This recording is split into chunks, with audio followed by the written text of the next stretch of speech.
It's Monday evening, November 11th, 2024, almost midnight here in Champaign, Illinois. You're watching Co-op for Two. It's a rare evening where it's under 75, 76 degrees in this room. It's actually 70 degrees, so I'm a little chilly wearing my shirt here. I've scheduled a last-minute stream tonight to play through one of the boxes from this game series called 50 Clues. It's an unusual set of games. There are actually 3 sets. These 2 are connected. And there's a third one that I think is set in a different world, not continuing this series. This is a small box card-based puzzle game. We've seen lots of them, but there is a different twist here. And the twist, in addition to this being a continuing series, is the adult nature of these games. So let's just take a look at the box of the one we're going to play today. I believe I'm doing this in the right order. I believe that this set here, Leopold, is the first set of 3. And then I believe that the second set is actually a continuation of the story from this set. But I believe that's the order. So we will be playing the first of 3 from the first set. Now let's take a look. This says 18 and up. Now we have not played a game that's 18 up. We've played some 16 and up games, from 15 and up, but 18 and up. And you can see there's a sticker on here, or whatever, it's printed. Warning, contains graphic violence unsuitable for children. So they are not messing around here. Maria is locked up in a psychiatric ward, must escape, finding her son before it's too late. The Pendulum of the Dead is the first episode of the murderous trilogy about Maria. A new and exciting angle on the whole escape room genre, in which puzzles feel pertinent and connect wonderfully within the story. 50 Clues is an immersive puzzle game, offers the experience of an escape room, but in a format that can be played at home. You combine objects, solve puzzles, decipher codes. A smartphone or tablet keeps track of the solution, so we will need a tablet. Provides hints. Story only makes sense to experience once. The serial number can be activated 30 times. So that's a little unusual. We've not seen this before. I did notice there was a Board Game Geek thread complaining about this. So basically there's a serial number on the other side of this box cover, which I'll try to remember not to show. And you need to put it in to access the website and hints, but it even says right here 30 times. So they knew right from the beginning what they were going to do. But the designer has replied on Board Game Geek, and he said, it's 30 times, so it's not really meant for you to stop you from selling it and trading it. It's just meant to stop counterfeit games. Seems like it's really an unnecessary thing, but the design, this is a little unusual also in where it's from. The designer of this box is the same designer on all 6 of these boxes and the other 3. He's got his own website, and he's very serious about this set. I mean, you have to be serious to write this many boxes in this set, and to be dedicated to an adult-only game. That's pretty unusual. And I mean, it fits my tastes, but you gotta imagine that you have to be pretty serious and dedicated to what you're creating to have a vision to continue to make games that are targeted only to adults in this space, because it is a popular space for families. The other thing is, I think this has been translated to a lot of different languages, which is another unusual aspect of it. I mean, this is sort of it's not a normal distributor of games in the US. This is, they've gone their own way. Now, I have heard mixed things about this series. Some people really have liked it. It is dark. Apparently, it's pretty sort of little bit of an oppressive vibe. It's not just that it's graphic violence and stuff, but a dark story, maybe an unpleasant story, like a horror movie. But I have heard mixed things about the puzzle, so we'll see how we like it. Let me check in with the chat, make sure I'm actually live here. Only 7 viewers today. That's to be expected with one of these late night streams. Or without any notice. Normally when we play a stream without any notice, with like a half-hour notice, I try to pick a Deadbolt Mystery Society game, some game that we've played before, so no one feels like they missed anything. This is a series that is sort of unusual, so some of you, it would be interesting to stick around here and talk about it afterwards, but there are enough of these and it's enough of a niche game that perhaps it's okay. Trevor says I brought my ID. Anything else to talk about before we get started? If you didn't stop by yesterday I did 2 live streams, one in the afternoon, one in the evening. In the afternoon, I did a game design diary update, number 6, where I talked about New York Noir progress. I've been working on the demo case for that. It should be ready this week. So if you're curious to just dip your toes and see what it's like, you'll be able to download that soon. And then yesterday evening, I did the first episode of my new series, Tabletop Mystery Game News, where we spent 2 hours talking about new Kickstarters, new retail releases, mystery games, and we'll see if that continues. Jonathan says, Perplexed Hunters participated in Enigame Puzzle Hunt this weekend. Okay, so Perplexed Hunters is a Discord server that Jonathan Warner is in with some other people who work on various puzzle games, puzzle hunts online where you compete with other teams. How did you guys do, Jonathan? Is it finished? Was it just one weekend long? I don't know what Enigame is. Enigame Puzzle Hunt. DJ Moneycut is here.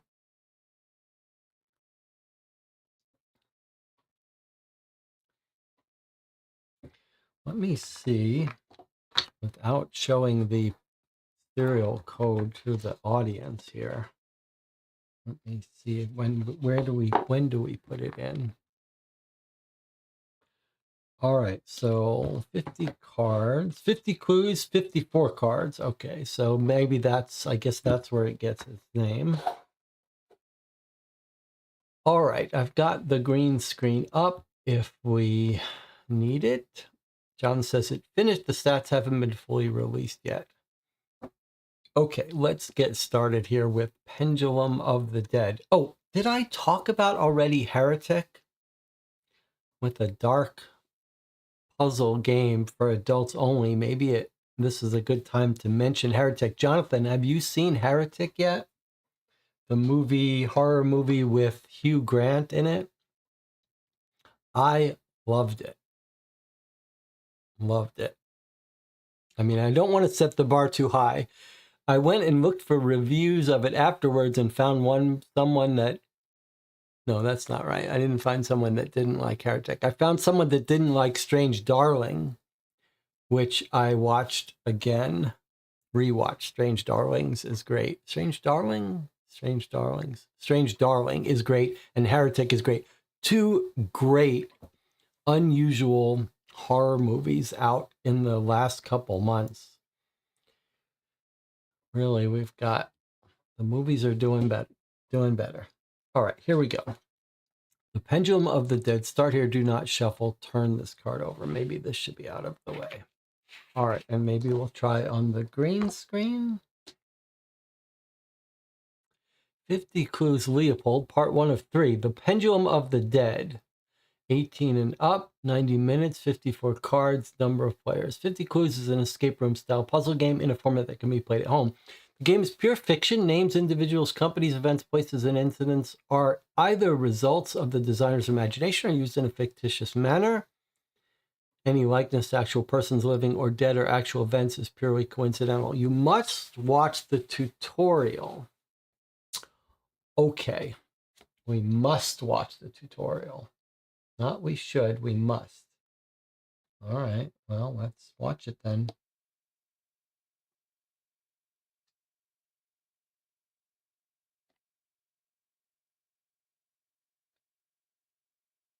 Okay, this tutorial is a prologue of the Leopold trilogy, which takes place 5 years later. Watch it carefully. So this is something that happened 5 years before the case we're playing. All right, so let me see if I can hear this with my different headphones.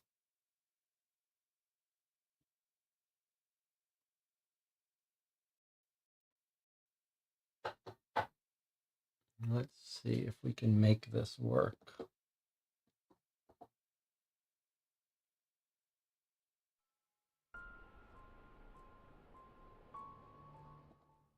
How to play 50 clues.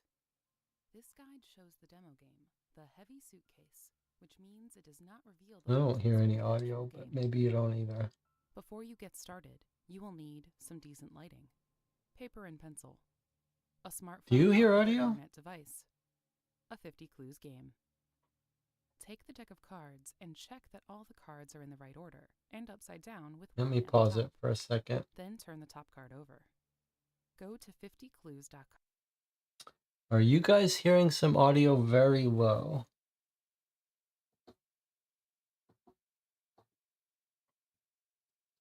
All right, well, it is maxed out, but maybe...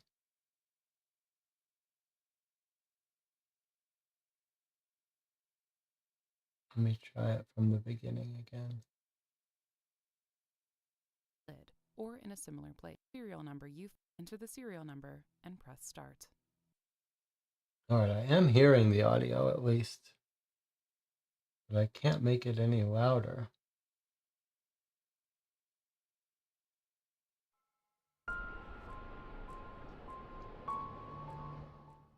How to play 50 clues. This guide shows the demo game, The Heavy Suitcase, which means it does not reveal the puzzles from the actual game. Before you get started, you will need some decent lighting, paper and pencil, a smartphone or other internet device, a 50 clues game. Take the deck of cards and check that all the cards are in the right order and upside down with one at the top. Then turn the top card over.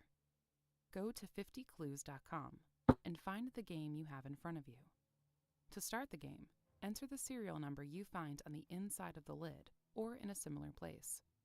Enter the serial number and press start. Card 2 is a reference card showing how different types of information on the cards should be interpreted. Card 3 is the backstory. Read the text out loud so that everyone can follow. I read, imagine that you are a female police investigator who arrested a young, deranged woman under suspicious circumstances. A boy disappeared a few months earlier, and the arrested person was in possession of a photo of the boy and a strange map of the local forest. She does not say much, so you have entered the forest with your dog to search. It says to look at cards 4, 5, and 6, so I do. Card 4 is a photo of you and your police dog. Card 5 is the mysterious map that the suspect was in possession of. Card 6 is another note from the suspect, as well as a photo of the missing boy. You regularly get clues you cannot use until later in the game, so it is important to focus on what the next logical step in the story may be. The first thing I notice is that there are numbers in the upper right-hand corner of card 4. The numbers mean that the respective cards will not be used anymore, so discard cards 1 and 3. Then I notice a black box with a number by my right pocket. Black markings can be entered into the black box on the screen. I enter 042 and submit the code. The screen responds that I can look at card 7. So I take card 7 from the deck and see that it looks like a map of the forest. But what is this? There's a hidden number in the background, the number 8. Numbers which look like this one, with a thin line around them, mean that you are allowed to take the card directly from the deck. So I take card number 8. this is the other half of the map. The red arrows indicate that cards 7 and 8 should be connected at that point. Okay, so far so good. I now have to solve the mystery. Red boxes with numbers can be combined with other red boxes via the app. This means, for example, that I can explore a place in the woods with my dog by combining the dog and a place in the forest. The question is, where does it make sense to look? If you combine things that do not make sense or examine things that do not lead to anything, you score fewer points. So do not just enter everything into the app without thinking first. As a rule, it does not matter if you spend a long time figuring something out, but every once in a while, a clock will appear in the app, and then you need to move fast. There is something odd about the suspect's map and my own. Her map has been reversed and has some strange markings and symbols. The boy also has the number 4 written at the top of the photo in Roman numerals. If you get stuck and do not know how to proceed, ask for a hint. It will explain what you need to focus on. A message appears, but I already know this information, so I ask for another hint. Usually, there are 3 hints at the point you have reached, and the last hint is the solution, allowing you to move forward in the story no matter what. How should the note with the numbers be placed on the suspect's reversed map of the forest if the symbols need to fit some numbers? You might imagine that the note goes on top of her reversed map. There is a number 4 on the photo of him, so where is the number 4 on the map? There it is. Now I just have to find that on our own map. It must be around 082.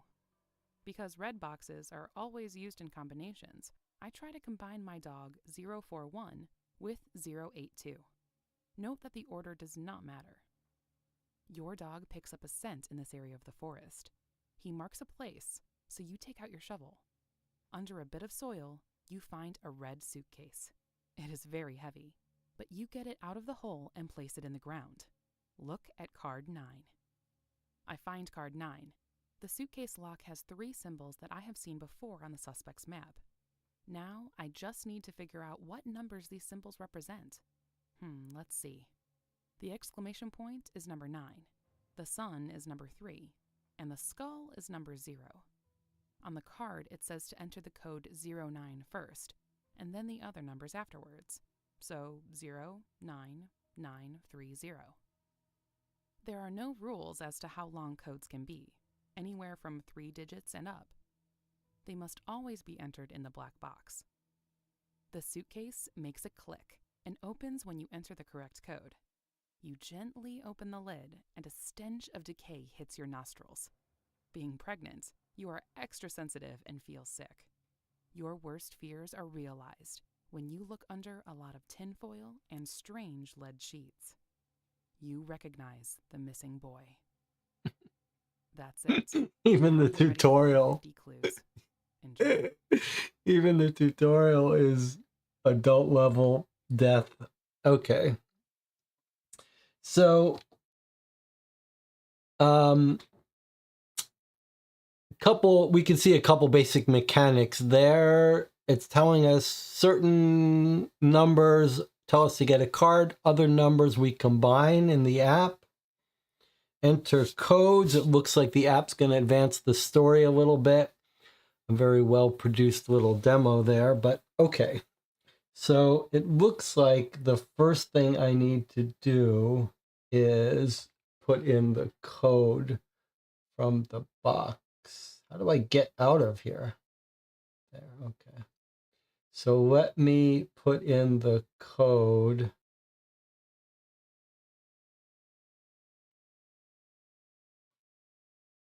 Start playing Pendulum of the Dead. All right, let me put in the code. It says, do I want to read the prologue?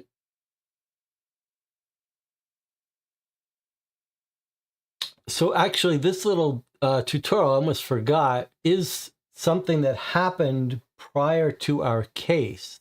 So maybe it is important for us to remember it. So cop found a suitcase with a dead boy inside, wrapped in tinfoil, lead sheets buried deep in the forest. Deranged woman is sentenced to life imprisonment for the crime. 5 years later, the pendulum of the dead begins. Okay, deranged woman is sentenced to life imprisonment for the crime. Okay, so we're going to click start new game. Okay, now it wants the serial number, which I am going to do off camera so as not to leak this serial onto the web.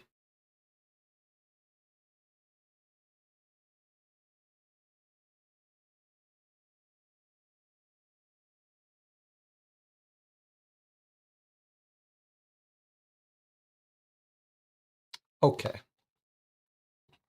All right, we are now in.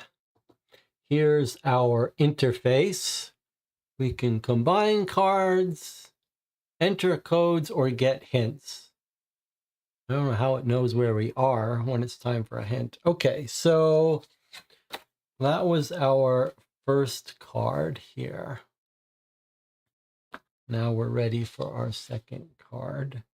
Remember that this is a game that you can only play once, really, then the mystery is revealed. So if you think you might want to play this game yourself, although there are a bunch of boxes in this set, you could play if you like, if you join me for this playthrough. But if you think that you don't want anything spoiled, you might want to play it yourself, you can stop watching now. This goes on sale occasionally, but I think normally you'd buy each box for about $17, $18. I've seen it on sale for under 10 occasionally. I bought this set used from someone who had played through it. Okay. We'll read the introduction stuff and then you can decide. Okay, here's a reference card to remind us what all the different colored numbers mean. So that means get rid of a card. Get rid of card 62. If it's discrete and easy to miss number, that's a hidden number. You go grab that card from the box. If they're red numbers, you can combine them. And the game did say, don't just put in every number you can think of, because there will be a penalty to your score. And then the black numbers are the codes. Number in black can only be entered as a code. Codes can also consist of the card number followed by a code you find. How this works will appear from the individual card. Probably should say how this works will differ from card to card. Not originally written in English, this game.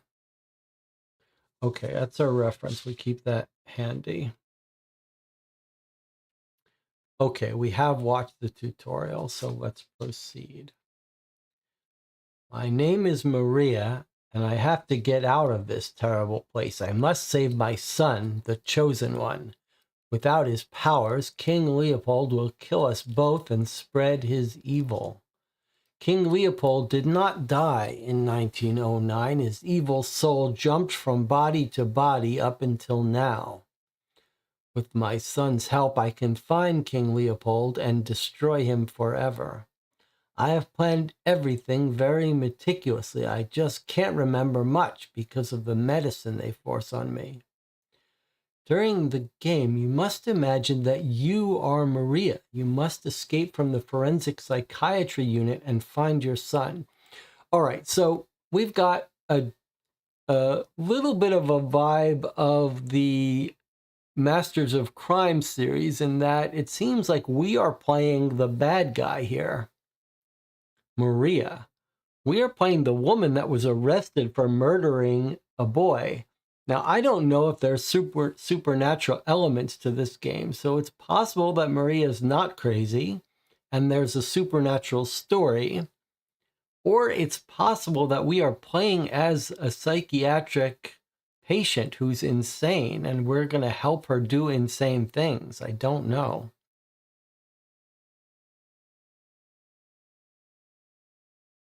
She thinks King Leopold hasn't died and is spreading evil and jumping bodies. Okay, we must escape from the forensic psychiatry unit. Card 4.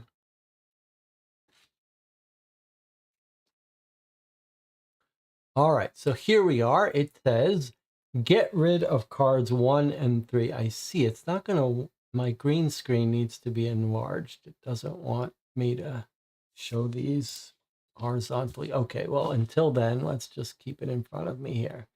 Okay, get rid of cards 1 and 3. Those were the two intro cards. Fine, so those will be discarded.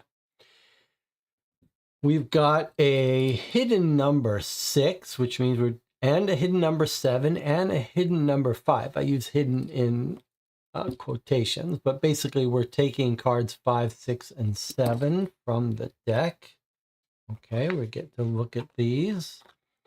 And then we've got a red 41, means we can do something with this if we find red numbers on other cards. Okay, well, let's look at 5, 6, and 7. Any other numbers I've missed here? 5, 6, and 7. Okay, here's 5. Okay, so in the corner here, we found some tools. A small bag on the underside of the bed hides a lighter, pliers, and a syringe. Okay, I like the art of this card. It's a different style than we're used to, hand-drawn. I like it though. Okay, so you could see you could interact the pliers with these bed sheets by typing 5241 or light them on fire. Anything could happen because we're using an app. Okay. What's on the door? I see. It's an exit, a map of the hospital here.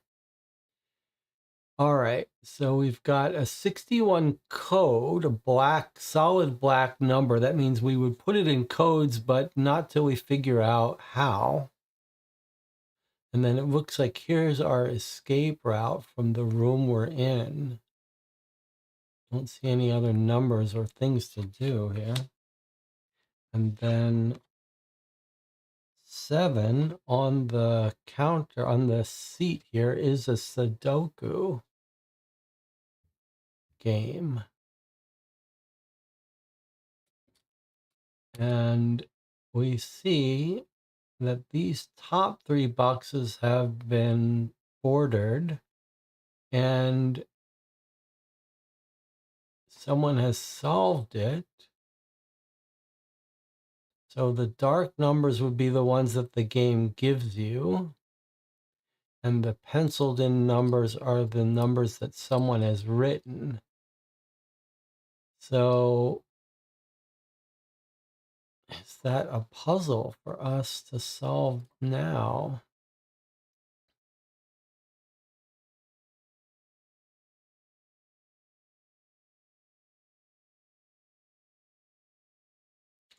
Is something wrong with this puzzle? 1, 2, 3. So the way Sudoku works is every grid of 9 has to have 1 of each digit. 1, 2, 3, 4, 5, 6, 7. Are there 2 8s here? So there's a mistake. 1, 2, 3, 4, 5, 6, 7, 8, 9. 1, 2, 3, 4, 5, 6, 7, 8, 9. So am I reading this wrong, or is this grid wrong? And what does that mean?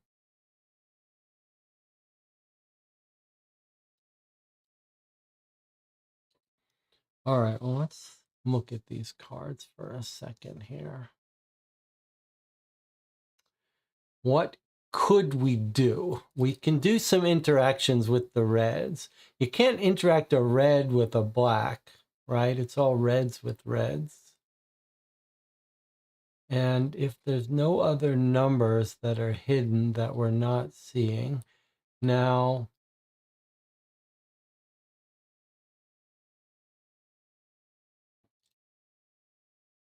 we don't know if this is something we do now. We don't know. We know we can put in we can, okay, let's see what the chat has to say. I think you can enter the black code on the map if you like. In the tutorial, I believe she entered the black just to take something out of her pocket. Okay, that's a good point, that sometimes just the black codes go in on their own. Okay, so we have a 061. Let's try it out. Let's go to the website. Let's type in 061 and we'll see what happens.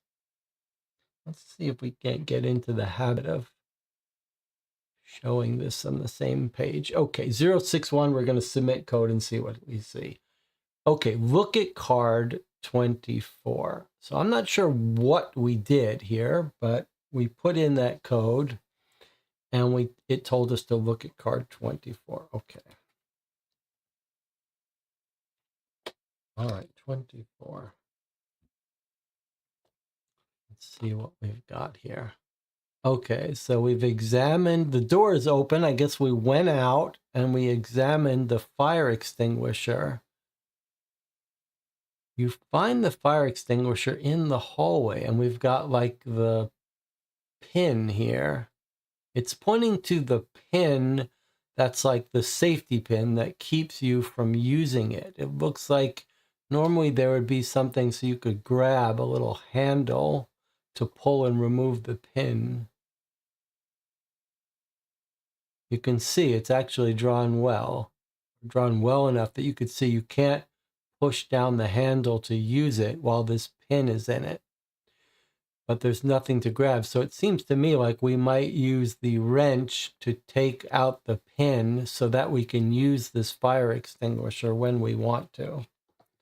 So I'd be inclined to do that now so it's at the ready.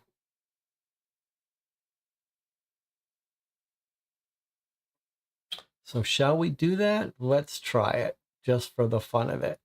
Let's try 52 and 241. It tells us that the order doesn't matter. But let's see. Okay, so 52, 241. Have I got the numbers right there? 052 and 241. Does it care that I've not put an O in here? 0, 052, 241. Okay, let's try it.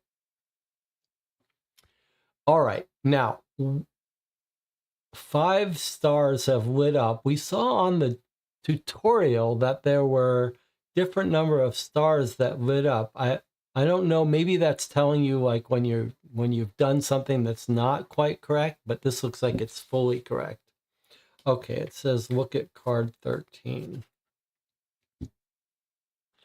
Okay, card 13 says, with the pliers, you managed to twist the safety pin, rendering the fire extinguisher in the hallway useless. Okay, I thought we were taking it out so we could use it, but apparently we've made it so no one else can use it, and we're throwing away the working fire extinguisher, and now we've rendered it useless. All right, not quite what I thought we were doing, but apparently Maria here has got other plans, and she knows how they're going to come after her. All right. It feels like we're probably done with this, except I see something. Do you see it as well? What do you notice about this card that I almost missed? There's a number here. It's clear we need to keep our eye open for these. Jonathan says we should light our bed on fire. All right, let's do this first, though. Okay, card 14.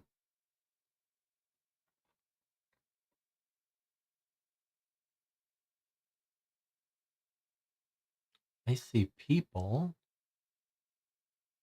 What is this? These cards are a little spooky, I have to say. What is this card we're looking at? We appear to be in a bathroom.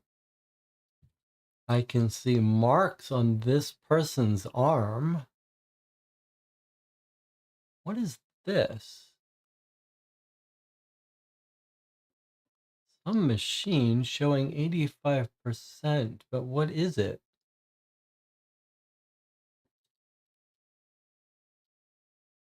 It says to get rid of card 13. Why would that happen? How strange this is. This is really strange. We've deactivated this fire extinguisher.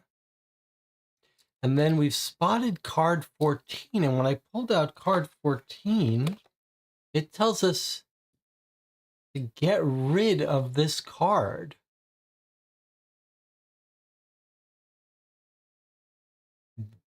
That's bizarre. Like, what? Where are we? And how did that happen? Have I done something wrong? Is that 141 instead of 14?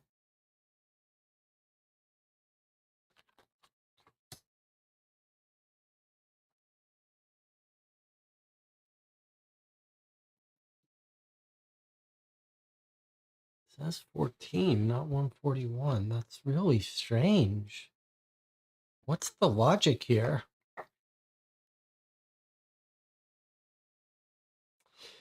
DJ Moneycut says the bathroom is right behind the fire extinguisher on the map.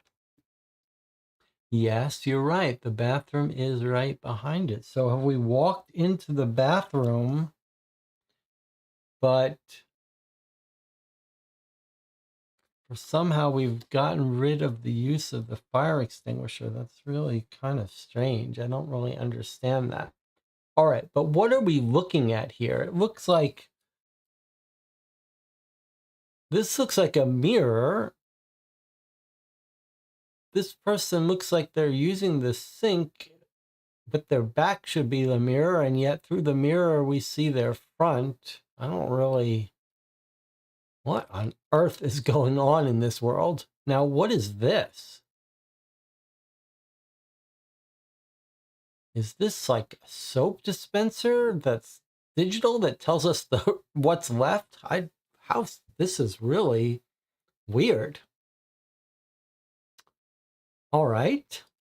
So we've got a person we can interact with. We could stab that person with the hypodermic needle. Or we can interact with this. Is this us? Is this someone else? We've got a lot of things to interact with. And what on earth is this code on this person's arm? Does anyone have any idea what this would be? I can't even really understand the drawing. It's like we can see these two devices and then there's some penciled in part here. Well, let's put it with the rest of our cards and see if we can't make more sense of it. Very strange world here, but I guess maybe we're this crazy person. It shouldn't surprise us. Jonathan says he thinks this is us in the mirror. Why do we have our back to this? Like, shouldn't we be facing forward? Maybe we are facing forward and I'm misreading this. Sure looks like someone does our back. This person has their back, but maybe this is us.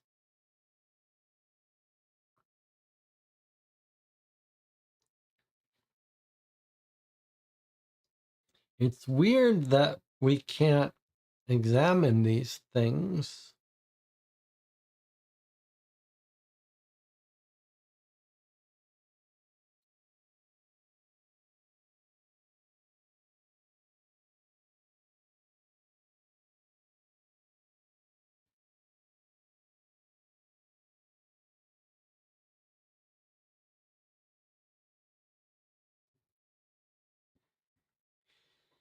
Any thoughts about what you'd like to do?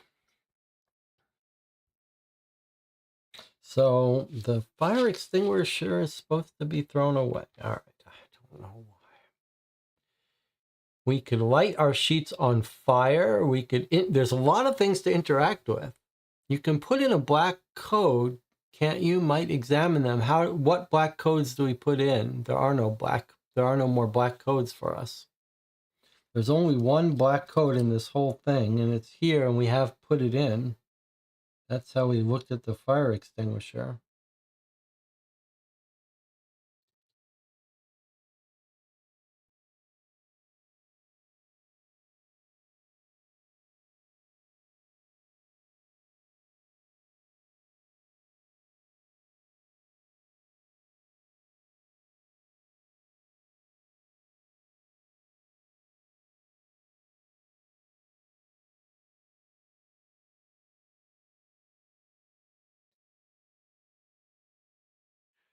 So what things jump out to me?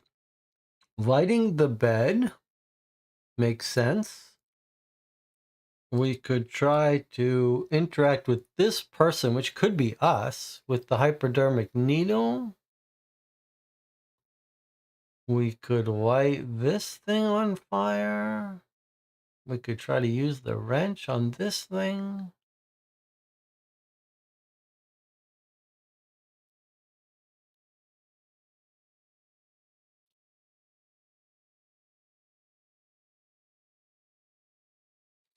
You know, these are reds.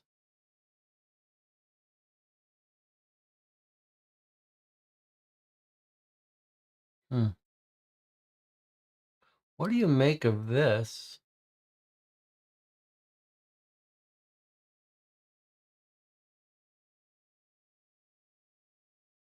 It's like a pattern on her arm, on her forearm.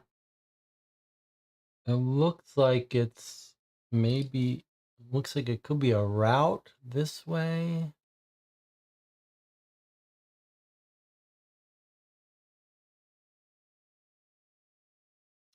No more, I don't see any other secret codes anywhere. I'm loving the art style, actually.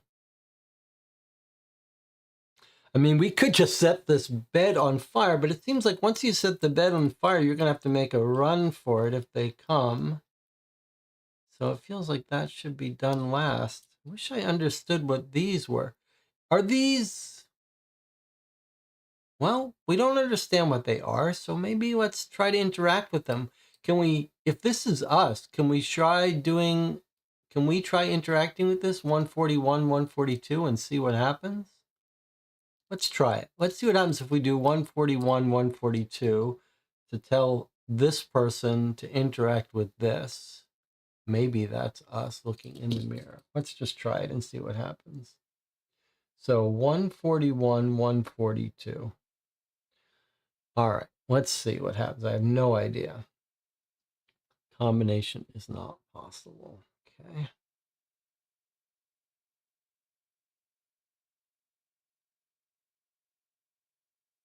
What are those things?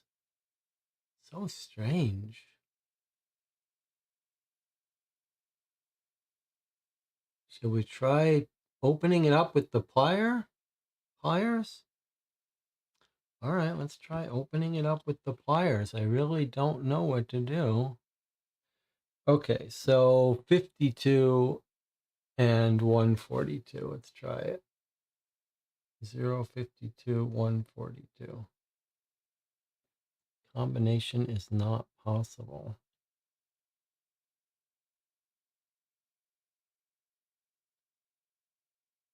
Hmm.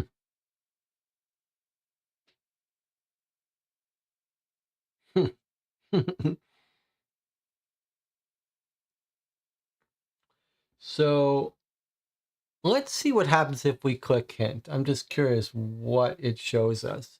Did you find the number in the background of card 13 with the fire extinguisher? Look at card 14. We did. How does it know where we are? All right, well, we don't want another hint. Have we forgotten?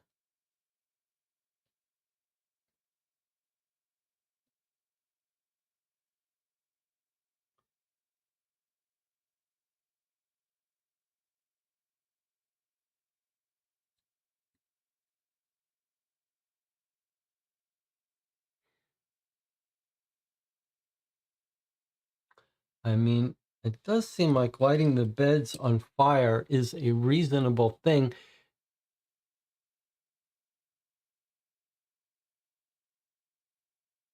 Hmm.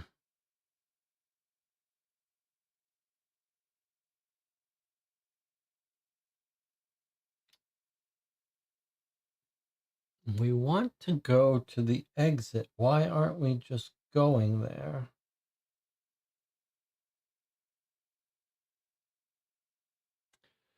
John says you could give yourself an injection. Not sure why you would. I don't even know if this is us, is the other thing.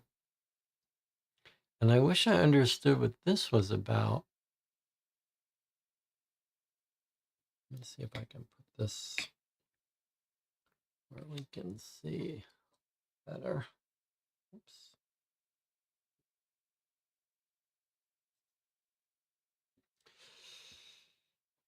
Hmm.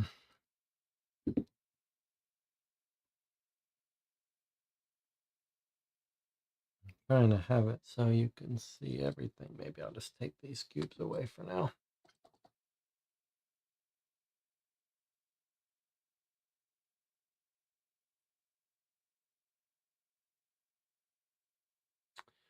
John says, I think those are injection sites along our arm. Well, look, in real life, no one would inject themselves on their forearm. You might inject yourself, not on your forearm. And why are there X's and dots?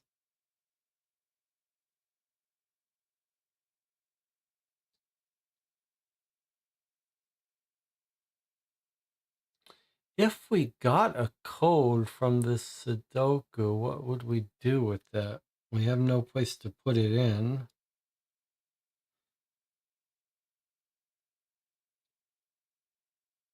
Maybe this is someone else and we're meant to give them the injection.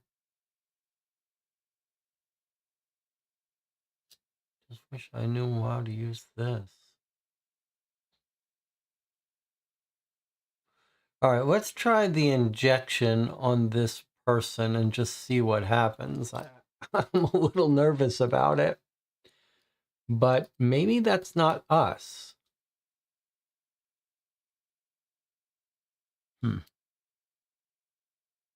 All right, let's try it because I'm not sure what will happen. Okay, so I'm going to say 051 for the needle and then 141 for the person. Gulp. Look at card 16. Okay.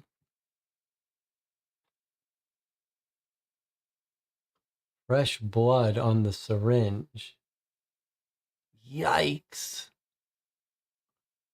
So we've taken some blood.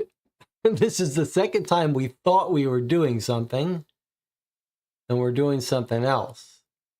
So in this case, we took some blood from possibly ourselves. Okay. Well, we are the psychiatric patients, so it's not that strange that we're doing things that we didn't mean, that we didn't know exactly what we're doing. I am loving the art, though.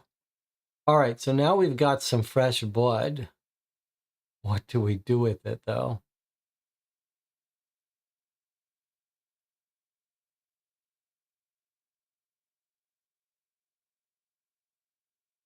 I really wish I understood what these things are. I can't tell if they're like, is this like a trash can on the ground, or is it something mounted on the wall near the mirror, in which case it should be soap? Maybe it is some soap dispenser. What do you do with it, though?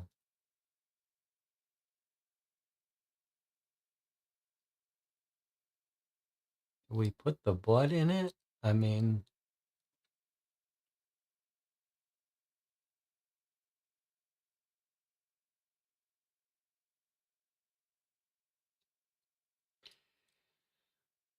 I suppose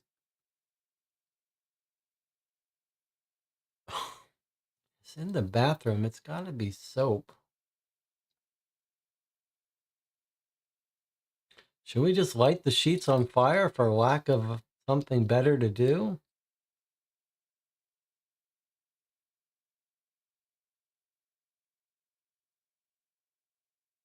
Is this us? Presumably this must be us, because who else would let us take their blood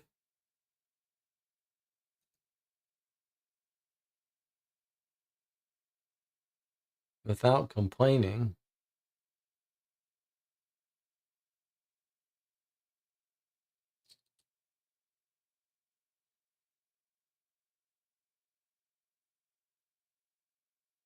Remember, this person that we are is all medicated, so she's all confused. So this could just be her fuzzy brain working. All right, let's light the sheets on fire because I don't know what else to do. So 5341. Let's see what happens. Unless someone has a better idea. 053 041.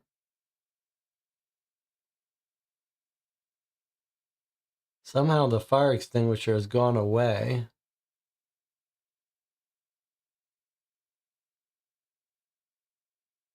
Feels like this is the wrong thing to do, but I don't know what else to do.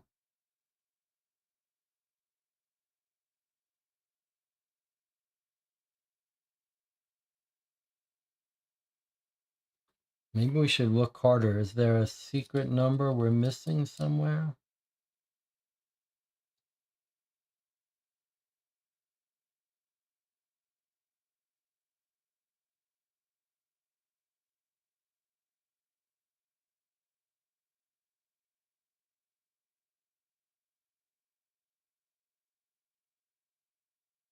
All right, I'm going to try it. Here we go. You're trying to set fire to the bed, but it burns poorly and the fire goes out by itself. I see. All right. Then maybe we need to set this stuff on fire.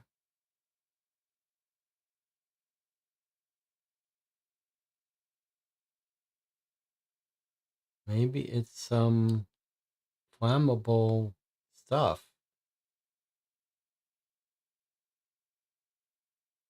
All right, let's try it. 53 142.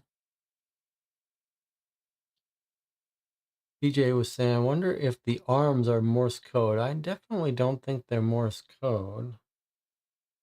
Look for a 3x3 grid or something like that, but I don't quite see it. Let's try to set this soap or something on fire, whatever it is. So 53 142. Okay, let's see what happens now. Setting fire to hand sanitizer directly does not work. There's nothing else in the laboratory which can really burn. Okay, so it is hand sanitizer. It's just some fancy Dutch hand sanitizer dispenser where it tells you how much is left.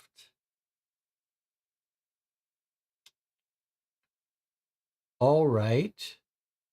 So have we got this wrong? We were thinking we would start a fire.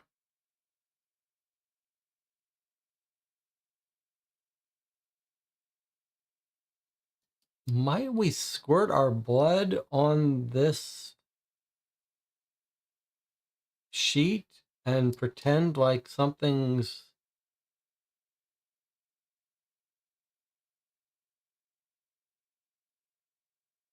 wrong? Setting fire to the hand sanitizer directly does not work. Did we try? Yeah, we tried having her use some hand sanitizer. That didn't work, right? We did try that, didn't we? 141, 142. Let me just try. I'm pretty sure we did.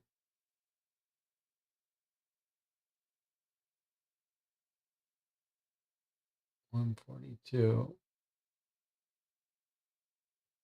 DJ Moneycut says, try putting hand sanitizer on the sheets. It did say the sheets didn't burn well. And I think you might, that's an interesting idea. We could also try putting some in the syringe. All right, let's try combining the sheets with the hand sanitizer. If that doesn't work, maybe we'll take some into the syringe. We could squirt on someone or something.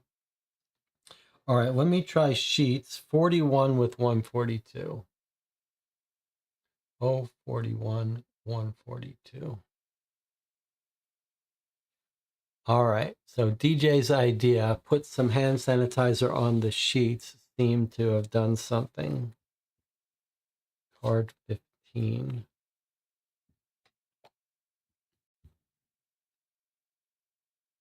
You empty the entire bag of hand sanitizer onto the duvet. Oh, that's what the percentage is. It's percentage alcohol, probably. It's not some newfangled Dutch digital readout. Okay, so we've poured it on the sheet. All right, well done. Now we're going to be able to light it on fire. So now we have the sheet that has been soaked in alcohol. Now let's light it on fire. Okay, so 53, 151. A little hard to see with my naked eyes here. 53. Maybe we can just line these up together when we want to do something. 53, 151. Let's do it. 053, 151. There's a countdown. 25. This is hard because normally when we play these countdowns, we give ourselves more time. Okay, what have we got here? The smoke is intense and burns your eyes. Where is the main entrance? You feel your way forward. Enter the code 25, followed by 3 numbers. Oh, dear Lord. Where is the main entrance?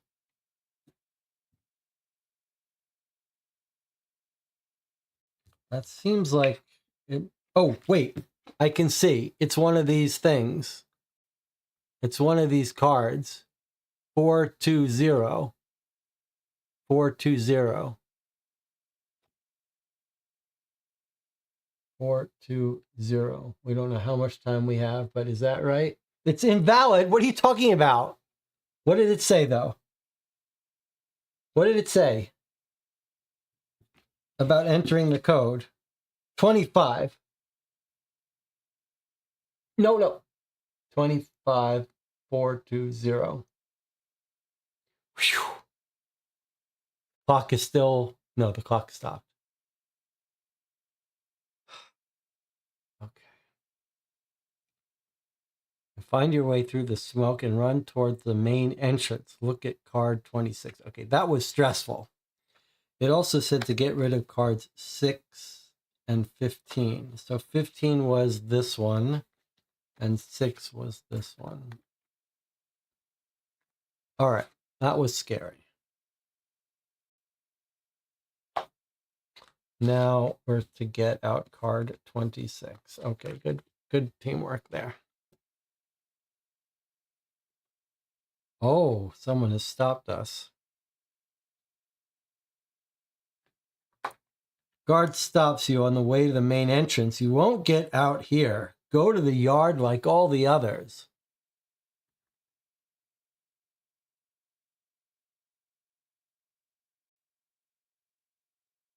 Now, what do you see there? Because I see something. What do you see? What do you notice? Because I notice something.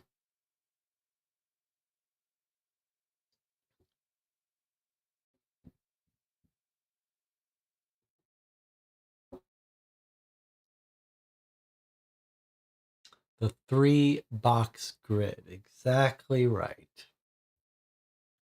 Look at the mailboxes and look at the Sudoku.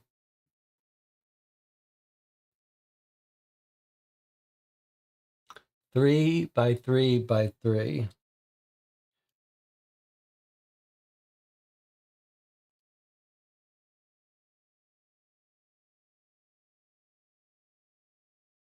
Now, It seems to me like we're going to first have to get him out of the way, maybe with the syringe.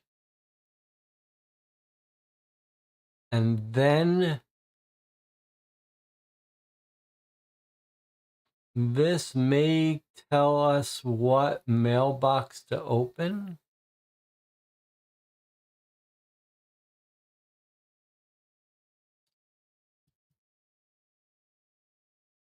Okay, let's take our first break. I'll see you in 8 minutes. We'll continue this creepy little game.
Okay, we're back.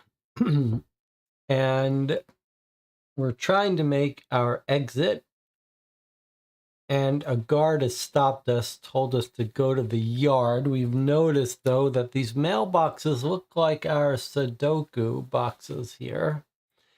So I think maybe we're going to have to get rid of this guy and then we can access these mailboxes. And I'm thinking that the way to get rid of him is to stab him with, or threaten to stab him with our blood in the syringe. We could just, it's a little hard to know what the difference between interacting 51 with him or this with him, but seems like he might be more scared about our blood getting on him.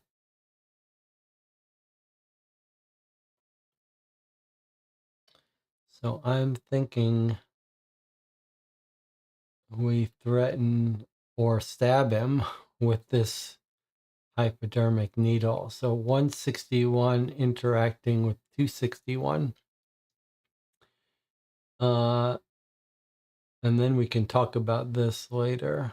So, but let's read what he says here to make sure we're not missing anything.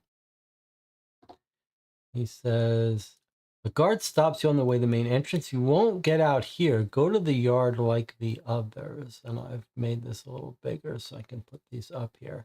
So I don't see any other secret boxes with numbers. So I think we're just going to interact with him. Okay, let's try it. Let's try 161 and 261. Unless there's a better idea from the chat. 161, 261. All right, let's try it. Combine. Look at card 27. Have we seen these stars not go up to 5? Let's keep our eye on that. Card 27. Whoa, we just outright stabbed him with it. All right, it says, how inept a guard can you be? The man faints at the sight of the blood-filled syringe and hits his head. He's out cold. All right, so I see a bunch of other numbers here. It says get rid of card 16, which was the syringe. So that's used now. And it looks like we've got 28, 29, and 41 cards that are coming out. 28, 29, and 41. 28, 29, and 41. And we can still interact with him. Something in his hand may be keys. All right, well, let's talk about that in a second. Let's look at these new cards though. Okay, 28. The guard is a phone, but it's locked. Enter the code 28 followed by the code to unlock the phone. Okay. Here's another 3x3 grid. Looks like some of those numbers are more dirty than others. Okay. Here's card 29. The guard also has an access card and a wedding ring. Okay, I can see the wedding ring has an inscription here. It looks like it says Lisa. Is that right? Lisa. Lisa, 4 digits. Could be Lisa is the code, not a bad guess. But we've also got his access card that we could use. Fingerprint scan, not sure what that's about. And then card 41 are the keys to the mailboxes. Behind the guard, you find an unlocked key box. Enter code 41 followed by the number of the cabinet you want to open. Okay, fun. Let's put these cards out of the way. It feels like we should be done with these cards, but I don't think it told us to get rid of them. But let's just put the new card. This guy feels like this card, surely we were supposed to get rid of, but the game says not. I guess that's because we may need this information. Okay. So let's take a look at what we know. We think we know what key we want, or how to figure out what key we want for which cabinet behind him. And that's the Sudoku puzzle here. Why isn't it? It's because of this gets it confused. Occasionally it gets confused with that green screen. All right, that's all right. So that's for the cabinet. And then I think his cell phone is going to be Lisa. Game doesn't tell us how many digits though. But, and then this card we can interact with another red. Do you think we have to put this card in his hand to get his to make his fingerprint trigger this?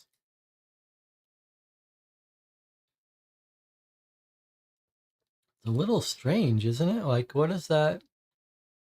Is that access card actually going to trigger on his fingerprint?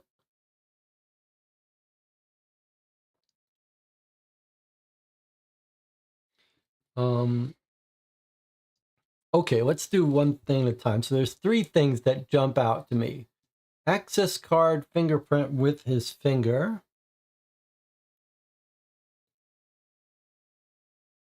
Lisa here. Now here, let's solve this one before we move on here.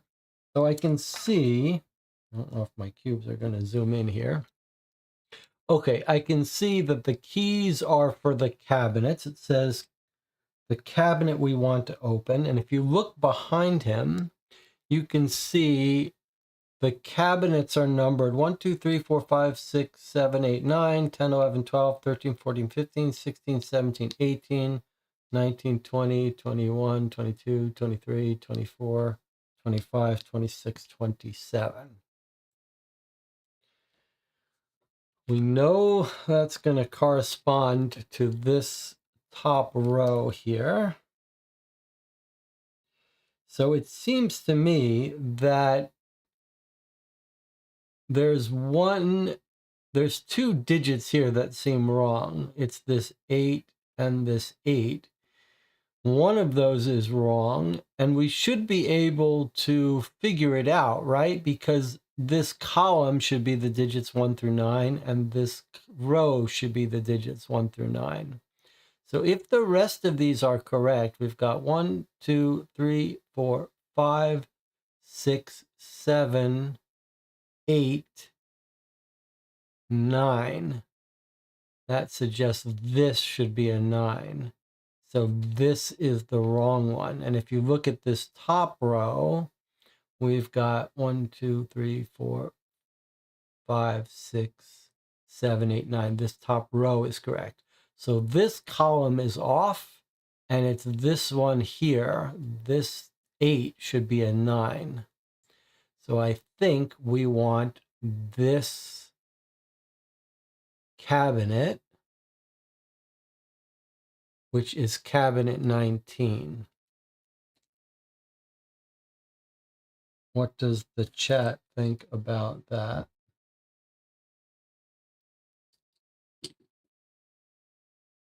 Does that make sense to everyone else?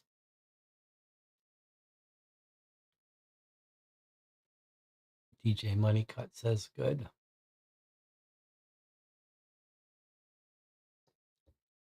All right, so I believe we know this puzzle. And then the Lisa puzzle here. if he's going to write her name, would be 5, 4, 7, 2. 5472 would be the code for the word Lisa. All right, well, what do we want to do first? Does it make a difference? Well, we can grab the cell phone and run with it.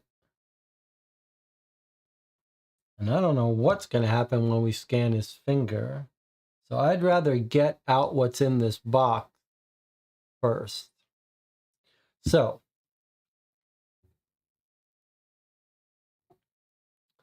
41 followed by the number of the cabinet. All right, let's do it. So 41 followed by the number of the cabinet. 41, and we said the cabinet was 19. Let's see if we're right. Look at cards 46 and 47. Okay, it seems like we were right.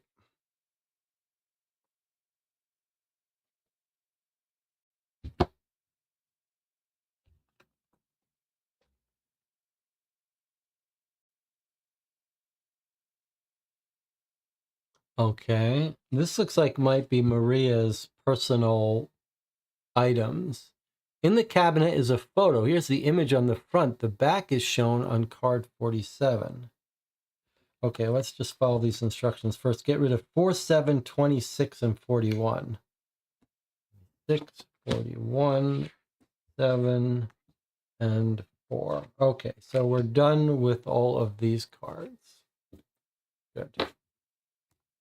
Okay, so this is the front of a photo, and then we've got the back of the photo, which looks like a secret code on a letter to Maria Polson. And then let's take a closer look at this.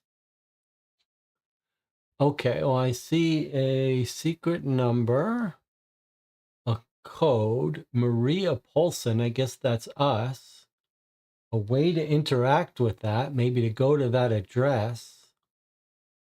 And then a red heart with the ANN. That's the first bit of color we've seen in any of these photos, which feels like it means something. All right, well, let's take card 48 before we mess around.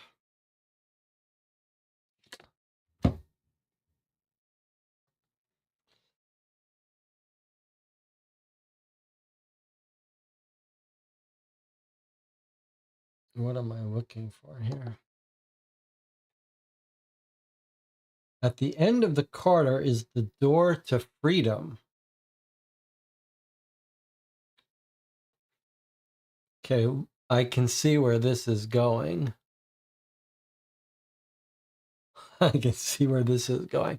Okay, so here's 48. Now you can see it wants his access card and it wants a fingerprint scan. So when I was looking at this, I was saying, what does this mean? Does this mean we have to scan his fingerprint on the card? I was thinking we would go scan the fingerprint card, but no, that's not how an access card works. I think this is just a reminder that this card also works with you also need a fingerprint to access the doors. So who can see where this is going? That's a heavy guy. We're not dragging him to the end of the corridor to put his finger on this reader, are we? Has anyone ever used one of these heavy-duty pliers? Plier is used for wrenching something off or pulling something off, but what is this part of these pliers? Does anyone know? Does anyone have a pair of pliers like this and know what's here? What's at this area of a pliers? I think you can see where this is going.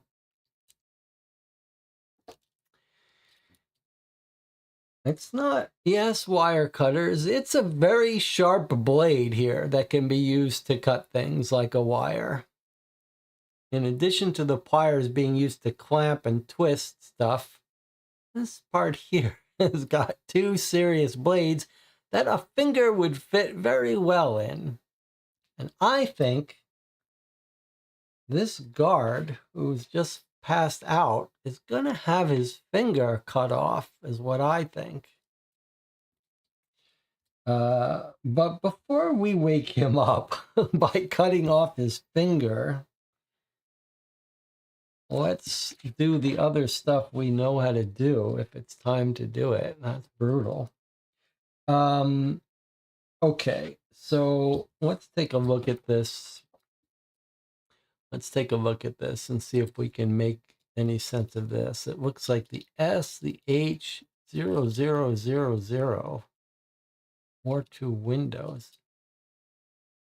Looks like the S is connected to this set of zeros or windows, and the H is connected to this one.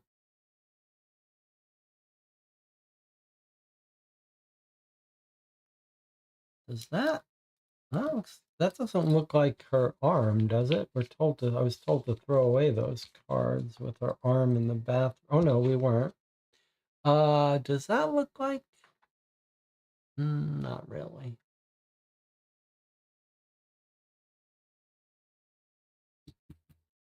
I wasn't told to throw away that card, was I? Let me just make sure.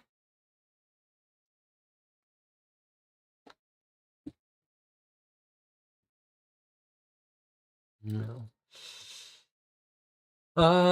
Okay, and red circled numbers, we don't know what to do with those. Those won't ever get used on their own.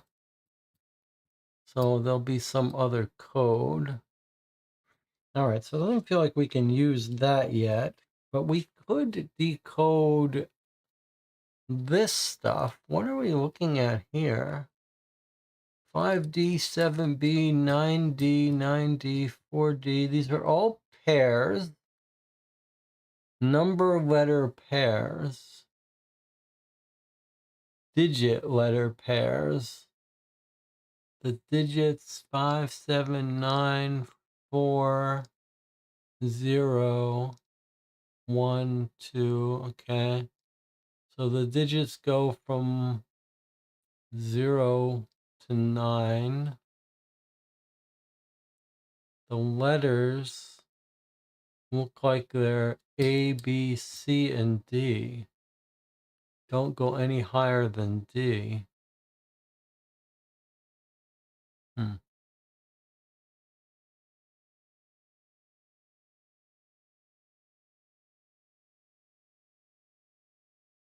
That's fishy. Okay. But I don't think we know too much more how to use that. Although we can interact with that address, I don't think we can interact with that address till we know where to go. Let's do the stuff we know how to do. Let's try to unlock his phone with the word Lisa from the wedding ring. 28 followed by 5472. Okay, let's try that. So it's a code 285472.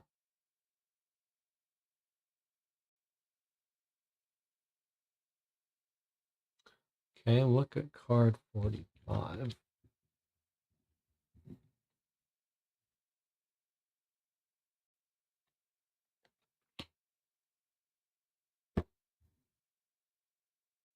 So we're trying to unlock his phone now.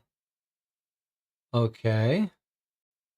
The guard's phone is unlocked. What have we got here? We've got a app for maps. It's like Google Maps and power button, volume button.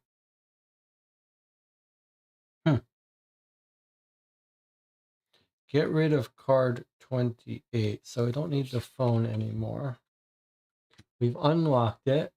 You might guess that we're going to open up the Maps app and put in Maria's address to go to Maria's house. Why would we need to use this?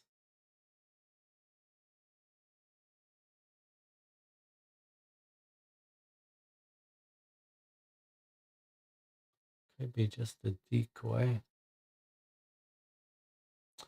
All right. Well, we're not ready to leave yet. We're going to have to get out of here.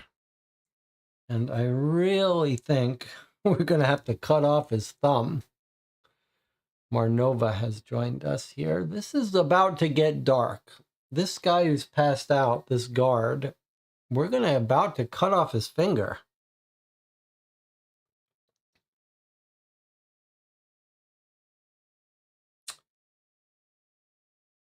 Is there anything else for us to do before that?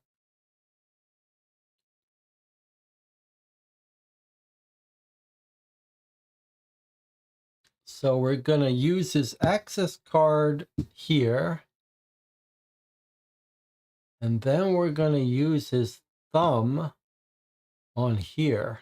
But we have to cut off his thumb first. All right, this is about to get brutal. Turn away. If you're a child and you've stumbled onto this channel, turn off the channel. Is everyone ready for this? Anything else you think we should do instead before we try this? Any other hidden numbers we've overlooked?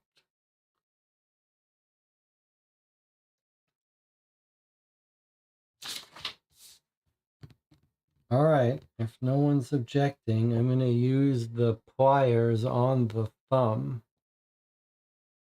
Now I could just put this thing on here, but I think it's going to complain. I just don't see any way to get his finger here, and I don't want him to wake up. All right, we're just doing it here. I'm just going to go for it. All right, 052 for the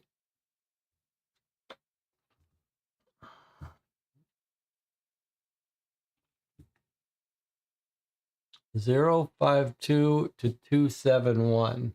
There goes his thumb. Here we go.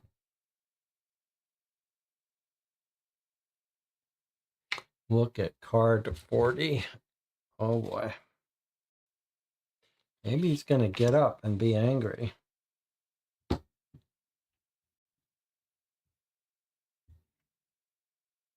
Yep, there we go. Welcome to the adult game. We've just chopped off his finger with the blood. All right, get rid of card 5. So we're done with our tools. That's nice. Now we have his finger. We hasn't gotten rid of this card though. He's somehow still passed out. Oh, he hit his head. He hit his head. He's not just fainted. He fainted, but then he hit his head. Okay, now I think we are ready to get out the door. All right, let's do it. Which should we do first? Seems like first you should put in your access card so it knows what fingerprint it wants. So let's try it. 482 for this combined with 291. The card has been accepted, but the door remains locked. Okay, now we're doing the thumb. So 401 and the fingerprint reader 481. I have to say this app is quite pleasant to use. Look at card 19.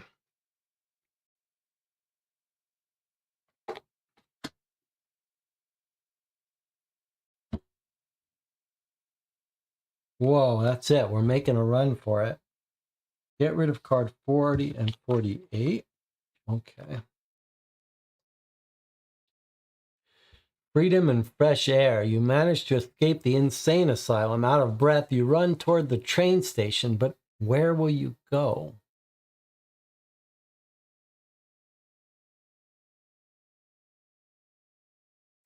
All right, we've made it out of the insane asylum. Now we have to figure out where to go.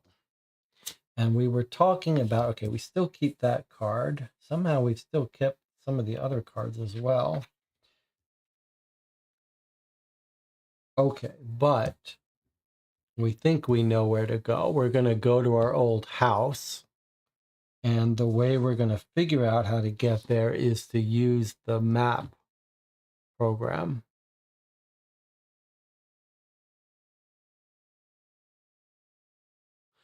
So do we combine this with this, or do you think it wants us to turn it on first? I don't know. Let's just try combining this with this. That makes the most sense to me. All right, so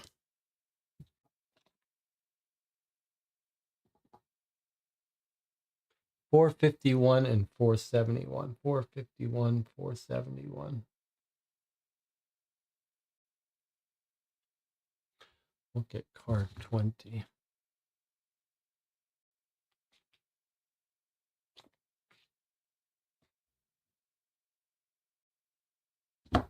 Chat is very quiet.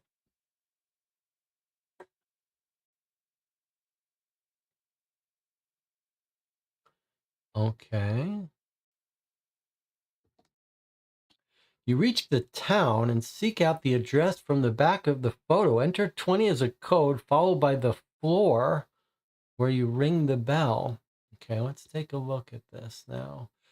All right, it says get rid of cards 19, 27, and 29. That's the ID card, the passed out guard, and our escape. I wonder if some of these we were meant to get rid of earlier, but we didn't. Okay. All right, where do we want to go?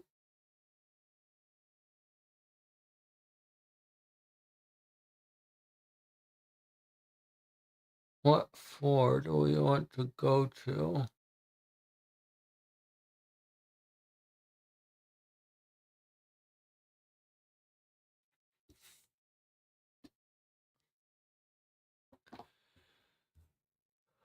Okay, what floor do we want to go to? Well, Maria Paulson is at this address. We've made it to the town. I guess it says, and the address, enter 20 as a code followed by the floor. Okay, well, Paulson, we don't have a Paulson.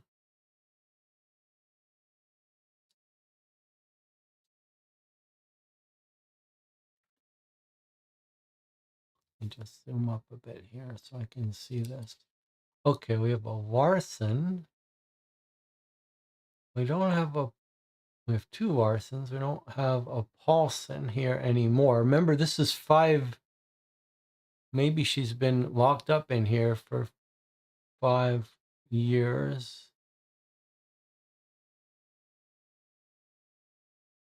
And there's an A. Could that be for Anne? And then we have this on the back of, we have a photo, and this is the back of that photo. It's a postcard. So, safe house. So, is this the house?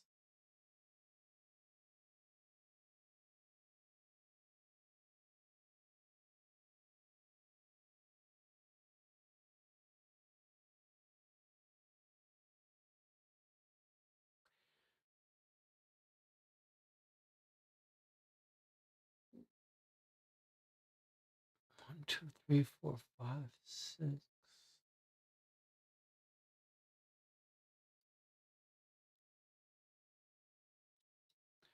Well, let's think about possibilities here. SH. SH.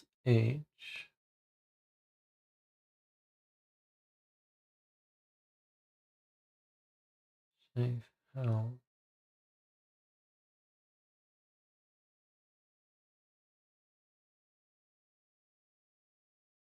Some weird configurations. All right, let's think about possibilities. One possibility is that this information is telling us which buzzer to ring. Another possibility is that this code is telling us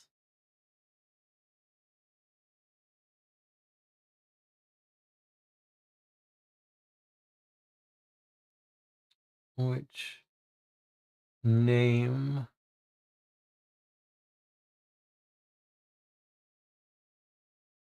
Another separate question is how to understand what it wants from us here. So we see we've got names associated with numbers, but we've got one set of names, one set of numbers, then we've got another set of names and another set that's off to the side, followed by the 4 where you ring the bell. So I'm a little confused about, before we even try to solve it, I'm a little confused about, like, if we wanted to ring up to A. Jensen, surely we'd go to the 3rd floor and ring the 3rd floor. But my question is, if we wanted to ring up to L. Peterson, what would we put in?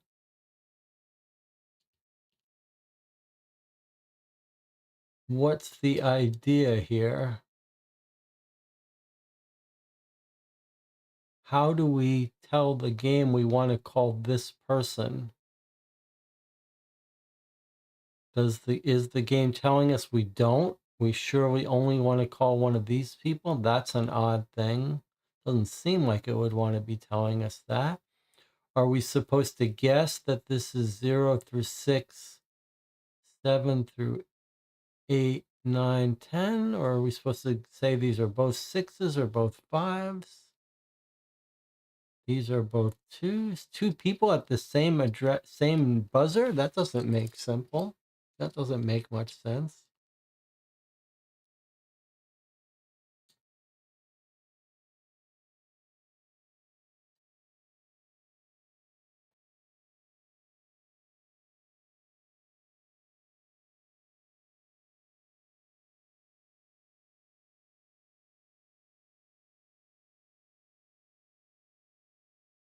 Hmm.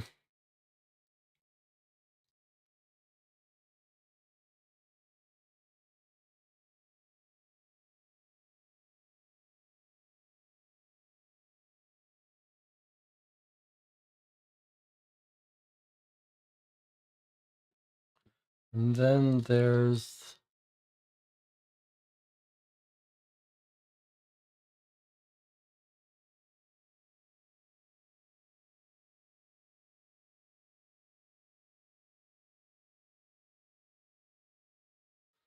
this is on the front of this. I wonder if this isn't a clue to how to read this code. Is it saying like 2 numbers, a pair for each letter, like a pair for the letter S, a pair for the letter H? That would match with our idea that there's a pair for each.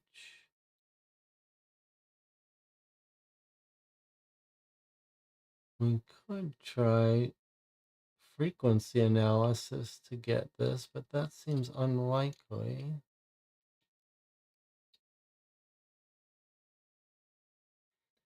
We did notice that these digits go from 0 to 9. This only goes to 6.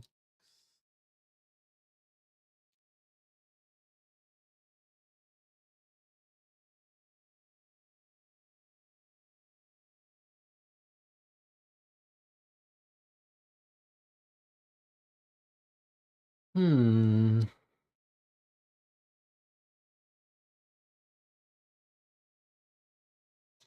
My gut is telling me that this message might tell us who to call up to.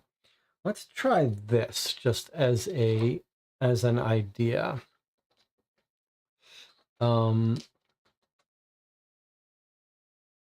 nature of this code makes it seem like we've got a number and a letter for each translated letter. So I just want to see something. 1, 2, 3, 4, 5, 6, 7, 8, 9, 10, 11, 12, 13, 14.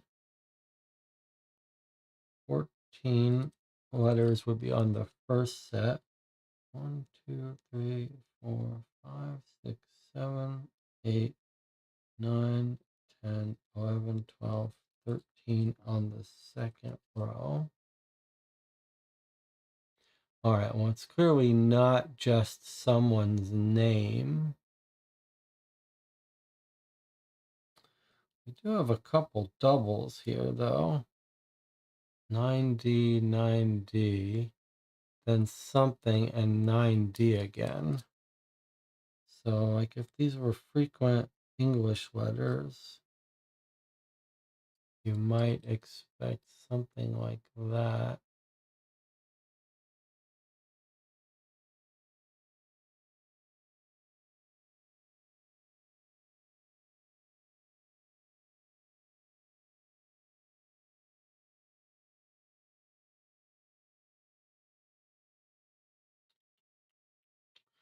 Trying to think if it might be spelling out someone's name here, and we might be able to get a pattern of names. For example, again, down at the end, we've got 4D blank 4D.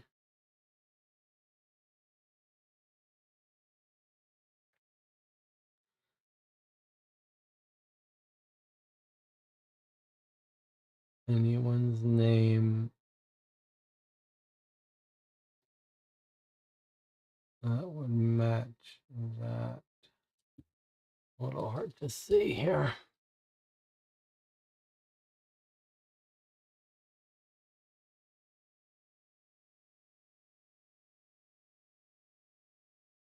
What is this name here? Mortensen. Yeah. Okay.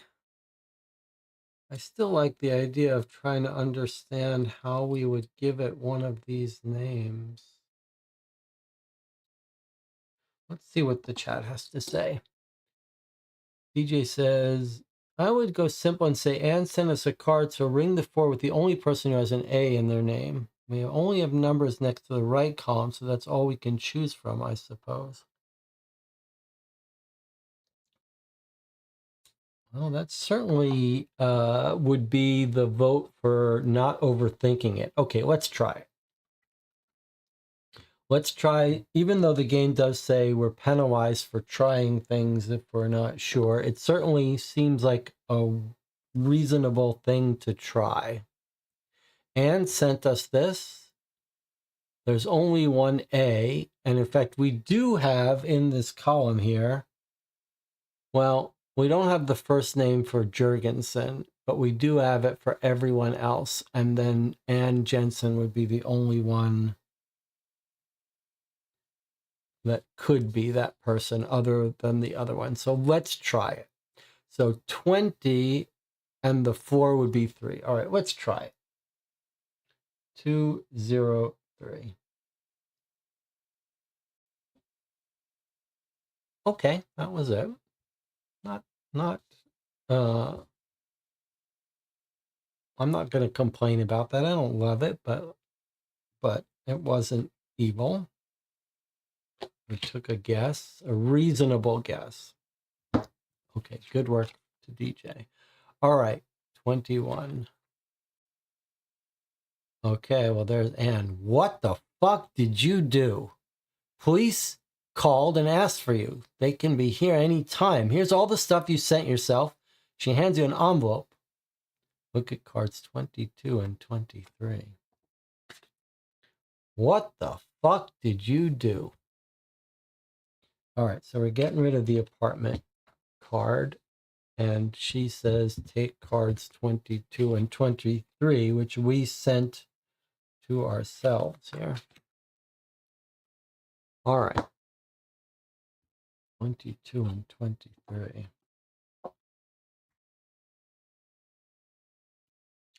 Looks like we've got a map.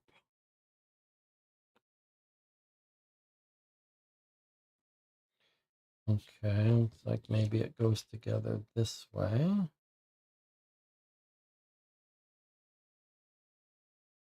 There's a memory card here. Would it also go this way? No, this is the way it connects. Okay.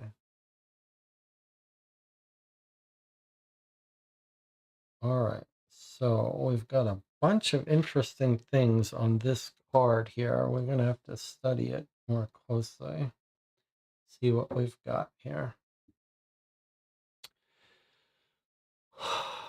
All right, what do we notice here? A ton of numbers that could be part of a code that we're going to put in.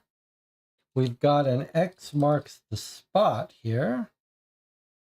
We've got some more lines, which looks like, in fact, let me just see something. Could we connect it this way? No. Okay. So more lines that we don't understand how we would use here. Plus we have lines that have numbers associated with them. 6, 4, 5, 9, 8, 3, 2. And then over here, we've got symbols associated with some lines.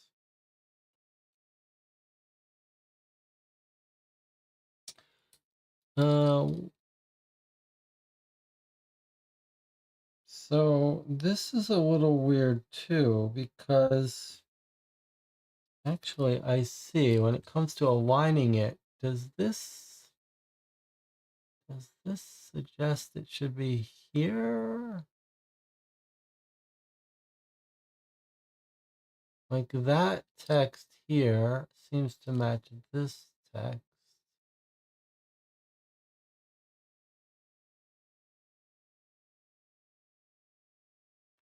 And yes.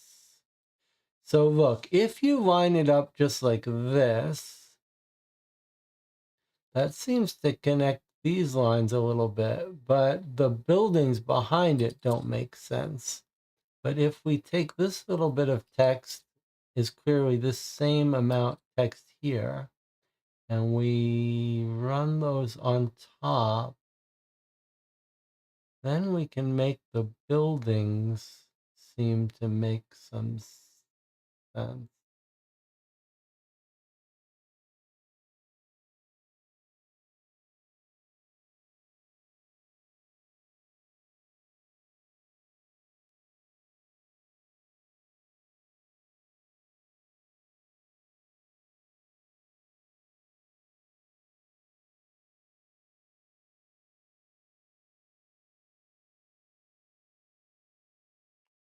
Something like that.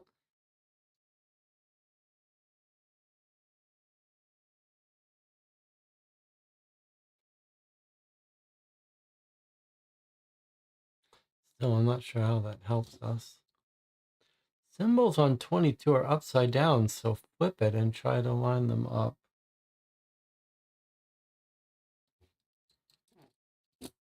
These are upside down, you say.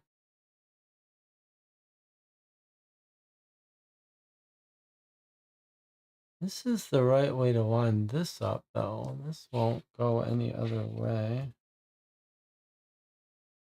But I see what you're saying.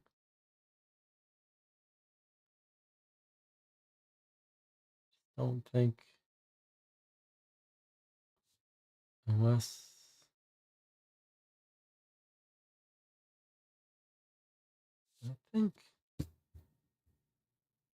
think this is this.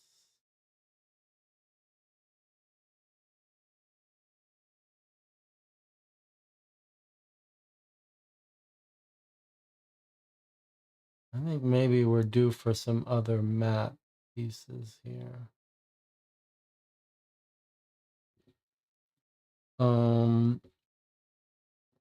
But yeah, what are we looking at here? No, north is this way.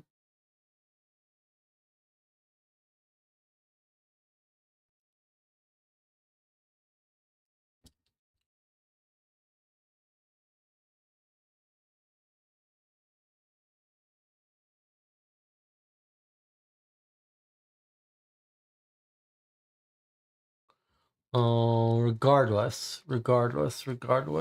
There's nothing for us to do with any of these yet.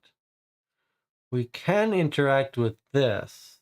So it feels to me like we still have the cell phone. I think we can put the card into this, which must be a cell phone slot. So we could do that right away. I don't know why we would or how we would use any of these. Remember, we could just put these in and see what happens, but I don't, feels like there's nothing to really do there. So let's do first things first. Let's put this card into the cell phone and see what we get.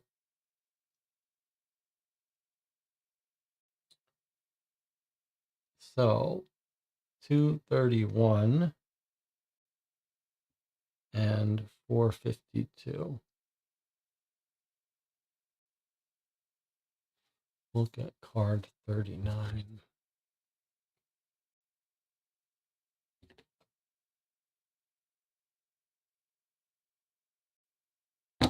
Okay, so we've opened up the memory card. At noon, you must find the pendulum of the dead opposite the shade of the large sundial. 12 small children step towards life's long rest. The pendulum is charged with unique soul rays of the purest kind. Take care of them so the Savior can defeat King Leopold and his minions. You put the memory card in the phone and find a picture with a message. So this is probably stuff she sent herself. She's lost her mind a little bit. No secret numbers. It tells us to get rid of card 45. So we're done with the cell phone.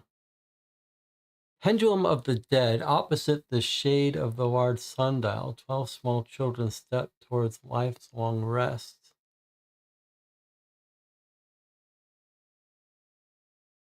So we could put in these codes and maybe it will tell us what's at each of these locations.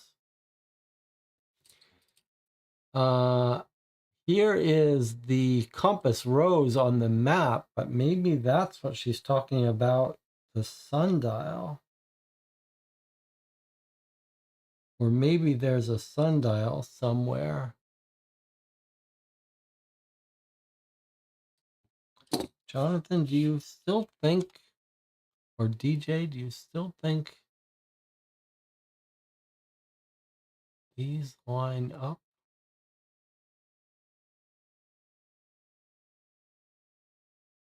I don't think so. I think it is this way. But I think there's another map. But let's try putting in some of these numbers and see if the game tells us what's at these locations. So I'm just going to put in 232 here and see what happens.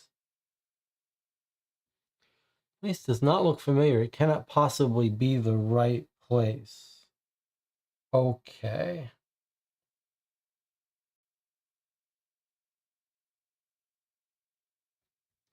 So it wants us to pick a place, I guess.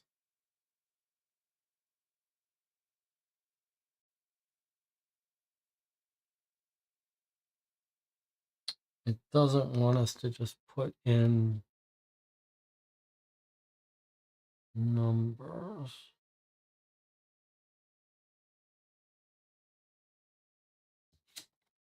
So we've got this SH.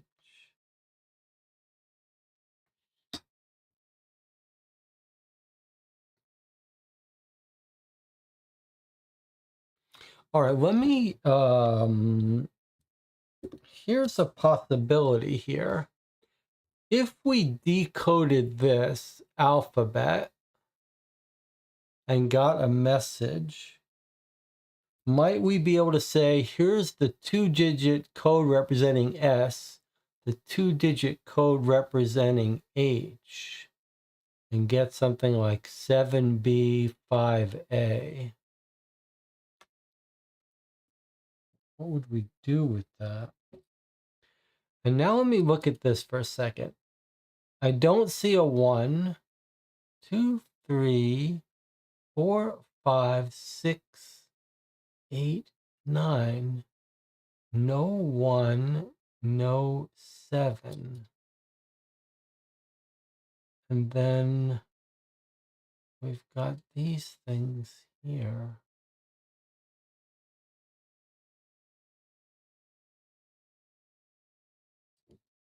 These numbers feel like you would line them up next to something. And we do have a message here. So this looks like a book code, right? Like first digit might be what, the line number?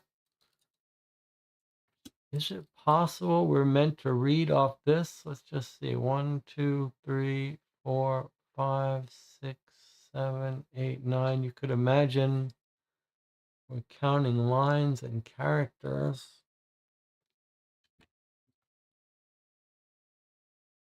It's kind of a strange thing, though. What about the digits here? Are we missing the precise digits that are missing here? No, because there's a 1D, so we've got ones here that aren't here. Sun, heart, rainbow.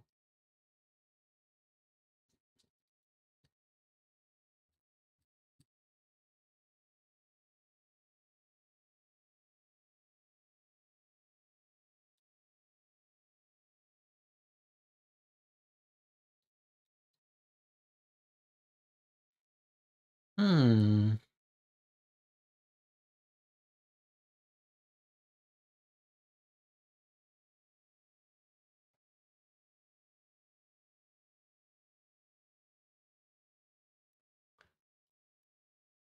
Decode this message.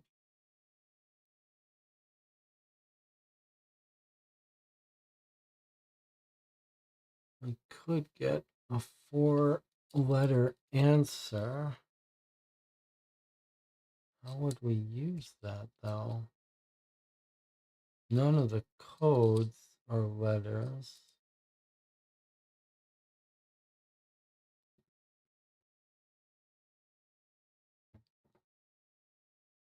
Any ideas in the chat? One of the black numbers might be the safe house we're meant to go. I think the symbols are upside down, but what's mentioned in the note, and I think lining them up, like DJ says, gives us numbers. I think one of the upside down symbols might be a sundial. All right, let me see if I can understand what you're trying to say. And it doesn't make that much sense to me, but you're saying if we line them up like this,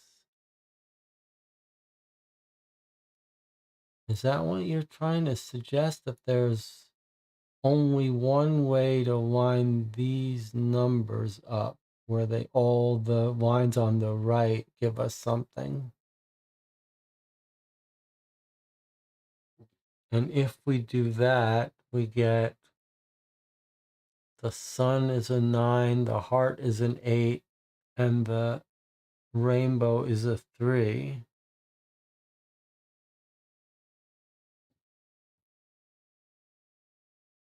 Well, I will note this. Sun is an S, heart is an H. Sun is an S, heart is an H.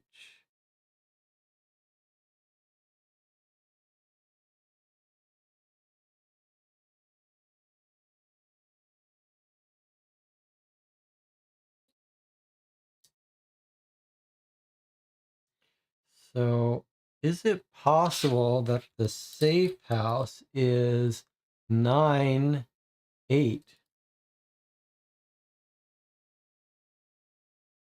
The rainbow is a 3, but we don't know where we would use this. Do we have any 98? We don't.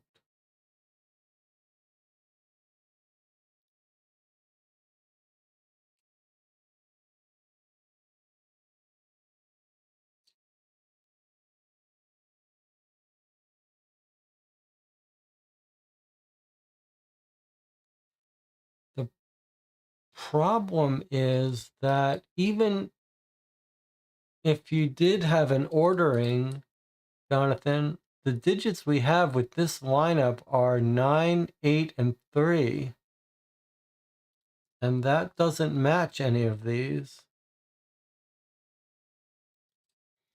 Now, if we match this way, then we have 2s and 3s, which seem reasonable. But then this, why would we do that?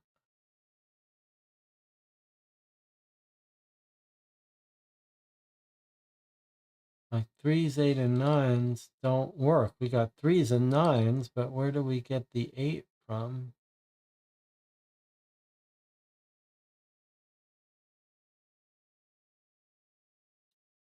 And then there's this X, which seems to be making the spot.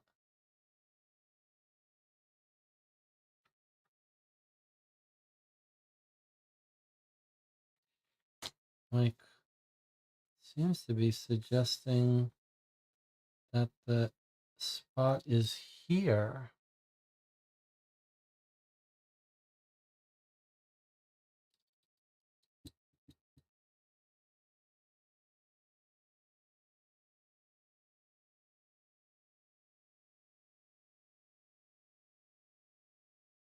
Hmm.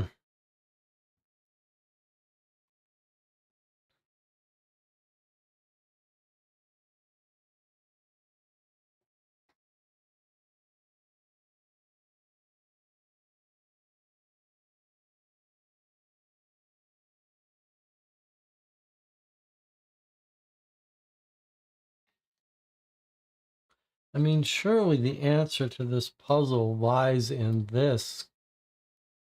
This is the safe house, right?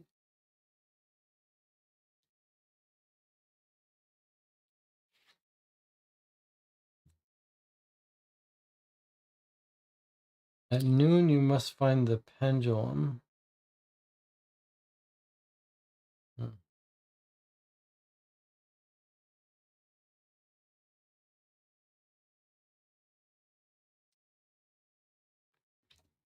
Is it possible that there's some line up here?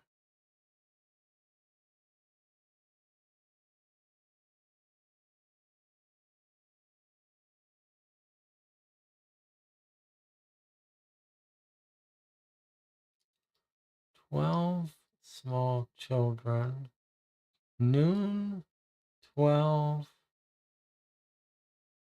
The only numbers here. Hmm.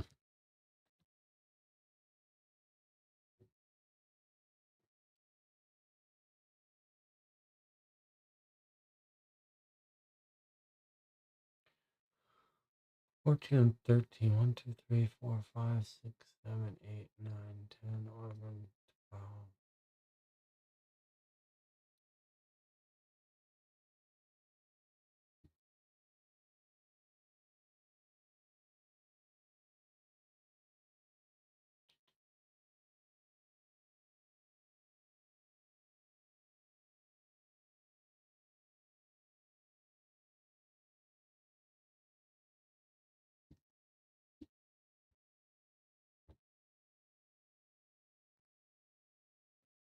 Seems to be connecting the S with these and the H with these.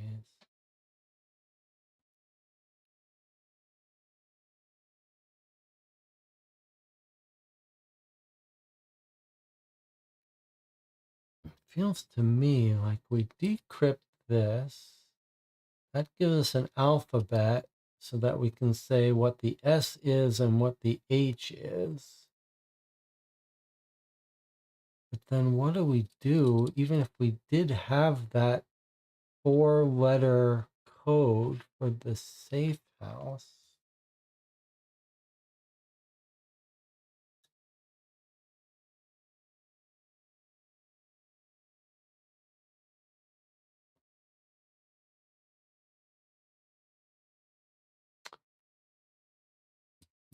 How would that get us anywhere?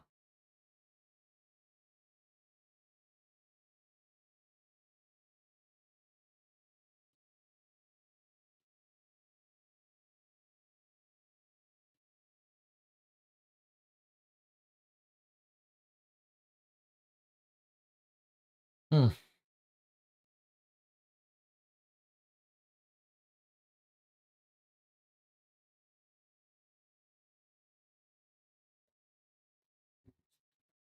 Well, I don't know the answer to that, but I do feel like it's time. Well, I shouldn't say that, but it does feel like one of the things we could do is decode this message, which could give us a big clue. This feels like the thing we can attack. We should be able to attack. What do you think this is likely to say?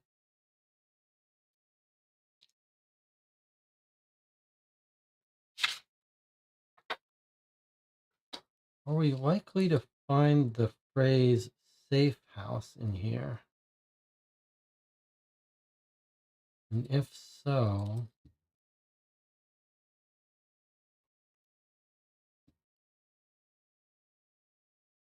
let's say the term safe house is going to be found in here. Then we've got two E's. 1, 2, 3, 4, 5, 6, 7, 8, 9.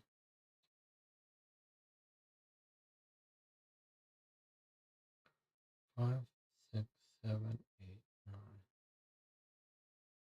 And then this one should map with this one. If the term safe house was in here, we should see a common letter and then a gap of 4 and a common letter. Let me just see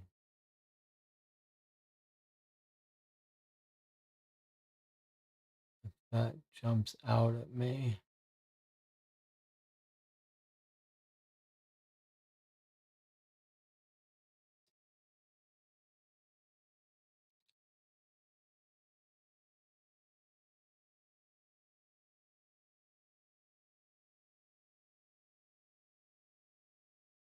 Well, it's tricky. I'm gonna uh,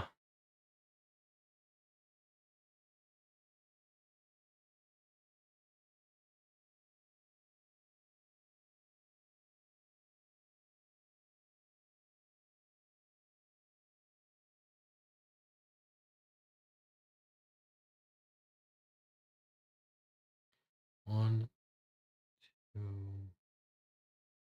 3, 4, and there's 40 again. Could this be our EHOUSE? If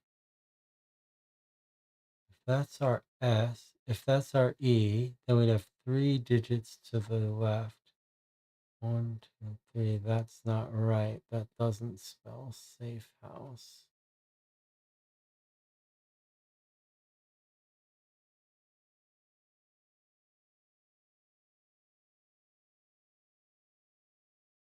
It's unfortunate. It almost worked.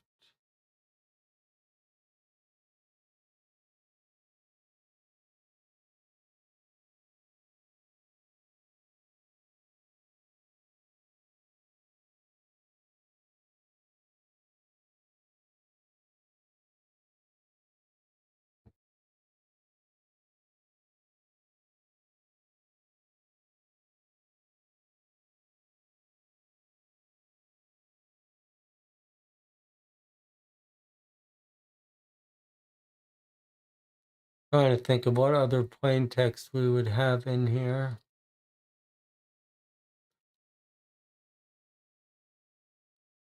But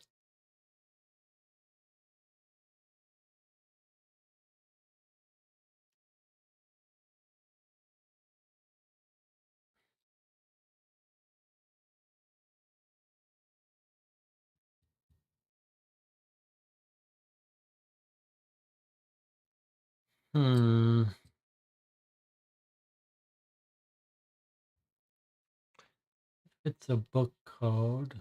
5D, what would that be?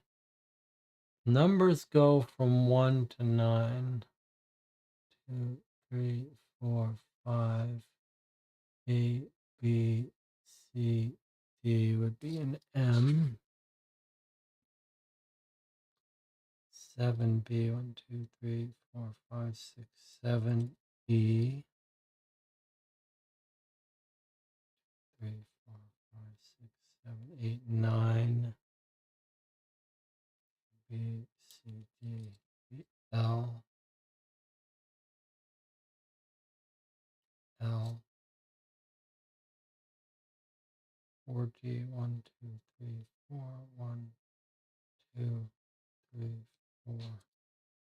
The H. This doesn't seem right. And then an L again. Okay, that can't be.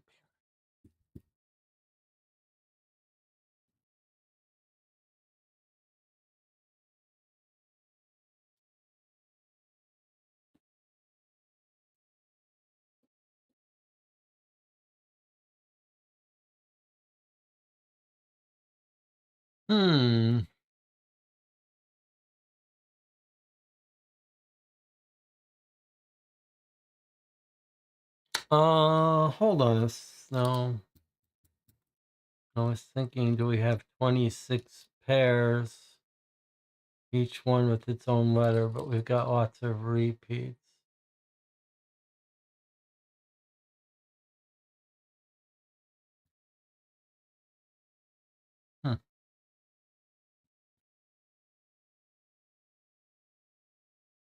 Okay, let's take a break. I'll see you in 8 minutes.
All right, we're back. 10 concurrent viewers, 3 likes. Jonathan Warner is heading out.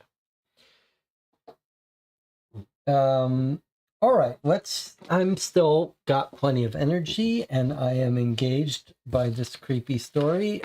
So let's step back and regroup a little bit. So we've got a bunch of places we could try to go. We put one of these in as a test and it says that's the wrong place. So what did it actually say? This place does not look familiar. It cannot possibly be the right place. So it seems like we're meant to figure out which place to go to. Maybe just from this set. Maybe we just have to pick the right place from this set. We could brute force try them all and see what happens, although the game suggested that's the wrong thing to do. If we look at what look like puzzles, we have got this, which to me seems to be saying like S is going to have a code and H is going to have a code, and then you're going to get a 4-digit code.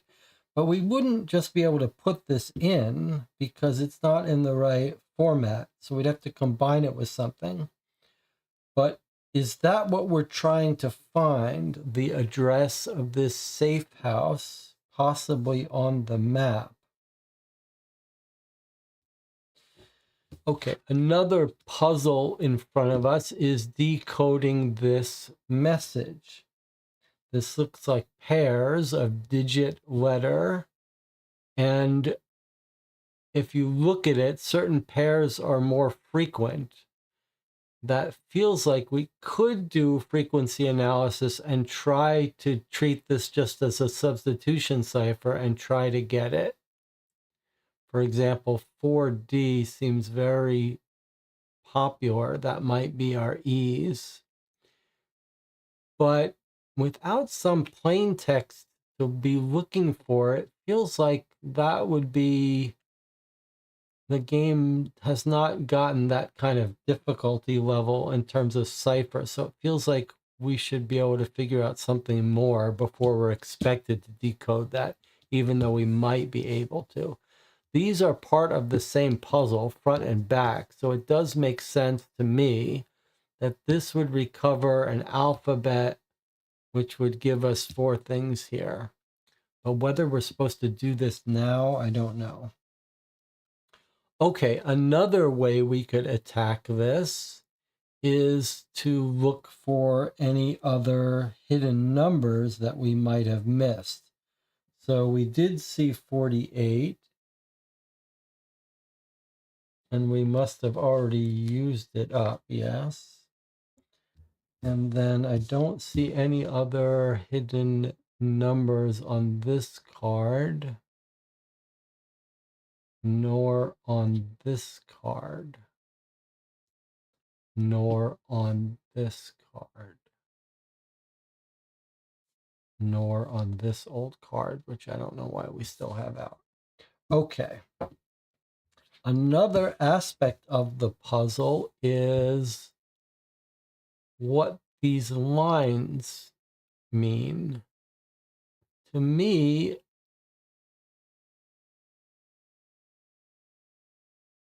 one suggestion was these are upside down, like there's a heart, so that should be upside down. One idea was that they would line up somehow. For example, if you do them this way, this is the only way you could line up to get all 3 at the same time.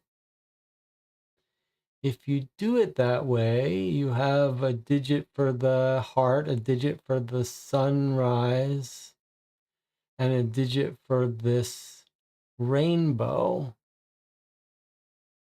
However, that gives us the digits 9, 3, and 8. And we don't know how we would use those because all of the locations None of the locations have a 9 in it. We don't think the game wants us to type in a random location. Although one thing that jumped out at us here is this SH for sun and heart, but that would suggest 9, 8. But how would we use that? We don't know. The other question is, why would we line these up? They do look fairly convincingly like they line up. Maybe we should write this down. Okay, then the other question is, why is there an X here? Is this where we're supposed to go? How would we go there? Then there's the question of overlaying these maps, connecting them. That looks like the same word that's here. And you can see that if you slide these over, that seems to connect where the two maps overlay. Like you can see, for example, here, can you see these two are lining up? These two are lining up, so there is an overlap. It's like that.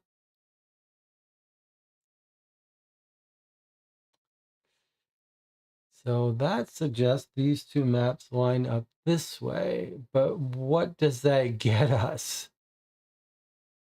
Not sure.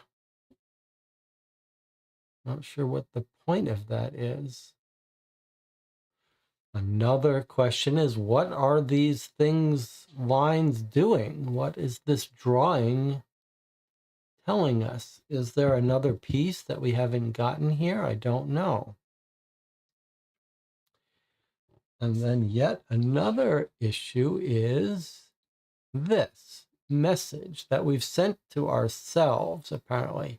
At noon, you must find the pendulum of the dead opposite the shade of the large sundial. So I was thinking, well, is there a sundial here that we should...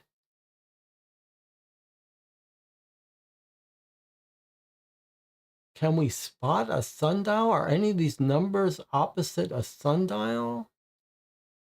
Doesn't appear to be. There's our compass rose, but that's drawn on the map, not in person. And even if you did think that that was the sundial, the one that would be opposite, it would be 232, and we already tried that. 12 small children step towards life's long rest. Pendulum is charged with unique soul rays of the purest kind. Take care of them so the Savior can defeat King Leopold and his minions. A bizarre, crazy person's rant, if ever I heard one. But sometimes when you get the crazy message, it's because there's a code. Now, we didn't try to see if it was a thing. What's it called again when you use the first letter of each line? Starts with an A. I can't remember, but it says if you at DO1 TRCSKTDA, an acrostic, yeah. So that doesn't look like an acrostic.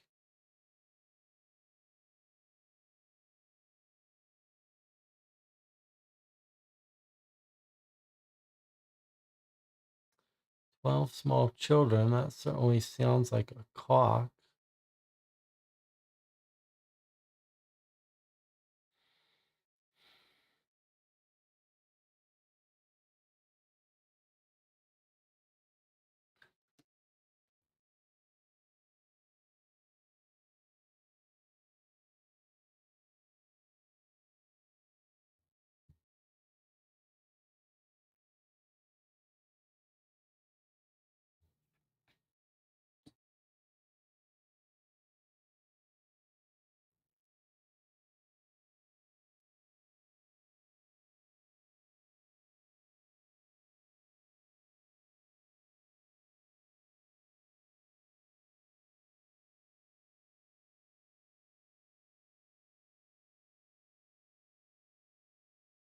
Marlene is guessing 237, but on what basis, Marlene?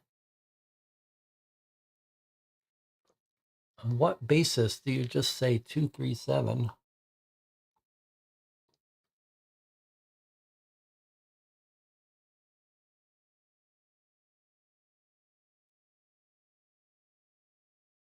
Add the numbers together.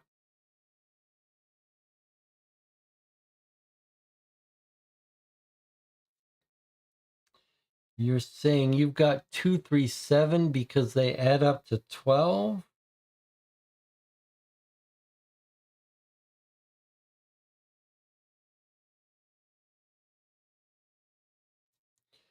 Well, it's an interesting theory. I mean, 12 is mentioned twice in this message. It says at noon, that's a 12.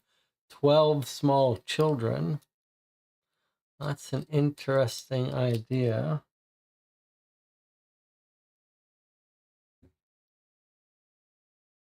It's a very interesting idea. Well, I'm willing to put it in as a test. The game says you get penalized if you do lots of guessing, but I like the idea. All right, so if we say that the 12 is the thing that jumps out at us, doesn't my gut tells me we should be looking for something that's provided by this information rather than this. But let's try it. Let's try the one set of the one 3-digit thing that adds up to 12, which is 237. All right, let's try it.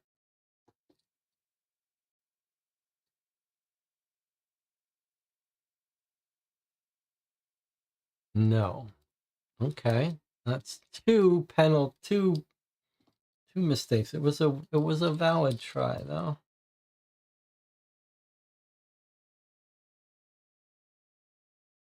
So if we decoded this, we might know what to do. It might tell us what to do.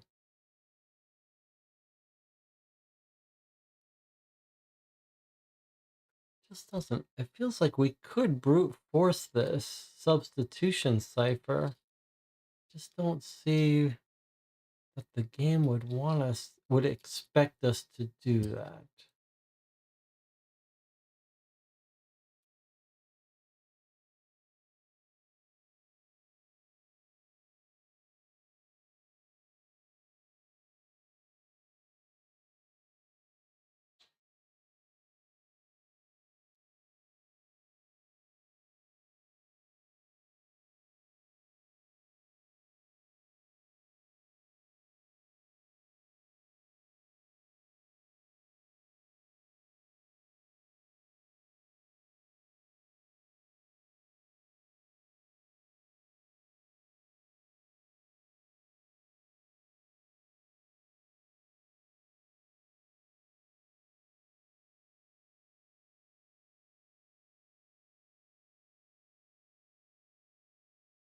Not going to be ASCII or anything because the range is too high, right? It goes from 4D up to 9. That's too big a range for a hexadecimal.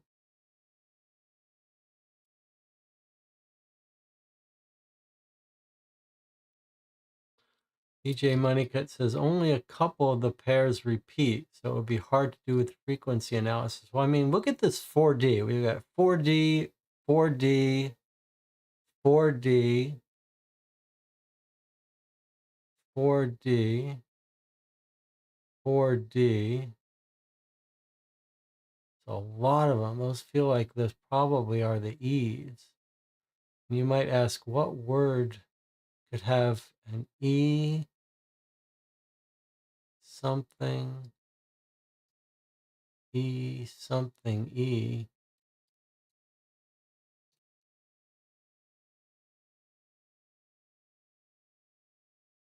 ending in an E. And then we've got 90, 90, 90. 3 of them. If you look at it backwards, I can see the word dial. Okay, don't know what that means. You'll have to try better. Don't know what you're talking about looking backwards. Don't know what you're talking about in terms of what backwards even means.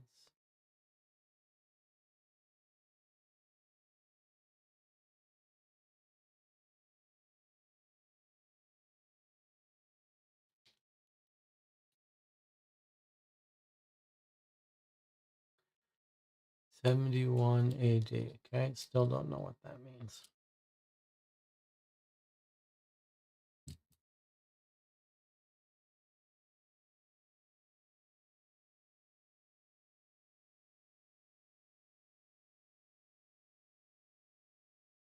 These lines feel like they would be meant to be that you would align them with something. Could we align it with this message? No. Could we align it with this? Like this.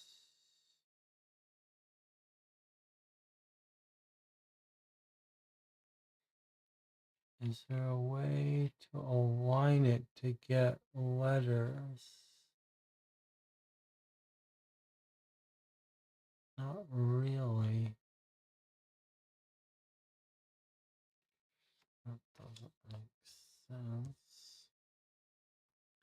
It seems like it would be a book code, 5th line, but what would the letters be?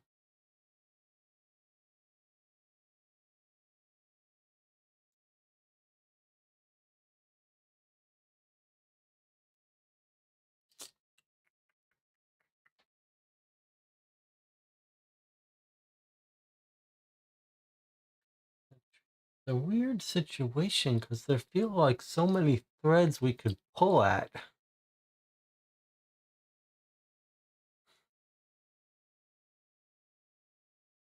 Feels like one of these threads has got to unravel something for us.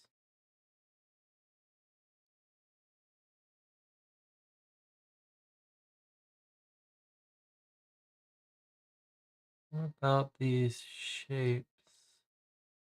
Hey, I see something. I don't know what it means, but look for a second. Look at this red drawing.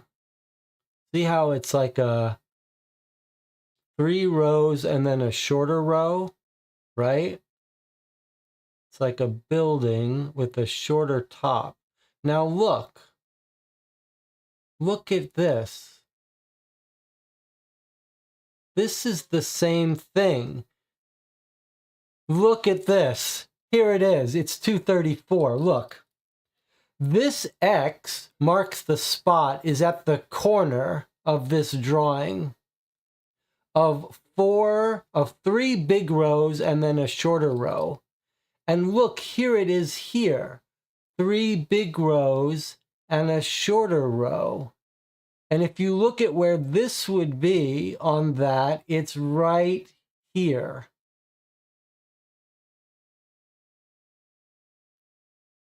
$235. That's this building is exactly this building on the flip. And look at these lines here are these lines here.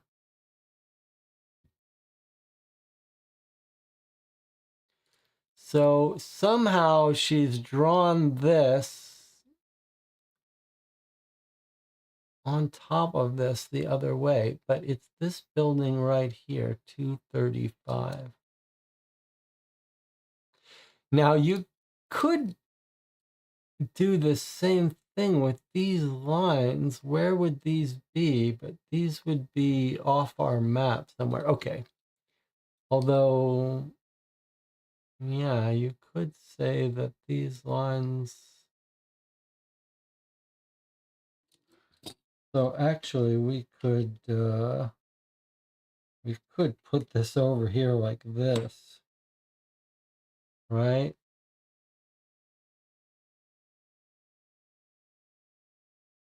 That's basically where it is. So I wonder if these will tell us anything. Okay, so 235.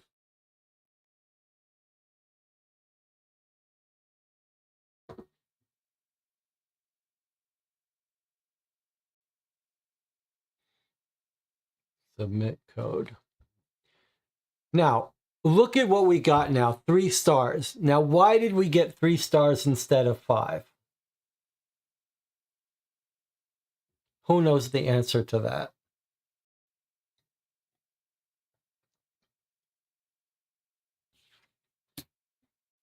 Why did we get 3 stars instead of 5?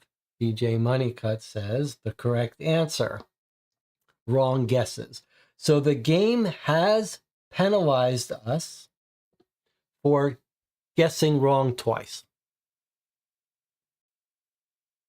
Okay, that's pretty cool. That's pretty cool. All right, so that's going to affect our score at some point. All right, let's look at card 49.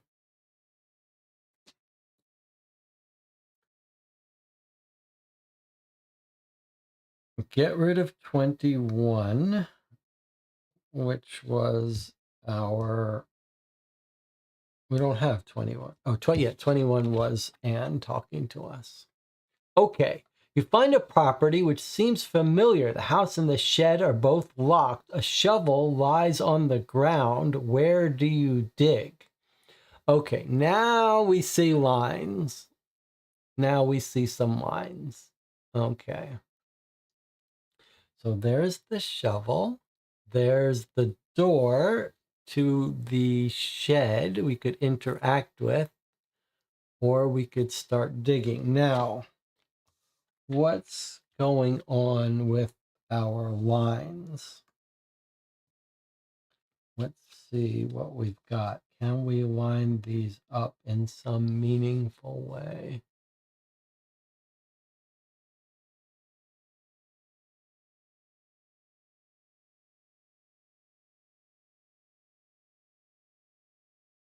Hmm.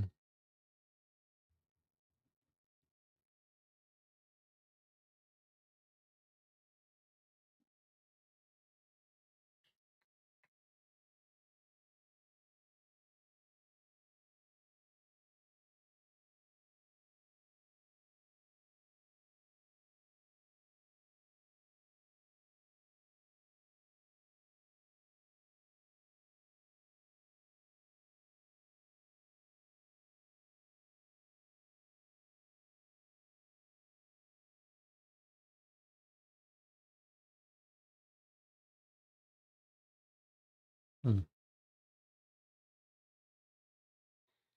I mean,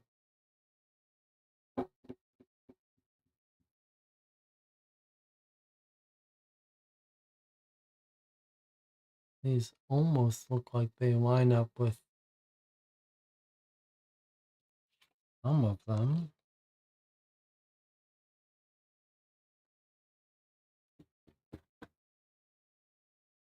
I mean, it's clear. Well, I shouldn't say that. It looks like it's a spatial thing.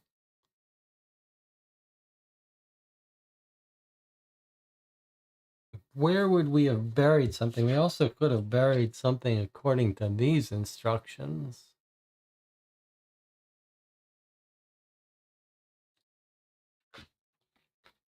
What do we do with this?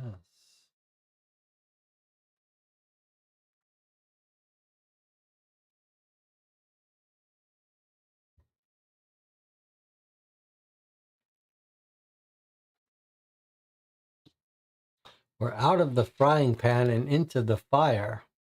We made progress, but now we're all of a sudden stuck again. There's an interesting little tall beam here. House and the shed are both locked. Okay, so I think we're going to dig up and find a key, which we can use to get in this door. So I don't think there's anything for us to do here with this door until we dig something up. Now the question is, where is it buried? We don't want to guess, even though there's only 4 places to guess. We don't want to guess because we don't want to lose our score. But let's say we did line this up. How would that help us?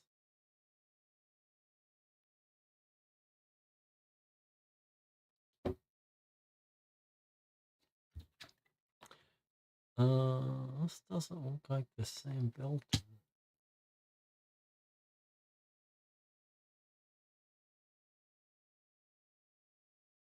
So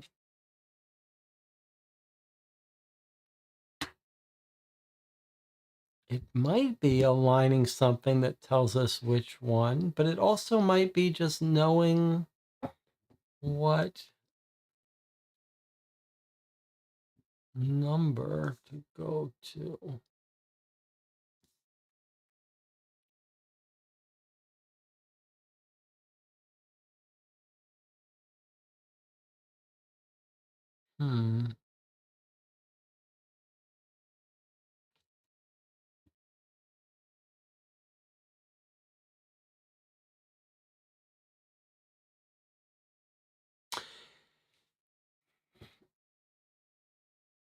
The theme of this game, of the mental illness, whatever, is helped on by the akimbo orientations of the drawings and stuff. They sort of give you a a feeling of disorientation. Could the poll go to noon? I don't know that that would really help us.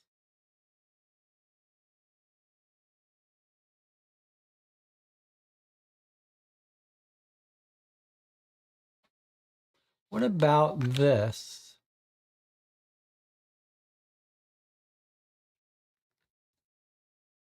Does that help us? If there are 2 X's, are the buildings? If there was 1 X, I'd be more inclined to think.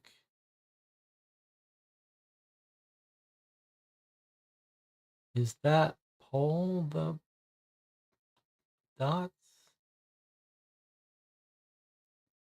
Let me zoom in on that a little bit. It's tempting. It's tempting.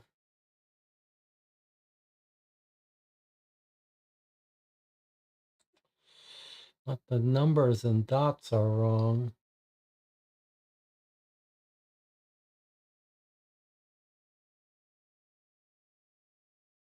You know?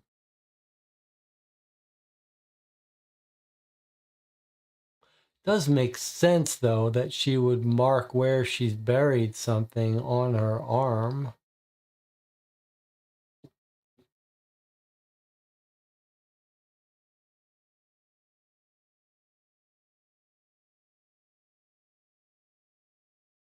But there's so many little dots and stuff.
I mean, when we saw this, we immediately jumped to the possibility that these are lining up, but wouldn't make that much sense thematically for these things on this map to line up. Even if we did, what would we do with them?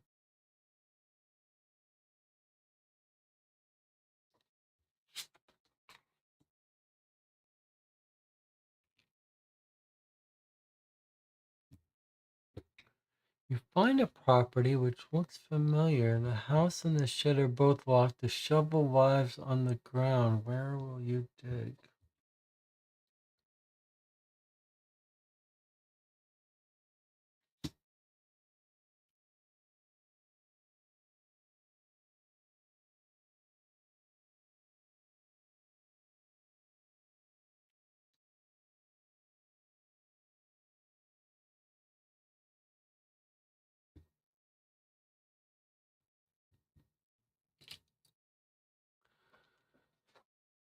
Hmm. What if we wrote down the letter numbers of safe house?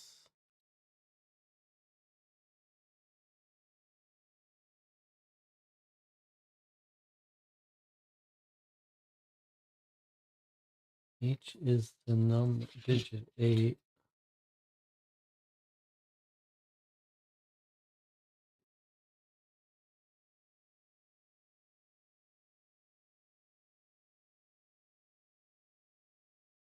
This is 19.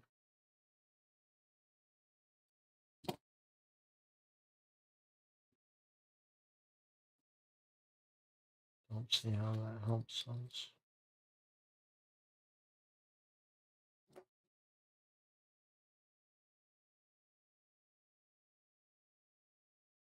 You might imagine that this code is 1908. Doesn't help us though.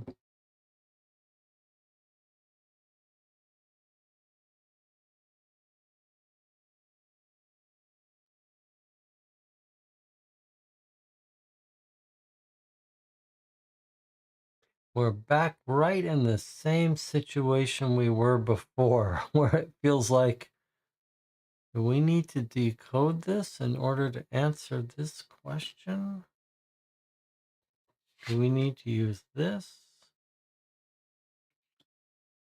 It feels like this could be the answer that we're trying to find, but don't know how to use it.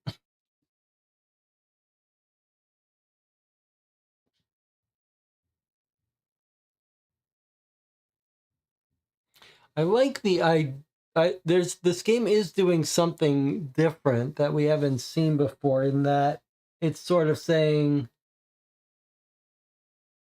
at least with this one, it was basically saying you could brute force this. You've got 7 possibilities, but you're getting penalized for guessing randomly, and I feel like that's what's happening here. Like it could very well be just one of these 4.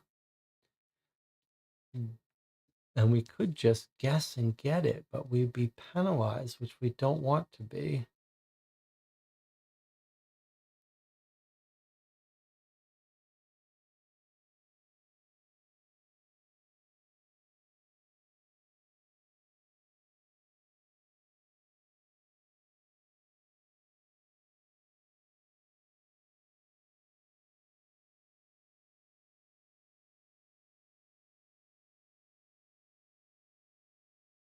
Oh, my gut tells me it would make so much sense for her to have a little tattoo map, treasure map, but I just don't know how we would.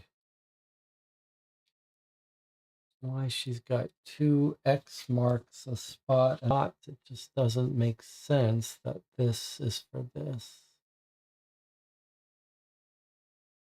Uh-huh.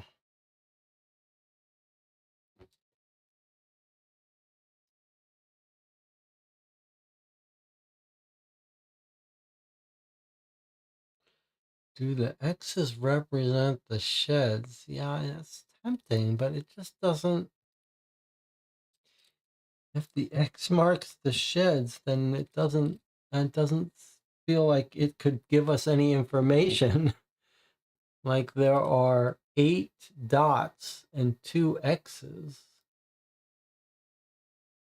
Don't know how to make sense of it.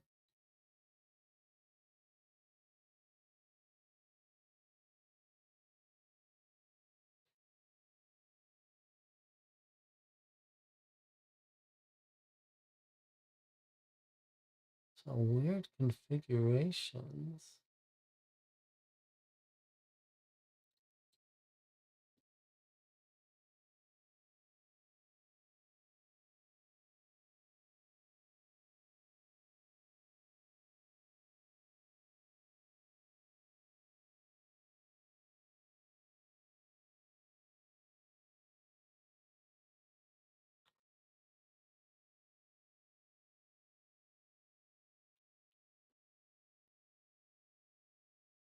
The 85% was just how much alcohol was in the hand sanitizer.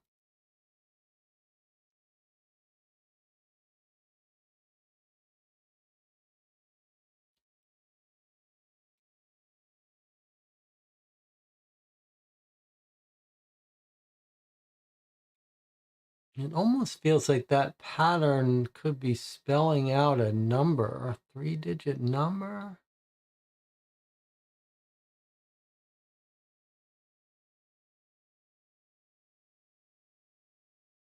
Huh.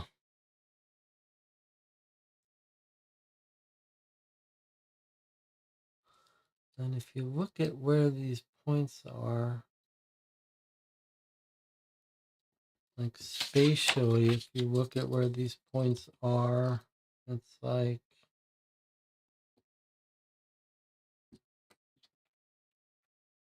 if you overlaid it, you get something like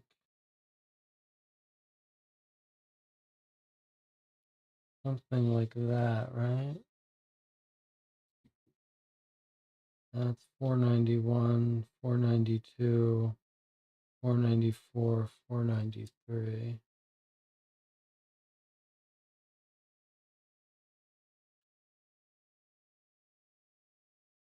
I don't know how to map that.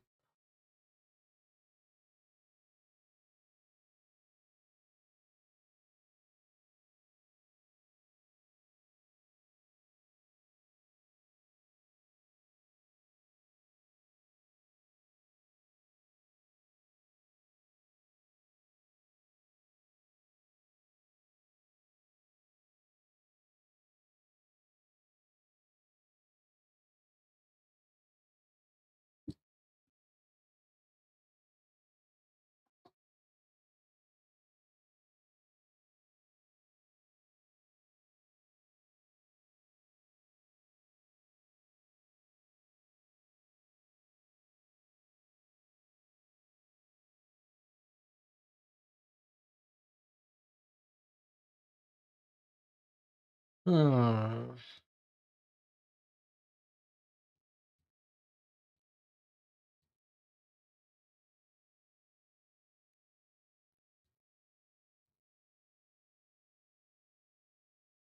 So far, this game, all the puzzles have been reasonable and fair. There's no reason for us to expect this one to be any different.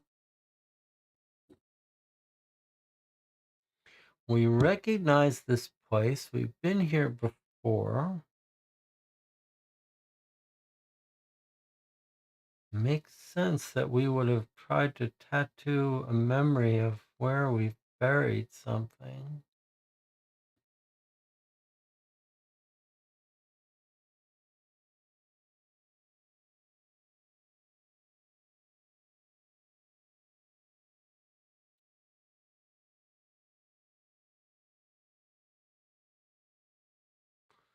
It'd make more sense if we rotate it so it would be what she would see. Okay, well, if she was looking at her own arm, it would be like this.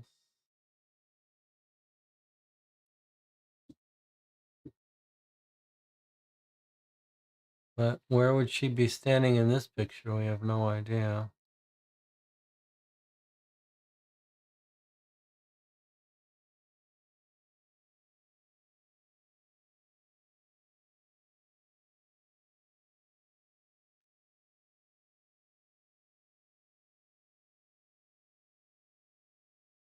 So hard to think about how that could be useful to us here. Of course, we don't know that it's useful to us here. That's just a complete guess. Noon, you must find the pendulum of the dead opposite the shade of the large sundial, but we don't see any sundial.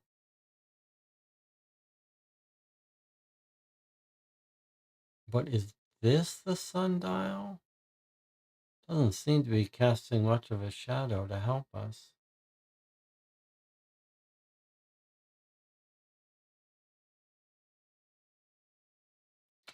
Doesn't feel like this is here to me.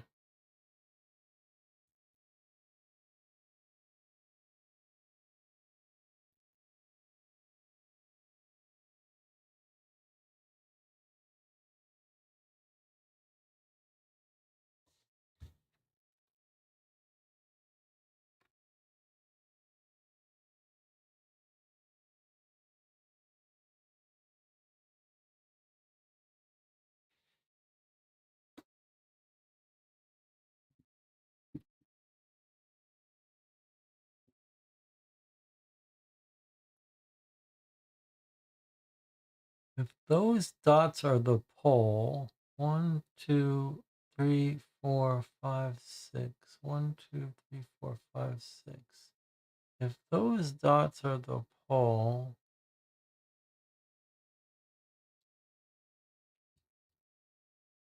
doesn't really make sense to me.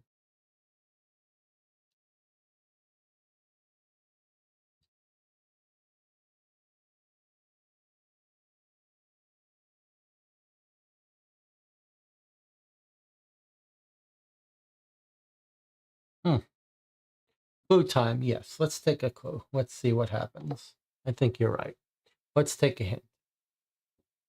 The 4 cardinal points have been penciled in on the map. Can you figure out which is north, south, east, and west on card 49?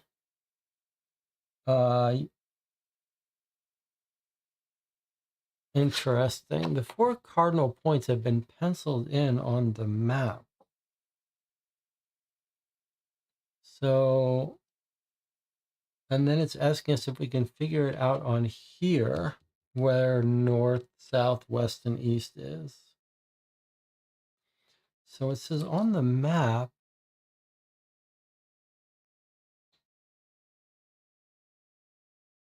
the 4 cardinal points have been penciled in on the map. They have? I don't see how the 4 points have been penciled in on the map. I don't know what that's supposed to mean. I mean, north has been printed on the map. What is it talking about? The 4 cardinal points have been penciled in on the map. They certainly do not seem to be penciled in on the map. And then it says, can we figure out where north is here? North, south, west, and east is here. I don't see how we do that.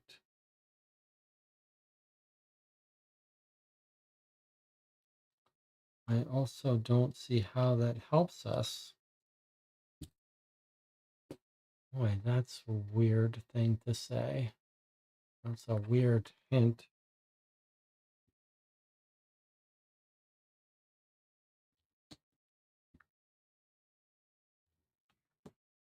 Four cardinal points have been penciled in on the map. I don't see what you're talking about.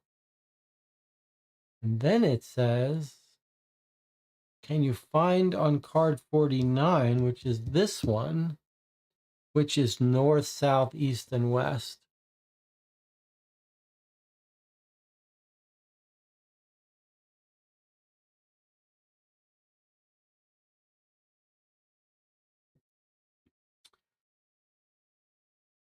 If this is a shadow from the house, I just don't see how you're supposed to. I mean, you need to know what time of day it is. I don't understand.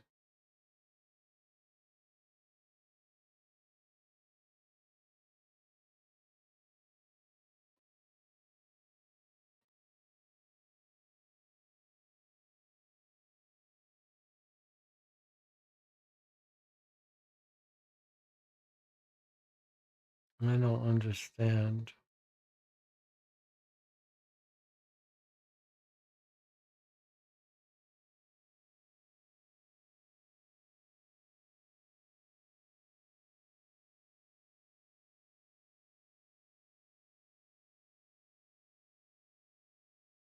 Hey, what if it's talking about this map being these two buildings? Is it possible we went to 235 that this is the large building and this is the small building?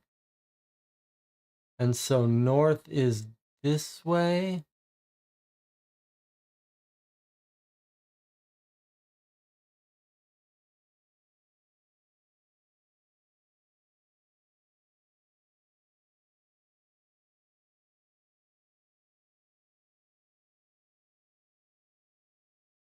So if we line it up here, this is this building, this is this building. The thing about penciled in is kind of wrong, but okay, so that's north, so north would be this way. Now, how does that help us?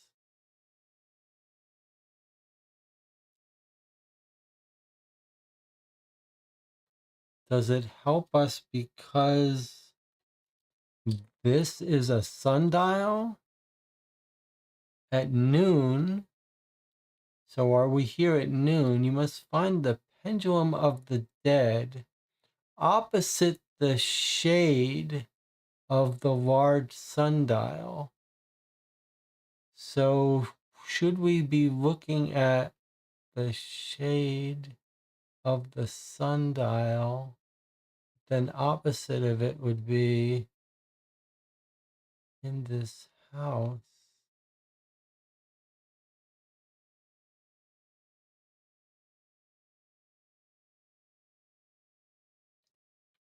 Opposite the shade of the sundial.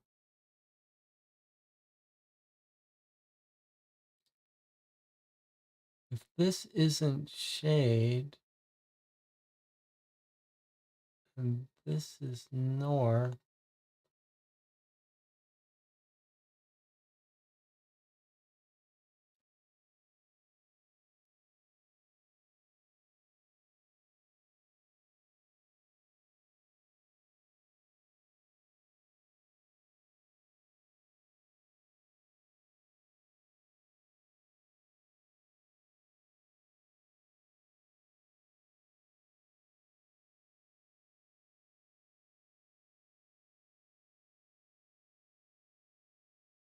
of course, maybe it has nothing to do with this.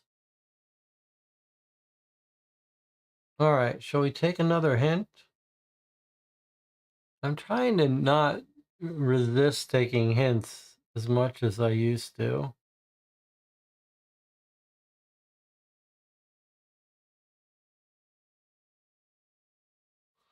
Let's take another hint. The four cardinal points have been penciled in. Okay, the large sundial refers to the flagpole. If the sun is in the south, which way does the shadow point? All right, well, it definitely does seem to be suggesting what we're talking about. We're just sort of lost on how to actually make it happen. um, so if we line this up, we think north is this way because we think these maps, these buildings here at 235 are these.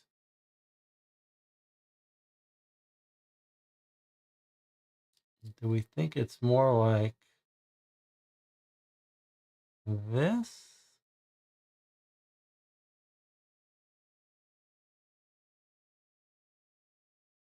If we look at this map, which way is north? Does that mean we think it's here? At 491? Point the card north on the map. I don't know what that means. Okay. The sundial refers to the flagpole. If the sun is in the south, which way does the shadow point? Okay, but we don't know what is south and north.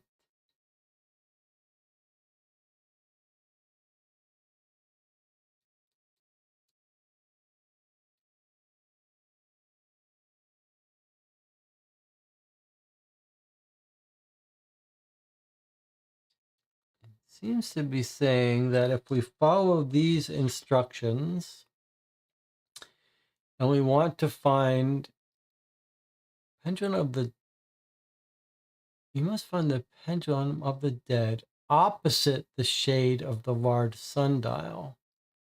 That's so confusing. But if the sundial is coming from the south and we think north is here, then the south goes here, and then the opposite of that would be over here.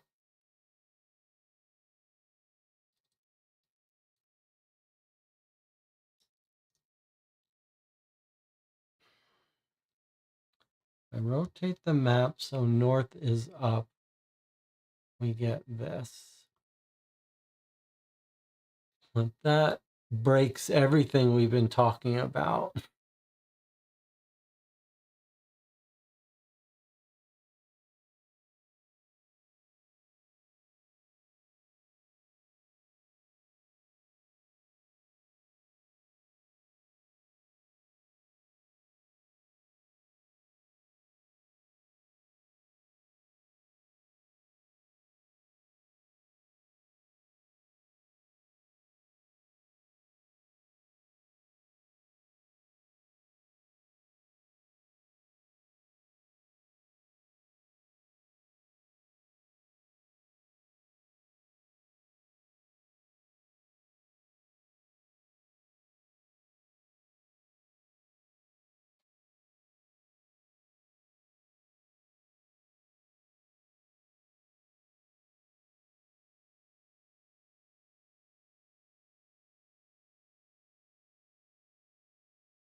Okay.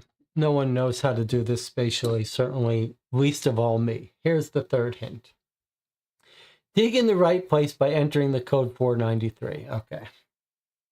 So let's just talk about this very unpleasant puzzle. But I'm not freaking out because I haven't spent 4 hours on it. I have spent 2 hours on it, an hour here. But let's understand what the game wanted us to figure out. It wanted us to go from this map, figure out from north being this way, where north is from on this map. Once we know where north is, we could visually try to reconstruct in our heads the 3D world where north is. Then we're supposed to say the sun is coming from the south.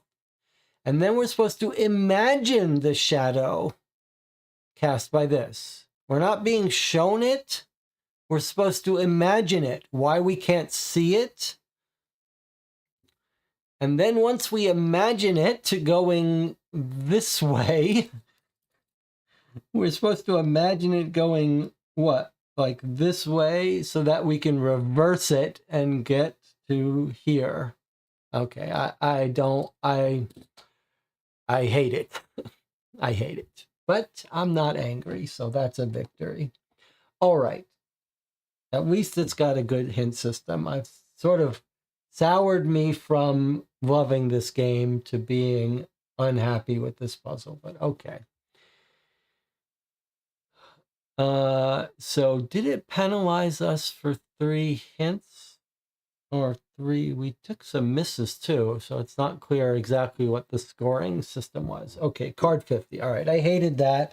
What a shame too, because this looked like a lovely looking puzzle. All right, that's okay. A hiccup in the road. We got a whole new attitude towards life today. Instead of getting angry and needing to break out the whiskey and being mad, we did it as a group. We didn't get angry. Moneycat says, I don't see how we could know the sun is in the south. Barnova says, yeah, it requires you to know it's in the northern hemisphere. The path of the sun runs south. All right. That just seems crazy to me. But that's okay. That's okay. Okay. Just one hiccup. Is that going to be the new rule we play by? Maybe we should do it that way. I won't get furious until 3 terrible puzzles. One terrible puzzle, we're just going to brush it off our shoulders. Okay, we've got a suitcase. You dig up, find a heavy suitcase, which you pull up. Enter the code 50, followed by the 3 numbers which unlock the suitcase. Okay, here we go. We know these symbols well because we've been staring at them for a while. They're on our map. Now it looks like maybe Jonathan's instinct earlier was right. Maybe this is a separate kind of puzzle.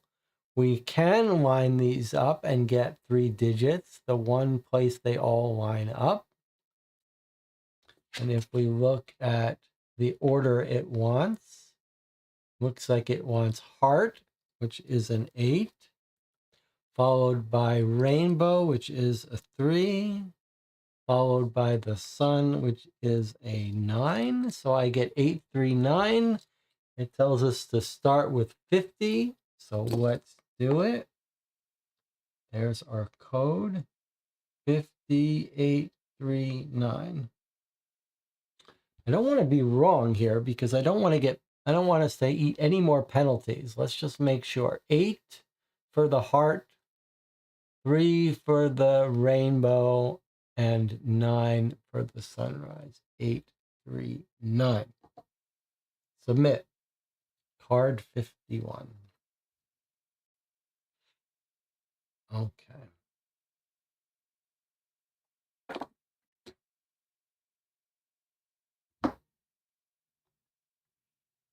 No secret numbers in this card, right? I do love the art. Okay, card 51.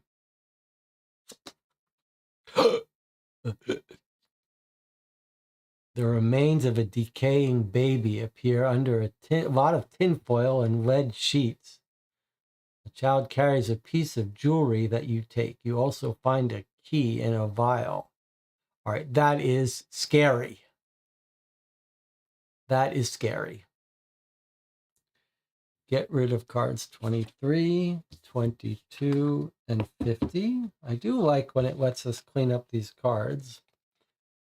All right, so what have we got? We've got a piece of jewelry around its neck and a key in this vial here that we should be able to use to open up the shed door. Boy, that's creepy. All right, so it was the suitcase from the prologue. So probably key and door is going to open. Don't know what to use the vial with, though. All right, time for another break, though. I'll see you in 8 minutes.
Okay, we're back. We're playing the first of 9 boxes that exist for 50 clues. The first box in the first set of 3 that make up this Leopold series. And it's promised to be a gory, creepy, not for kids story. It's basically lived up to it, although it hasn't seemed out of line in general. It hasn't been so scary looking, but we've just found a dead body in a suitcase. There's 2 things that are standing out in this game for me that is making it memorable. The first one is the art style. The second one, which is sort of connected to that, is this idea that we are sort of inhabiting the role of this psychotic, mentally ill woman. And that's a different feel. Normally you'd be tracking down the crazed killer psychotic. Now it kind of feels like we're living through her. And she has buried this baby and wrapped it in lead blankets so the secret rays wouldn't get to it. I put a vial around its neck. It's a very creepy little story here. And then mechanically, the use of this app with its hints and codes is really actually done pretty well. One big complaint, though, with this puzzle, I really wish they had found a better way to do that. But it hasn't thrown me off my serenity.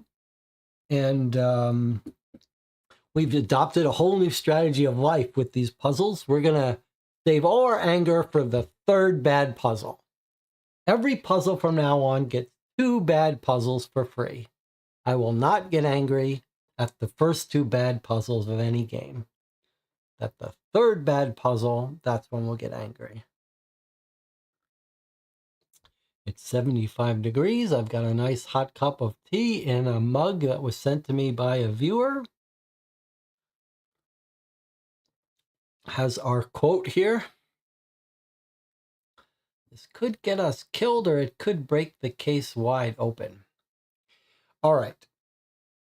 I would like to hear from someone in the chat so I know I'm not here talking to myself, which would be okay.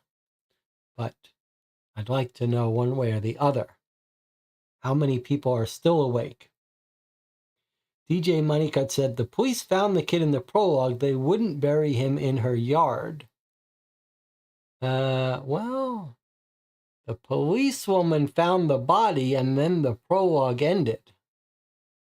So perhaps the policewoman found the body and then Maria found the policewoman. DJ Moneycut is still here and Marnova is still here. Morning here, so awake and working. Okay, so we found the baby in the suitcase with the vial around its neck and a key in jewelry around its neck, key in a vial. We're now going to use this key to open the locked shed. So let's put in these codes. It looks like 511 and 595.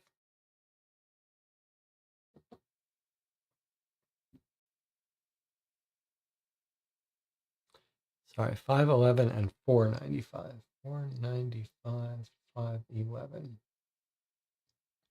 Okay, look at card 42. I also appreciate that we're going to get a score here based on how many wrong answers and hints. That's an interesting... We don't normally get scores with these kinds of games, and I can appreciate that. All right, we're inside the house. You look for clues in the house, but are tired and fall asleep on the couch. The next morning, you set out to find a sleeper agent. Take card 30. All right, so I see 44 and 43, and then it's telling us to take card 30. 43, 44, and 30.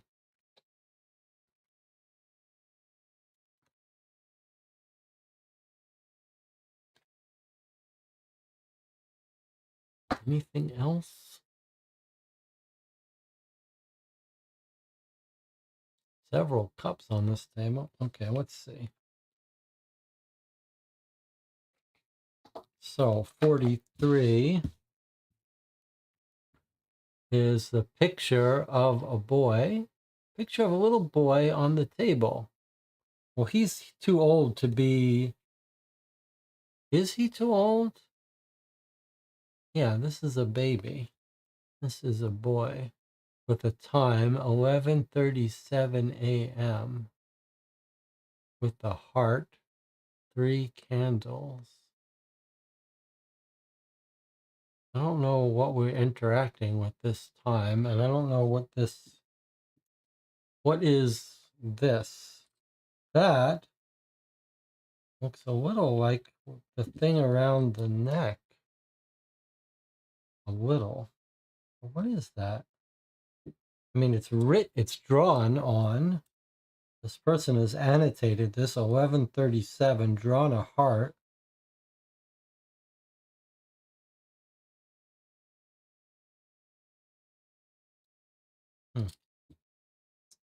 Okay.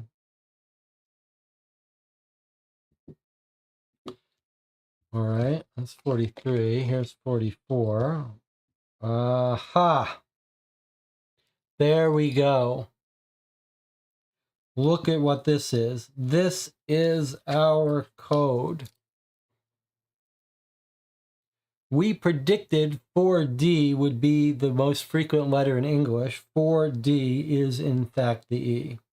So we could have brute forced this. It might have been difficult, but we could have brute forced it. But here it is. Here's the decryption key. Looks like we've got some batteries here, or shotgun shells, but these look like batteries to me, and a knife. Actually, I don't know if we would have been able to brute force decipher it, because look, there's a bunch of numbers in here as well, and punctuation. All right.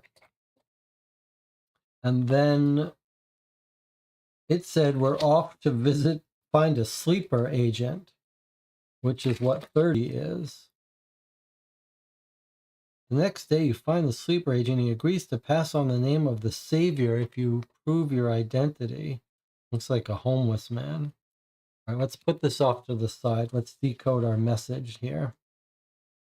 This is exciting that we're finally getting to decode it. It is interesting that we couldn't have done it really on our own. DJ Moneycut says he thinks the pendulum is probably the piece of jewelry. I think that makes sense. All right, let's decode this. Let me put it off to the side so I can see it. All right, so how are we going to do this? I guess we're just going to do it. We're just going to do it and try not to lose our place. 5D is a D. 7B is Y. 9D is S. 9D is S. 4D is E. 9D is S. 0B is K. 5A is an O or a 0.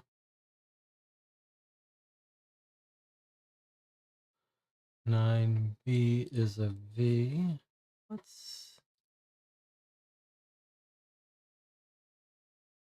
Why is this not quite working? It's clearly the right thing to do. So I'm going to keep going. This was our 9B.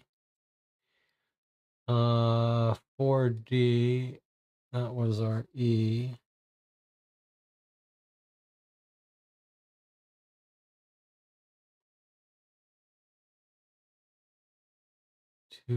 C is N. 7A is a space. 1D is 9. 2D.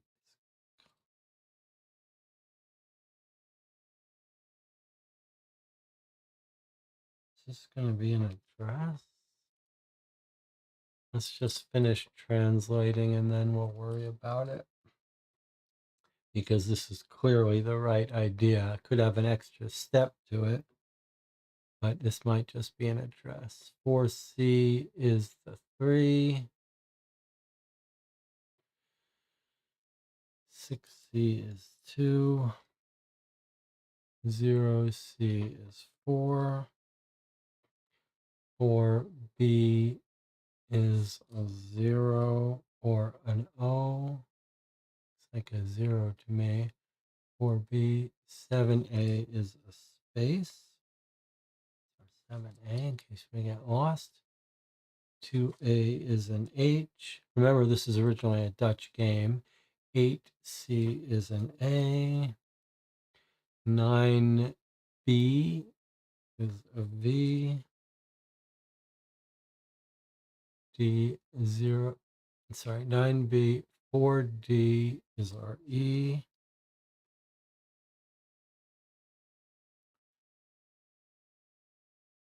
4D. 0D is L. 4D, 0D, 4D, 6D, 6D, it looks like a Z, and then 4D is our E.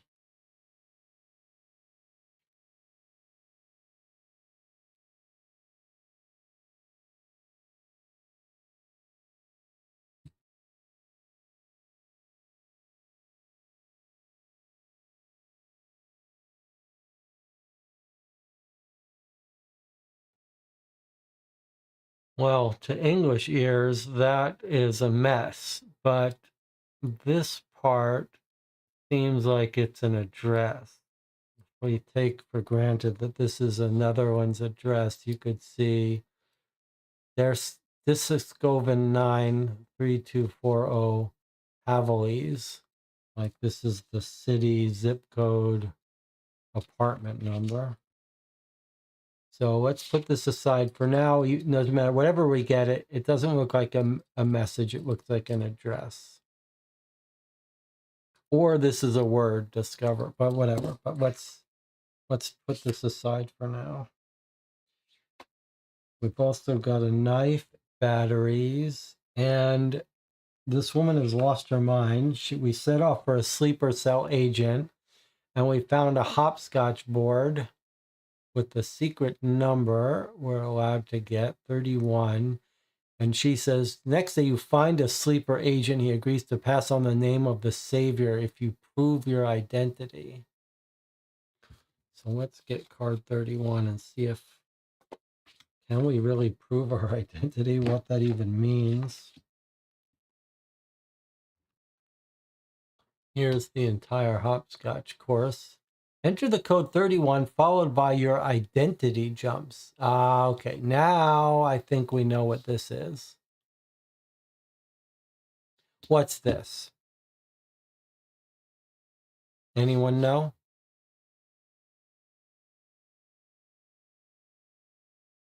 This woman's crazy, who we're playing, but I think we know what to do here. I think. I'm not 100% sure, but I think. I think this is going to be our arm tattoo. Yeah, I think that makes most sense to me. So, yeah. So, if we look, I think we've got 1, 2, 3, and then here's the 4 and the 5, 6, 7, and 8, and 9. Okay. So 1, 2, 3. Then she hits on the 4. 5, 6, 7, 8. So she hits on the 4 and the 8.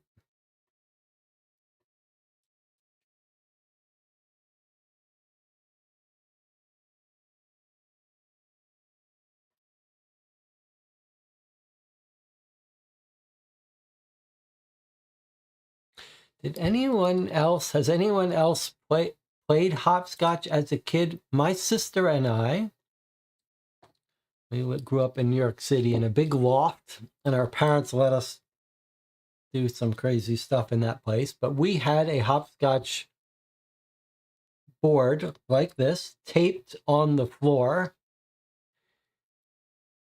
My parents had a loft in Soho in Lower Manhattan, and they never finished the floors. The floors were like plywood almost. And so we just put the masking tape on the floor, and we had the hopscotch board there for years, right on the floors. A normal person played outside on the chalk, on the concrete. Ornova said, had a concrete yard to play in chalk. We would use matchbooks. My father was a cigar smoker, so there were always matchbooks, and we would play. You throw it on the one, then you have to hop to it, you pick it up, you go back. I'm sort of curious to watch what the official rules of hopscotch are. Okay, let's try to put in our code there, 3148. I think the chat is reasonably a bit.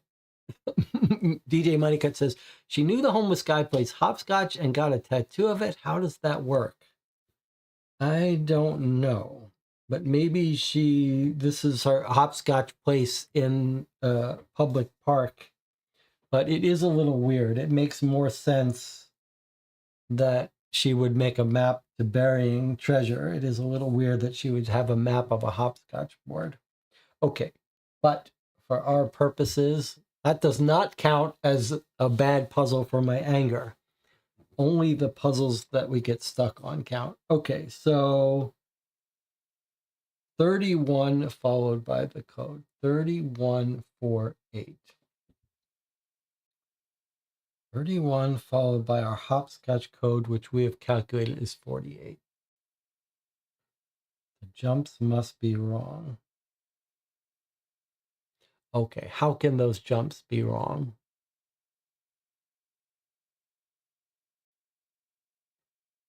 Do you think they're the dots, not the X's? I guess so. Maybe you can't jump all the way to the 4. Okay, so I led us astray a little bit. 31, and then she goes 1, 2, 3. She skips the 4. She goes 5. She hits the 6. She hits the 7. And then she skips the 8 and hits the 9. Then she must turn around. But surely we only care about that.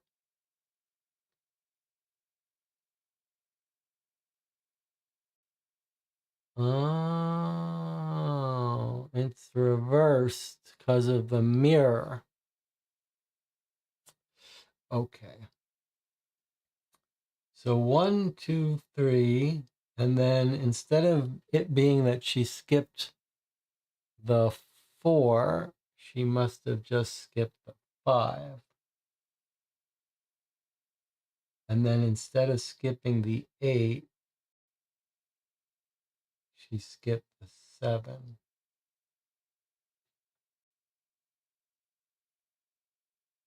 I like this hint.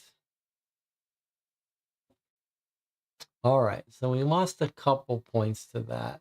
That's pretty clever. Okay. Card 32. All right, I'm not complaining about that.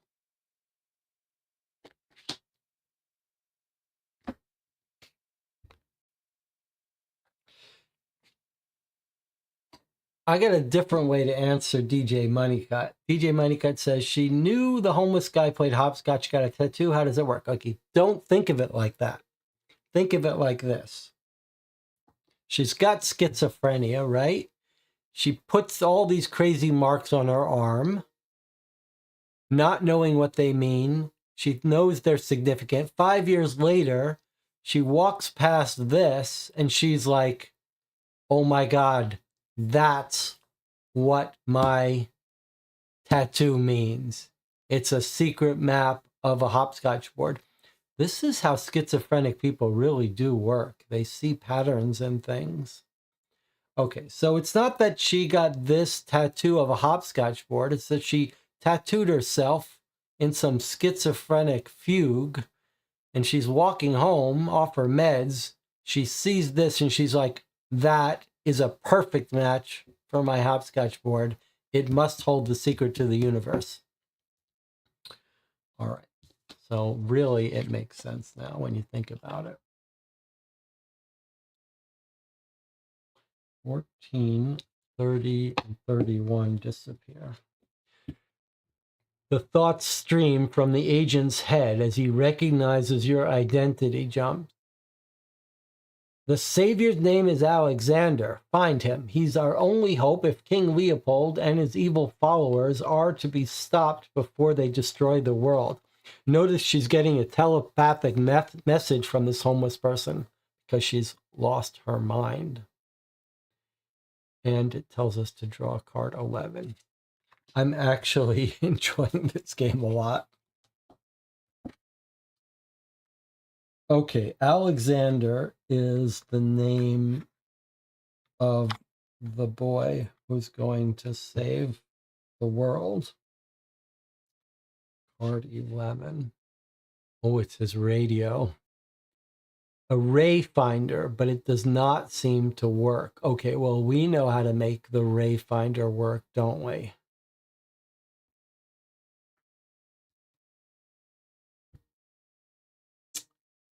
Because we found in our house batteries.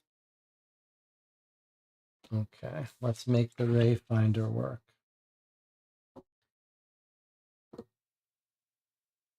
441 and 111.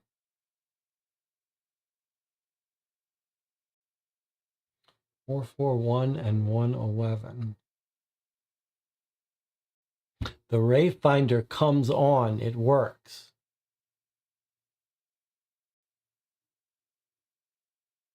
Okay. Now what?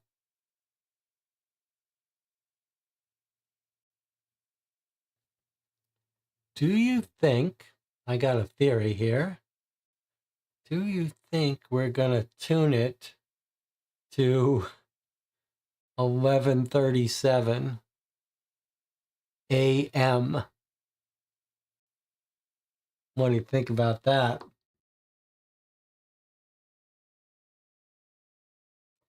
I think we're going to tune this radio to 11:37 a.m. How do you feel about that? DJ Moneycut likes it. Okay. So we go back and we try now 111 with batteries. That doesn't work though, because it has to be a 3-digit. Oh, 431. 431. I was going to say, how do we? Okay.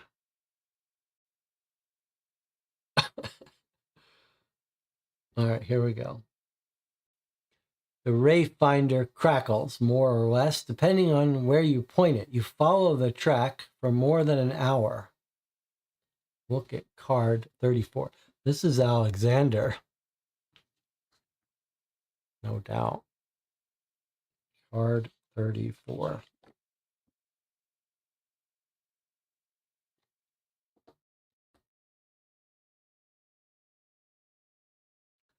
Looks like a playground. Get rid of card 11, which was the radio. The ray finder crackles violently in this place, so Alexander must be close. Now take card 34. Okay. This might be, now I don't know what's going to happen in this game, but there are people that are very sensitive to certain topics. It's quite possible that our character is going to end up killing a kid in this game. So if that bothers you terribly, you may not want to stick around for this entire stream. Because I don't know what she's going to do to this kid when she finds him. Okay, get card. We got card 35 we see in the window here. All right, get rid of cards 32 and 34. All right, so we've got a bunch of kids here in this schoolhouse. We see an Alexander S, Alexander D, and a couple others. So how do we know if we're looking for Alexander S or Alexander D?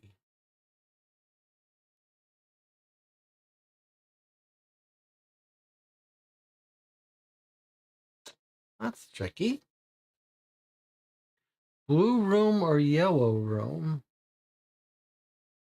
Hmm.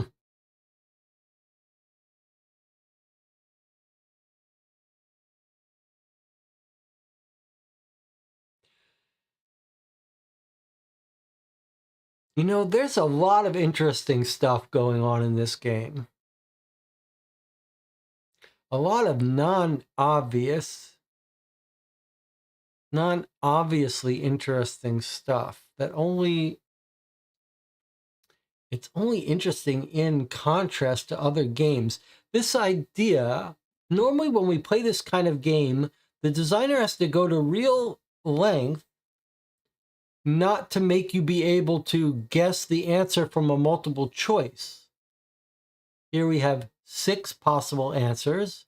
You could try all 6.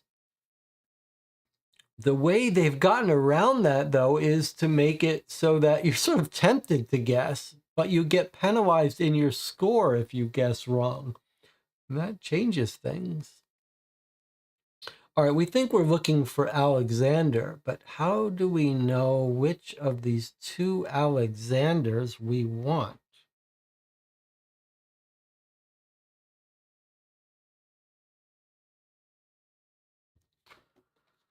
Let's listen to her crazy thing again.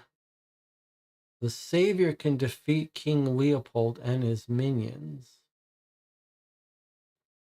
And then here we think is probably Alexander. It's not a color picture.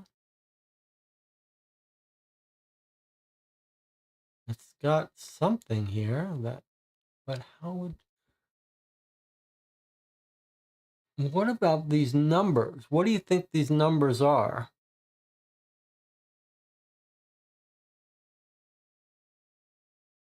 All right, well, we can guess what they are, even though we're not from Europe. You can see the ranges of the numbers gives it away. The first number goes from 1 to 30, and the second number goes from 1 to 12. So what does that tell you? This is the birth date, day/month. So Alexander D is born or something on August 28th. Alexander S is February 9th. Does that tell us something?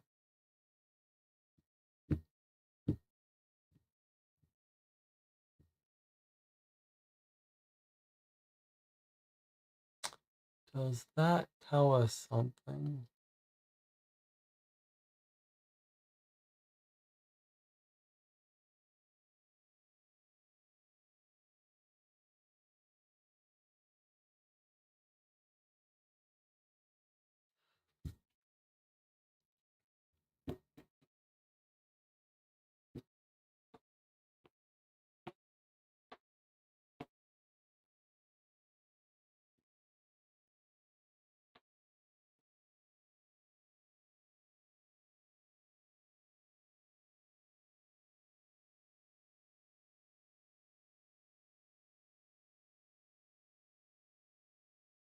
How do we know this kid's Okay, it makes sense that this is month and day if they're keeping this as their birthdays to remember birthdays. And if this was his birthday,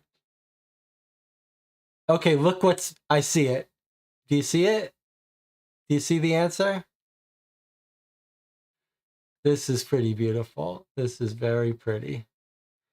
Okay. Okay, I'm going to put these two pictures out for you. Okay. Now you tell me when his birthday is.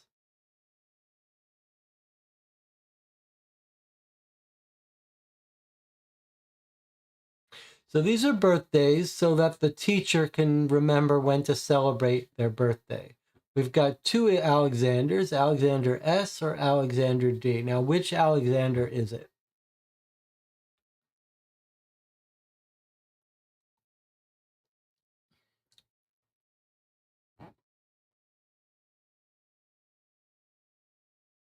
"14 viewers in the chat.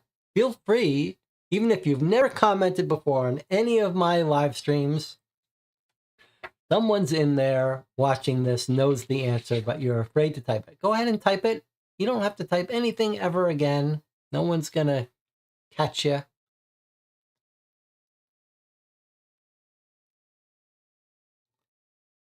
Who sees it? All right, you don't have to type the answer. Don't type the answer. In fact, don't. Don't type the answer if you see it. Just type when you see it. That way we give people a little bit of a chance to work on this themselves. Don't type the answer. Just type when you see it, when you see the answer. Let me bring it up so we can see it, see the chat together. There you go. Okay. Type when you see it. You don't need any other cards, just these two cards.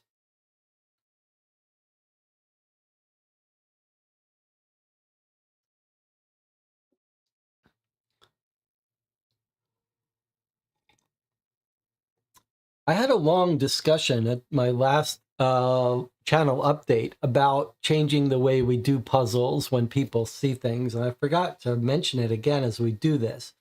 Now we're going to try to move away from the chat shouting out answers. I'll pay attention when we get stuck, but if you see it, don't shout out the answer. Just say I see it, and then when we get stuck, we'll have people tell. But I want to give the chat more of a chance to figure this one out.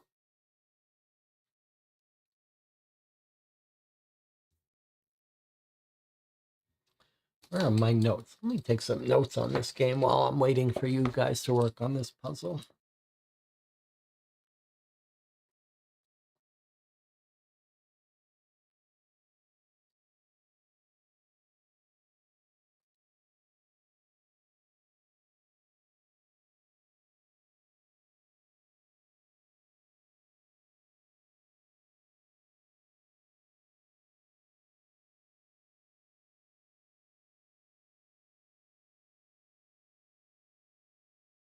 Still struggling with it?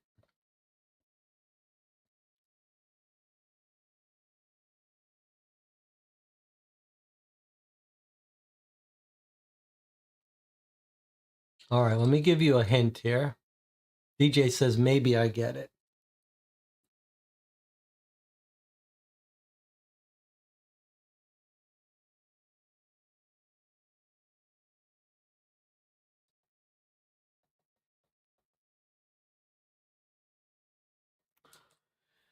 All right, I'm gonna reveal it now. All right, so we figured out these are birthdays, right? So Alexander D was born 8/28, and Alexander S was born 2/9. So Alexander D was born August 28th. Alexander S was born February 9th. Now we figured out this is a birthday party photo. And then we asked, but what's his birth date? We don't know. But look behind him. What do you see? On the windowsill, on the window pane, snow. No doubt about it, that is snow on the window pane. And it is not snowing in August. It is snowing in February. Alexander S. is our guy. Not a doubt in my mind. All right. Let's go in and put in our answer here. So enter the code of the child you're trying to find. Okay. So that's going to be Alexander S351.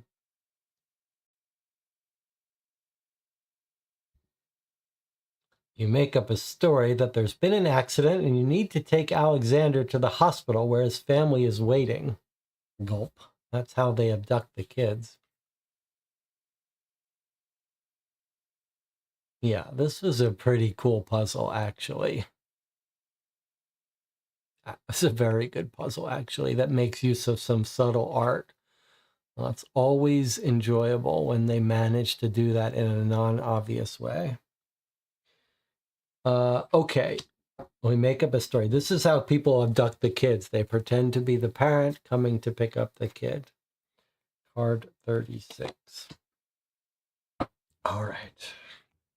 I'm getting nervous what we're going to do to this kid.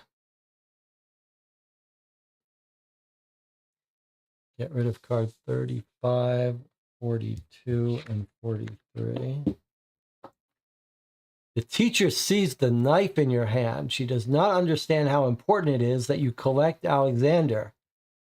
This is about the survival of the world, you say, but she cannot grasp the seriousness of it. Is she in league with the forces of evil? She does not look nice. We're about to kill this lady. We are about to kill this lady right now. We are a schizophrenic person. Wow, this game is going to make us kill this one. We've already chopped up someone's finger, but she's already seen our knife. Guys, I got some bad news for you. I can see this bothering some viewers. I mean, it doesn't really bother me because I know it's just a game, but we're about to kill this woman. I think this is going to be our son.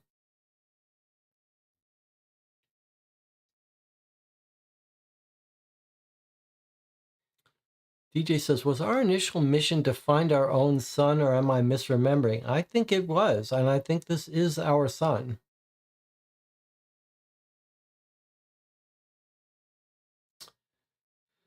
We're about to kill her. I don't see any way around it. I mean, we could show her the vial, but I don't think that's around his neck. I don't think that's going to convince her.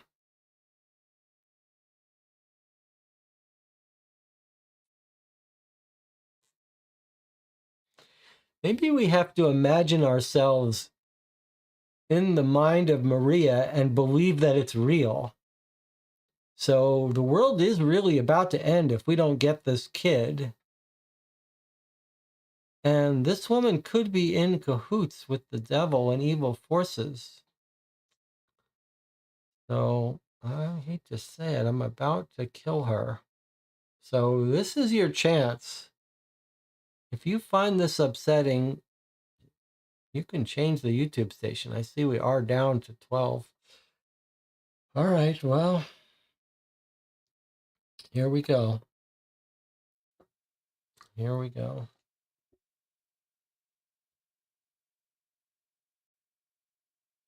That knife is going right in her throat. I have a bad feeling. Okay, here we go. That's combining 4, 4, 2, 3, 6, 1. Okay. Now, before I hit enter, I don't feel like I want to do this on my own. Can we have a vote? Can I at least get a majority voting to use this knife on this woman?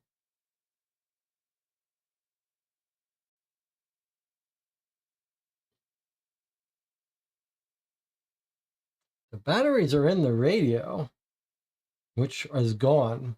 It's told us to throw away the radio. The only thing we could do is show her the jewelry. I just don't see how that's possibly going to convince her. I don't think we have the time to spare if the world's ending.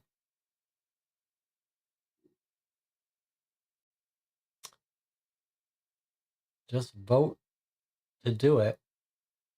All right. You guys don't want to don't want to be voting to kill someone. This is one of these things where I got to take the burden. I'm going to close the vote. DJ can't bring himself to do it. All right. It's my job. That's why they pay me all the money they pay me to do this YouTube for 4 years. Okay. DJ did it. He said vote to save the world. Okay, here we go. Look at card 37.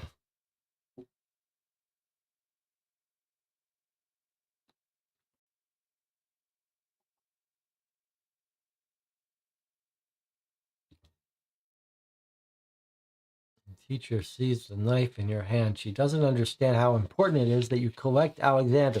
This is about the survival of the world, you say. She cannot grasp the seriousness of it.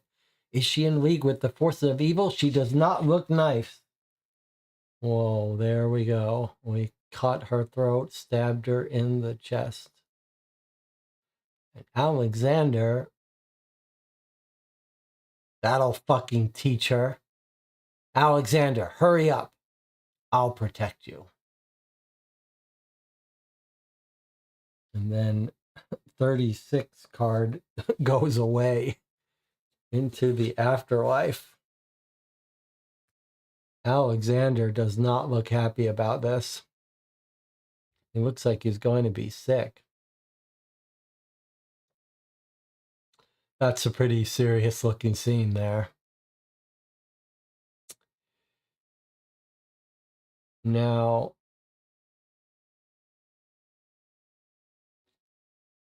there's nothing else. There's no hidden number here. There's a code to enter. I don't know why we would. And we can interact with Alexander. We're saying, hurry, I'll protect you.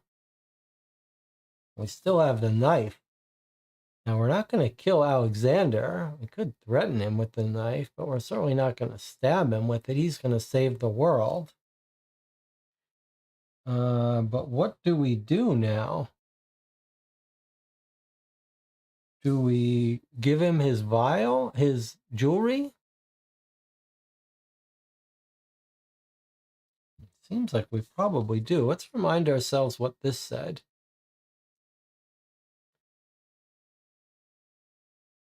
The Savior can defeat King Leopold and his minions. I guess we're going to give him the jewelry. I don't want to give him the knife or use the knife on him. All right, let's try putting the necklace around his neck. Maybe that'll make him remember. It's going to remember his baby brother or something. I don't know. It doesn't, but maybe it'll shock him into it. All right, here we go. I'm going to give him his jewelry. 512. There's the jewelry with Alexander. There's nothing else for us to interact him with, right? I mean, let's just think about it for a second. We could show him this letter and say, remember me, I'm your mother, Maria.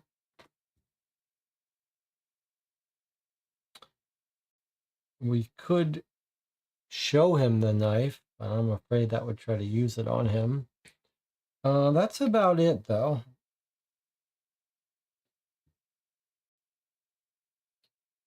We could give him this vial. Probably not.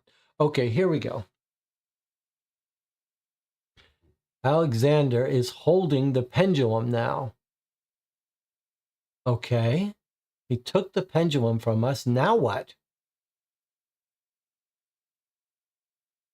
Oh my God, please don't tell me I have to kill Alexander.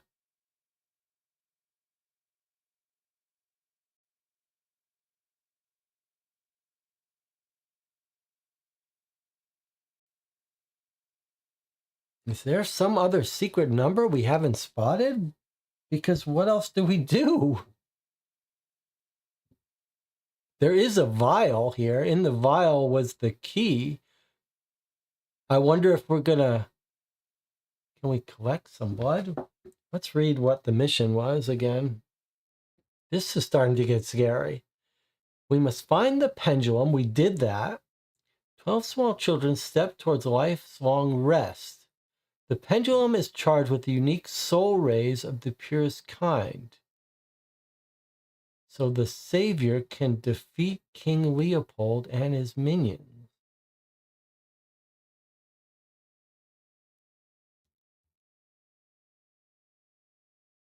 What do we do now? Oh, search the teacher. We can just put in this code. That's a little tricky thing. That sometimes you combine it, sometimes you just enter it right in. Yes, we're going to search the teacher. Thank you. Well done. Good work remembering that. Okay, so the teacher's number was 371. Let's search her or collect her blood. You steal the teacher's car keys and run outside with Alexander. Take a look at card 38. Whew. There are not that many cards left. All right, good work. Searching the dead body of the teacher. We took her car keys. Makes sense. Okay. A gray car in the parking lot unlocks when you click the remote control key. When you're ready to drive off, enter the code 38 followed by the house number of your safe house.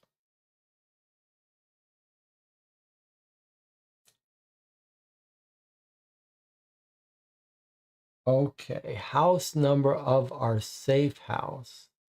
Why are there why are there three things here? Oh, it's for switching license plates? Enter the code 38 followed by the house number. And these are all starting with 38. So does it really mean 38, 1, 2, or 3? No. That's different. We're going to be doing something different here. Okay, 38 by the house number. All right, well, there's two for our safe house. There's two possible things to think about here. We've got this. This feels like this should be a 4-digit code for a safe house. But is it this?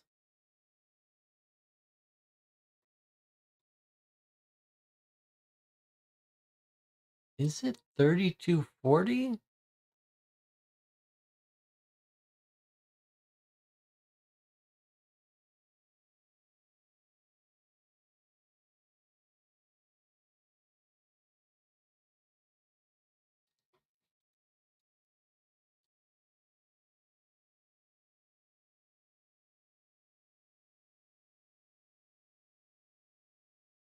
Or is it 9? I think.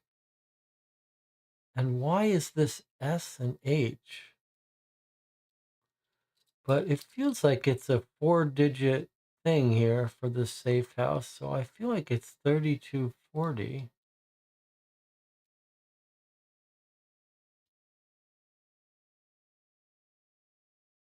I don't know why.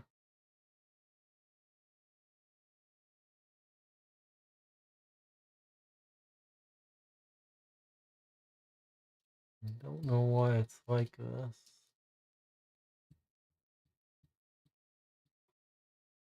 I mean, I feel like it's probably worth trying 3240.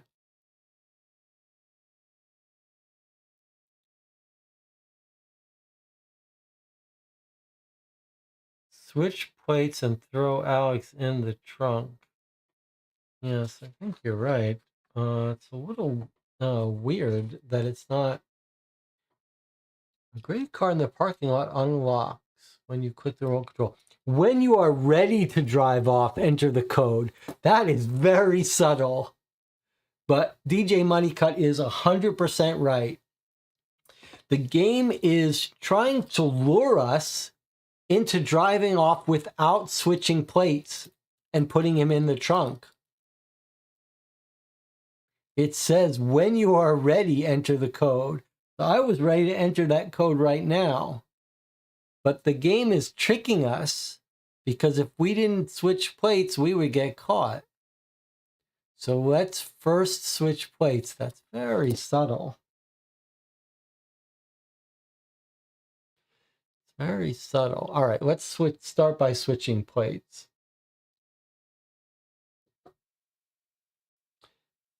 381, 382. You swap the license plates. Fresh plates are always a good idea to avoid attracting attention.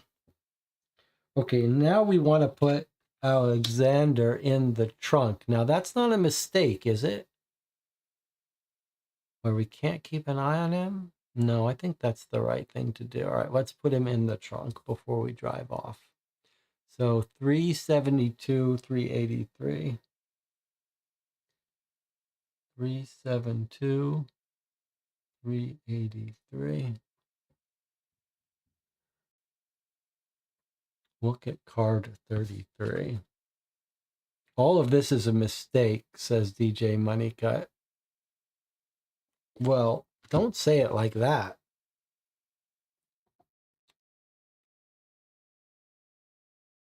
It's probably best if you go in the trunk, Alexander. We'll soon be safe, you say, trying to calm him.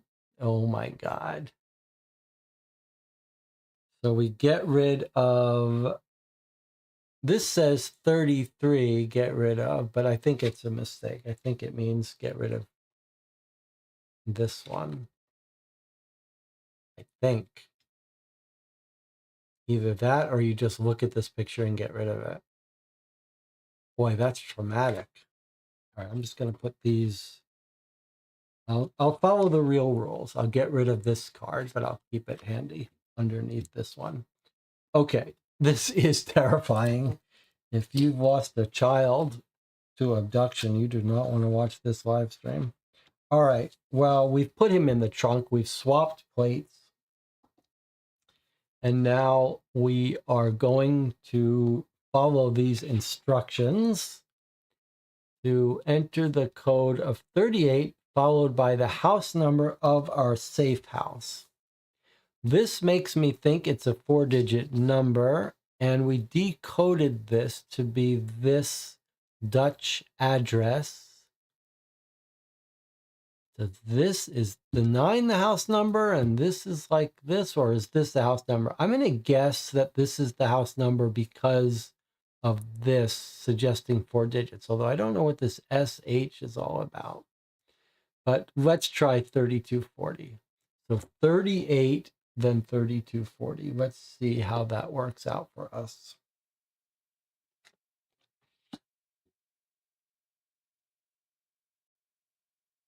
Does anyone else have a different theory before I lose points for this? 38, 32, 40. Now, might she have hidden it in a different way? SH.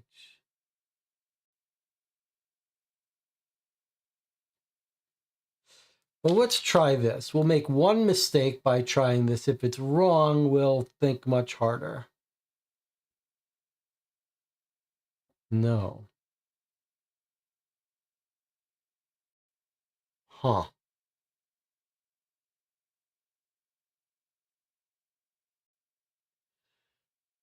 Well. Not gonna be so easy.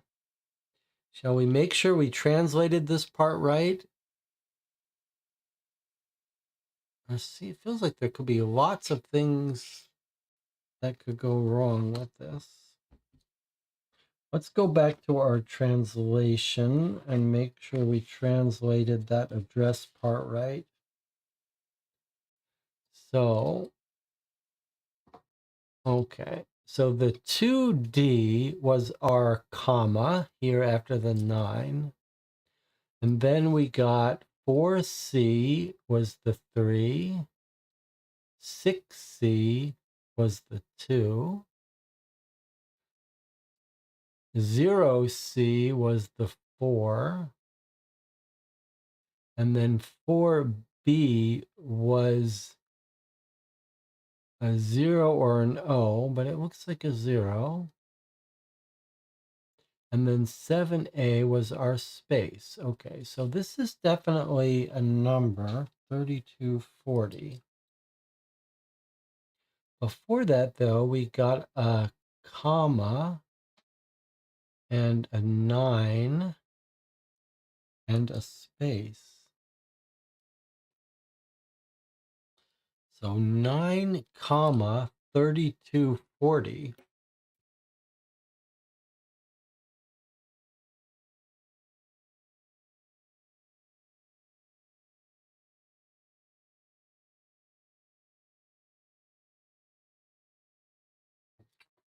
But you wouldn't have 4 digits. You wouldn't have a, this is not a number, 9 comma 3240.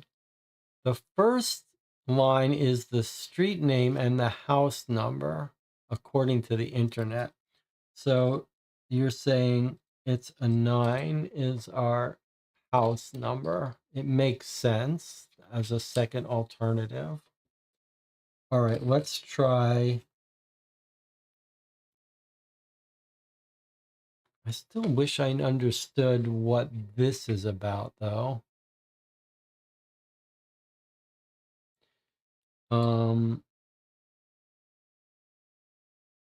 All right, well, we can make another guess. It does say house number, right?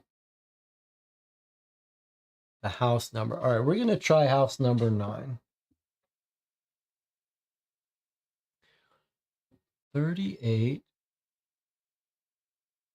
followed by the house number 9. Let's try it. Look at card 8. Okay, so that was right. Probably we should have looked that up. We would have gotten an extra point here. Card number 8. There's only a half dozen cards left. What's at this safe house, I wonder?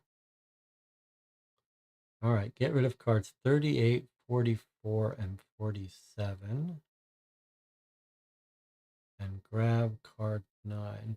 The garden is completely overgrown and tall plants surround the house. The front door is locked. Okay, well, there is the picture from the here. This is the safe house. That's the house in that photo. Okay, grab card 9 and get rid of the car 38, 44, 47. Okay, so we're getting rid of our codes and our car. Does it know we've put the boy in the trunk and switched plates? Okay, card number 9. Here we go. Alexander is still in the trunk, I guess.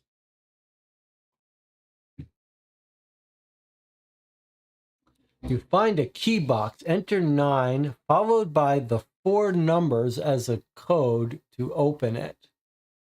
Then there's a little arrow drawing with the circle. Okay, we know basically what this is referring to. This is for sure our 4 digits.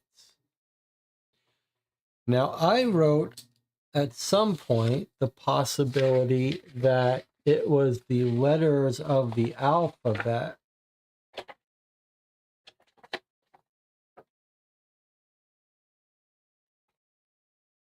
Where did I write that down?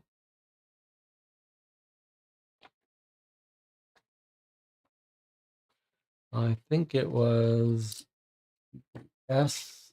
The H was an 8. A, B, C, D, E, F, G, H. So the H could be meaning 08. And the S, T, U, V, W, X, Y, Z. The 6 was 20, I think. So S is 20. A, B, C, D, E, F, G, H, I, J, K, L, M, N, O, P, R, S, 19, T, U, V, W, X, Y, Z. So 19. So is the answer to this 1908?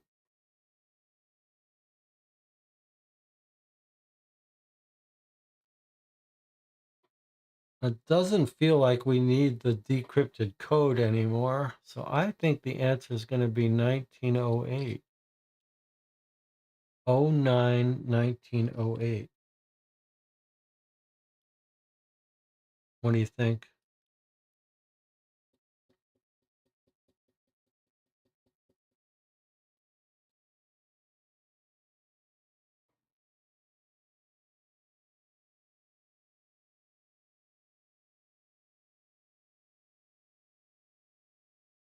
I think it's 09, 1908. What's up with the doodle under the box? I think the doodle is this, telling us the circles and lines connecting them.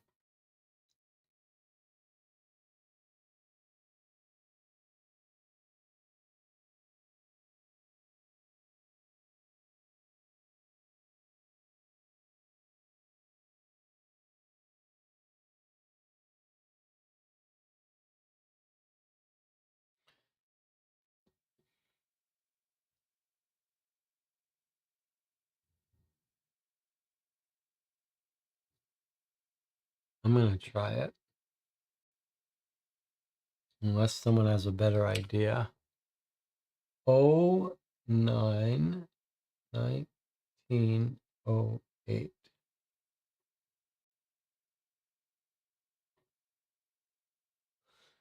Yeah, that works it. You find a front door key in the key box. Look at card 10.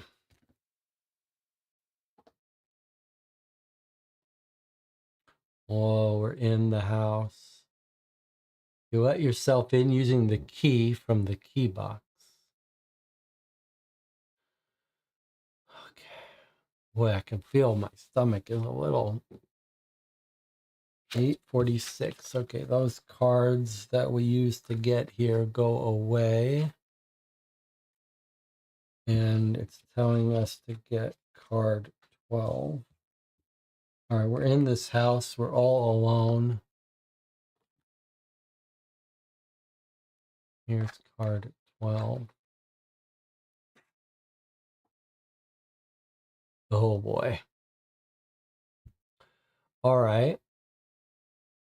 We've got a very weird thing on the table. This is on the table, on her abandoned table.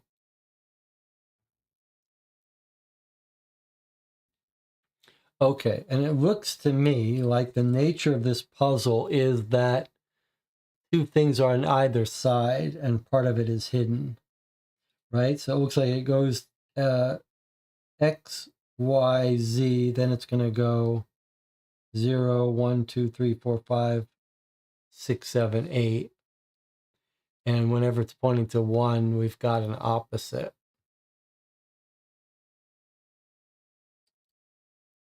All right, get rid of card 10, which is this one.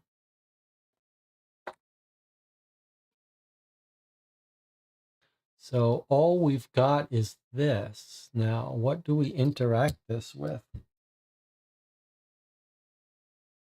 With Alexander? Or with, we still have this. We can interact it with the pendulum swinging back and forth. What do you think?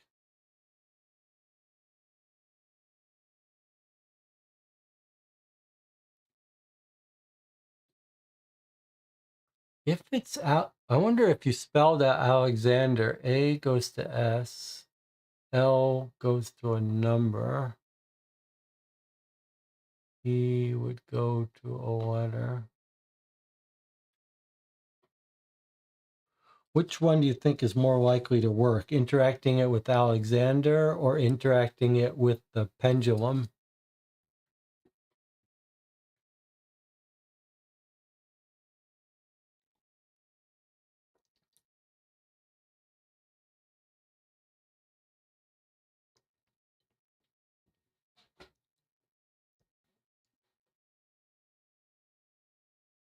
I mean, we gave it to him.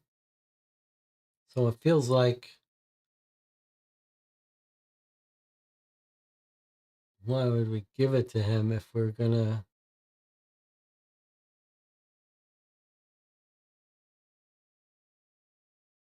use it? All right, let me sit Alexander down and tell him to work on this puzzle for us. All right. Well, if that's the case, we're going to say 121 with the evil thing. And Alexander, you make it work. 372. You sit down by the table. Something else is needed before you can hold the seance. Something goes in the middle. I guess this is the pendulum. Then, okay. So let's back up here. Let's combine this with the pendulum piece of jewelry. 512. Look at card 17. All right, we're doing a seance here.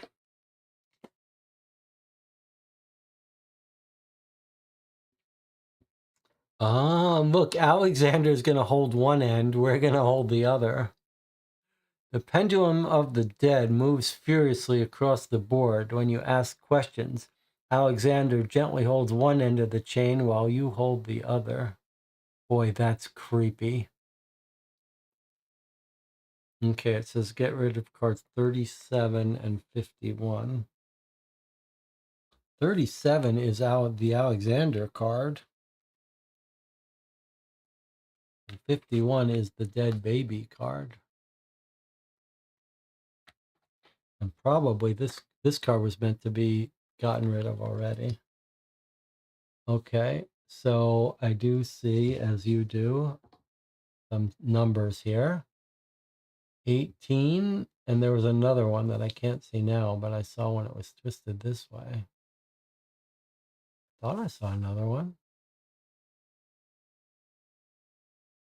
Why do I, was it only the one? Did I throw away a card that had another one on it? Somehow I thought I remembered seeing two numbers. This would have been a good October game, I agree with you. Okay, 18.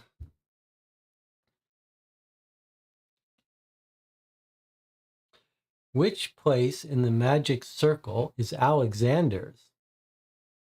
The pendulum of the dead provides some rather obscure answers, which you scribble on paper. Enter the code 18, followed by Alexander's place in the magic circle. Okay. Well, assuming that there is no other number that I saw at one point and don't see now. Doesn't look like there is. I don't know. Maybe I just got excited here. It does look like probably the opposite stuff is what we're looking at, right? So maybe we'll see if we can do this properly.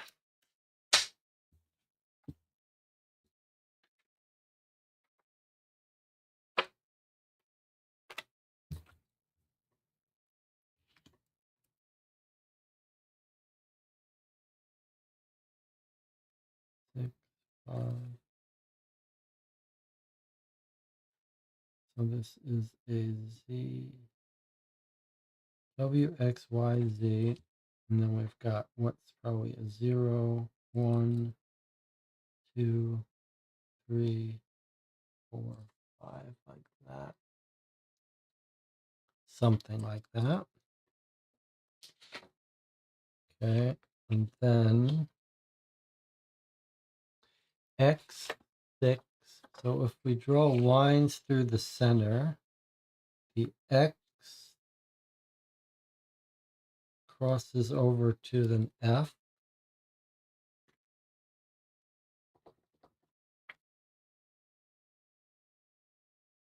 Always through the center. X goes to the F. Then, sorry, let me see if I can do this the best way I can. Okay, then a 6, which is here, crosses through the center to an O. Then a C crosses through the center to a U. A 9 crosses through the center to an R. Okay, so we know we're doing the right thing here. 4.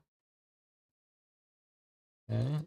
Next word, 7 crosses to a P.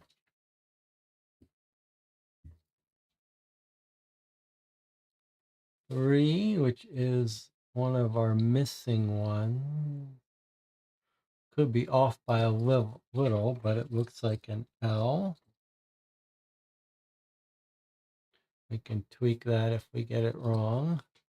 Then we've got another C, which is a U. Then an A, which is the one that maps to the S. Okay, 4 plus. Then a 6, which we know matches to an O. And a 5. 6 matches to O. 5 matches to N. It's going to be 5 plus 1. W should match to E. Let's just verify it. Yes, it does. Okay, so the evil thing told us 4 plus 1. Position 5 is where Alexander's place in the magic circle is. 18 followed by 5.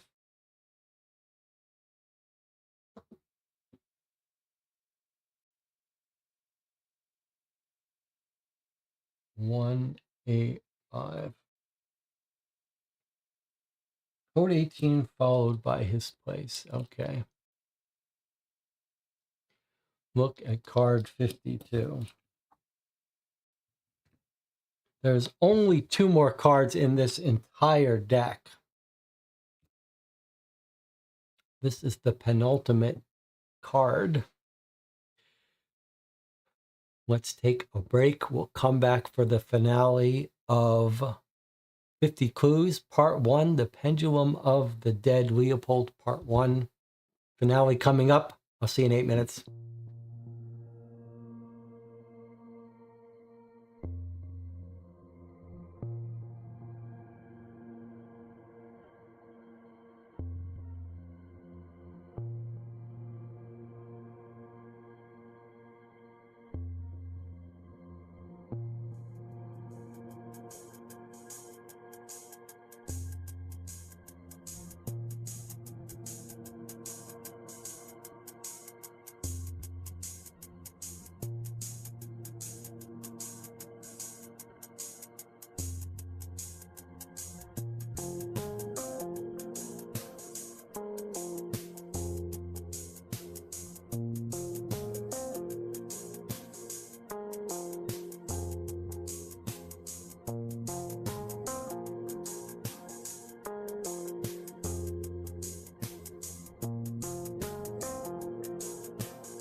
All right, we're back for the finale of the Pendulum of the Dead, part 1 in the Leopold series of 50 clues. There's only 2 cards left in the deck, but I don't know exactly how this is going to end. Now, it does occur to me that this is a 3-part game. It may just end very abruptly without much of a finale. But let's find out. So we decoded where Leopold's position is, whatever that means in this crazy woman's brain. And it's told us to look at card 52. Here we go.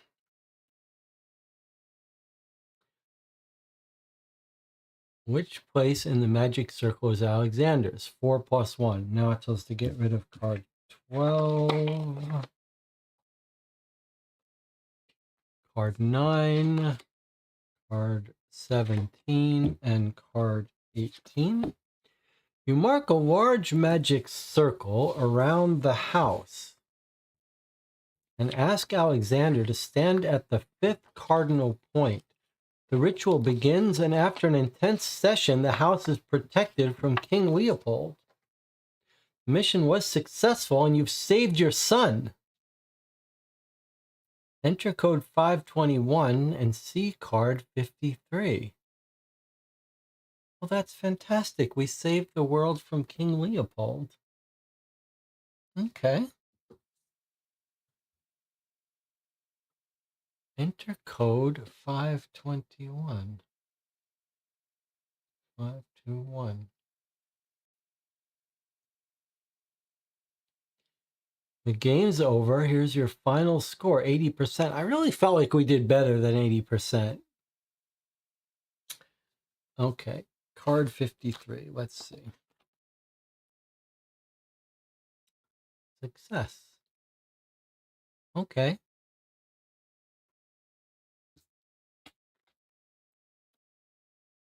So we got an 80% score officially.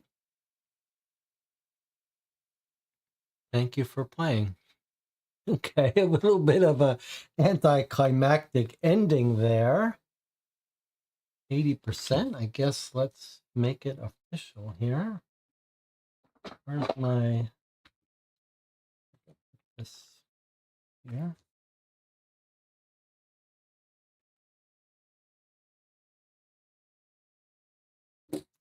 All right.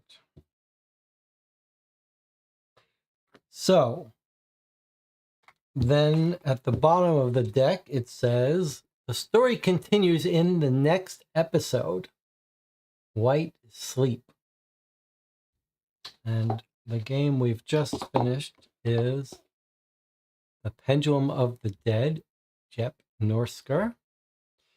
You saw I have all 3 parts of Leopold, and then I have all 3 parts of the follow-up, Maria. So, do we deserve cake confetti, asks DJ. I should think so. I should think so.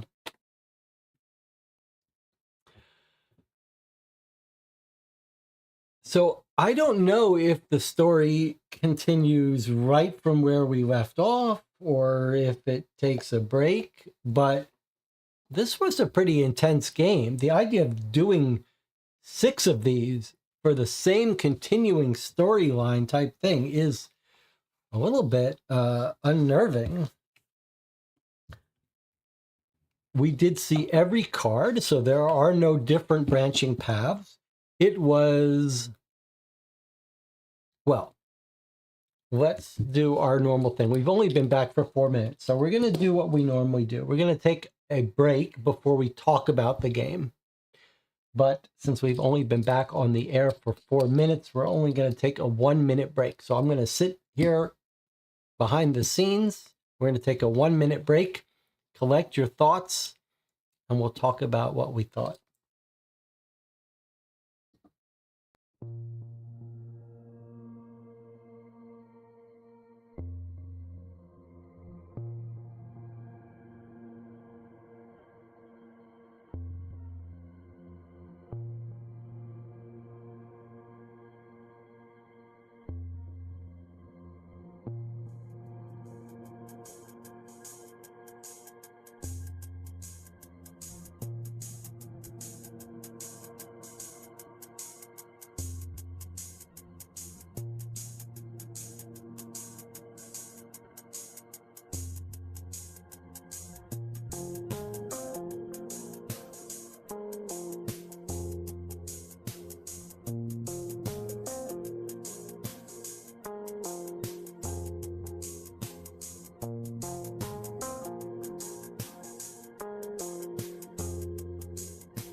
We're back after our 60-second break to talk about the game. I've written out some notes, but let's see what DJ has to say.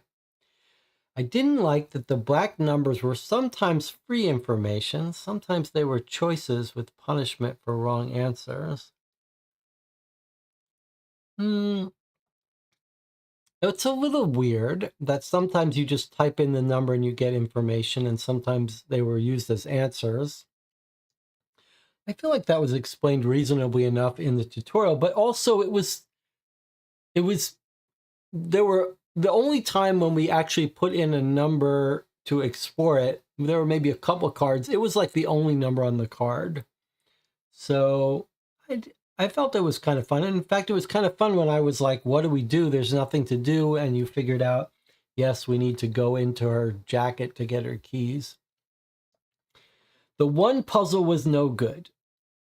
But what bugged me the most was the art for the hand sanitizer. Okay. There was one bad puzzle, but we've got a new philosophy, which is that we're going to forgive 2 bad puzzles in every game. And there were some very good puzzles in this game. And so one bad puzzle, it was a shame that that puzzle was bad too, because it was a nice scene. It was a fun moment where we had to figure out what to dig up. It was a shame that that felt so broken. But there were several really good puzzles, and several of them that had like a couple of moving parts. I really liked that subtle one with the kids' birthdays, just spotting the snow in the back of the window frame. But there were a couple here that were quite good. I would say overall, I was very impressed with this. It's interesting because there are mixed reviews on the web. Some people really like it, and some people really don't like it. And I get the feeling, you could see how it would be too dark for some people. Some people, like, they don't mind the serial killer as long as it's cartoonish, but if you see animals or little kids getting hurt, it's no good. And I can understand that. But you have to say, the game fully lets you know what you're in for. In fact, if anything, it exaggerated how graphic and gory it was. Now, what was weird was that we were sort of it's not even that we were the bad guy, it's that we were the crazy schizophrenic person. But that was a very interesting way to tell the story, because it sort of made some of the weirder puzzle things feel more reasonable. Like, yes, this woman has schizophrenia, so of course she's going to tune into the day of the week on the radio. The author got some leeway to play with some of the ideas here. But really, it needs to be said, this was a very successful game. The art was absolutely perfect for this world. I loved it. It felt very evocative to me, very creepy, really set the tone, except for the one scene with the hand sanitizer that we couldn't parse. It was absolutely perfect, I thought. I love the art. I hope all the art is done the same way. And I wonder, is this art also by this author? Because I don't remember seeing a credit for the art.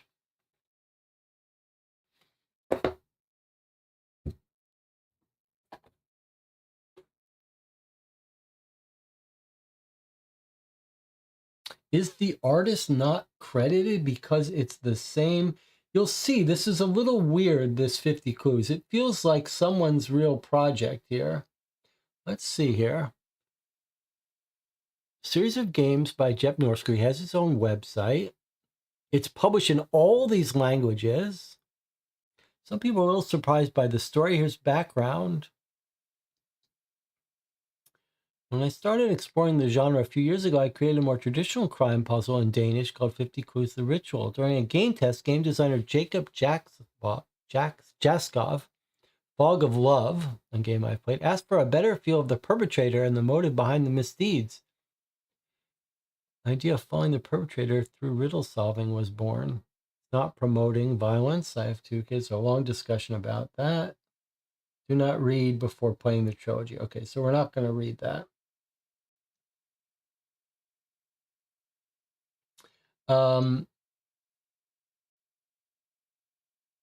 He's got a website. Educational games. Okay, well, here's Jep Norsker. Anyway, I was just wondering who the credit is for the art because I love the art so much. But this is a very successful game. The tutorial was very well done, but the website was a joy to use, which is very unusual. I normally really dislike the websites. Sometimes they give me a lot of trouble. They're annoying to use. They're painful. They get closed. You go back. But this one was always just one page that was open at all times. It was very easy to use. The hints were very well done. It had a very clever scoring system that penalized your score for taking hints. That is how I believe these games should be done. Mystery games should give you a score based on how many hints you need to take, how many wrong answers. So it was some combination of the wrong answers and the hints. It was just a very enjoyable thing. And then there was one thing where the clock started clicking down. We had a time limit. There was one thing when we put in an answer and the game said, well, it's almost that answer. This is a real accomplishment by this person. And I really like this dark story. I wouldn't want all my cases to be so dark, but it's nice to mix it in. And I thought it was an interesting decision to have some of these puzzles be just what looked like a simple multiple choice, but the scoring really makes you not want to guess. I thought that worked well.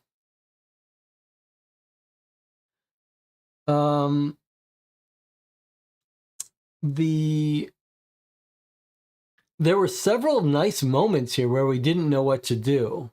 That's always a fun moment. There were some puzzles that we didn't know how to solve and some moments where we didn't know what to do. And some moments where we had pieces to multiple puzzles that didn't get used until further in the future, but we really were sitting there. There was that one puzzle, the map puzzle, where we had like 5 different threads to pull at, and we weren't sure which one worked. And eventually we did figure it out, and that was a cool moment. And we had several puzzles that we saw things that were significant, but we chewed on them for a while and couldn't use them. And eventually when we got to the puzzle that needed them, it all made sense. That was pretty enjoyable. We played a game where you combine cards like this one, the one with the tweezers and the magnifying glass. That was the Crypto Killer, a little bit similar, yeah. I thought this app worked really well. A little unusual choice not to tell you how many digits each answer was. That got us into a little bit of trouble. But everything was fairly smooth except for that one puzzle that we got stuck on. The digging. That was an unfortunate puzzle. DJ says that one had limited things to combine at the end, which I thought took away from the challenge. Yeah, I agree with you. This one felt like it had much more options to combine things. The beginning of this game was a little shaky. At the beginning of this game, it felt like we're just going to flail around and interact with objects, light the bed on fire. There were a couple weird moments in this game that I don't 100% know how to explain. One was that weird fire extinguisher thing. We went to the fire extinguisher, we twisted the wrench on it, and then we walked into the bathroom and the fire extinguisher was out of the game. And from what we saw, nothing happened, but it might be that the app on the game knows things you've done and would cause other things to happen if you didn't do them. But there are no cards related to those because we know we saw every card. So there's no card where someone comes out with the fire extinguisher. And the same thing happened with the car boot switching license plates. I don't know how to make sense of that. Like, we switched the plates, we put the kid in the boot. To what effect? Was it something planned that never got implemented? Was it something that helped our score, but behind the scenes in a way we didn't see? Is it something that if we hadn't done, the game app would have given us some other ending or narrative? Did the security guard actually faint, or was he dead? Well, or was she hallucinating? That's an interesting question. Well, we're told he fainted and hit his head, so he may have died or completely knocked himself out. But even if you knock yourself out, I think if someone cuts off your finger, you might wake up. So you might assume he had a hard fall on the hard floor and died, or went into shock or something.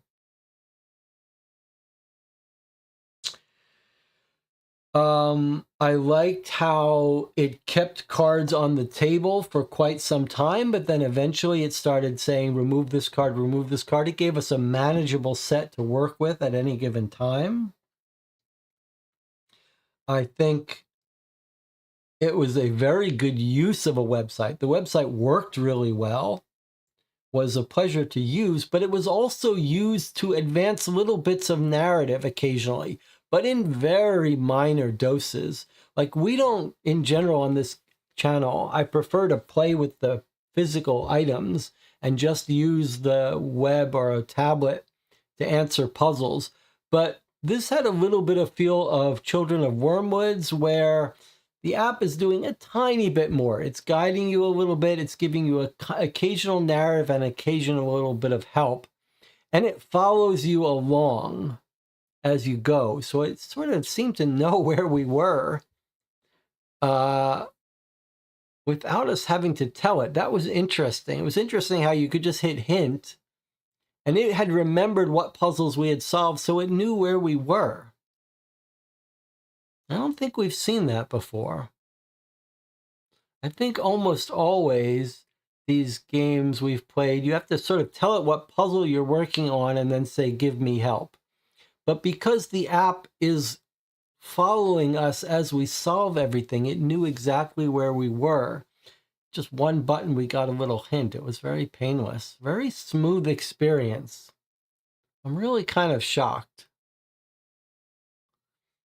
how satisfying it was. Maybe it helps to have low expectations. DJ Monica says, I like the concept of playing as Maria, but I'd like to hear more of her inner voice to flesh out her character. Yeah, I think that's fair.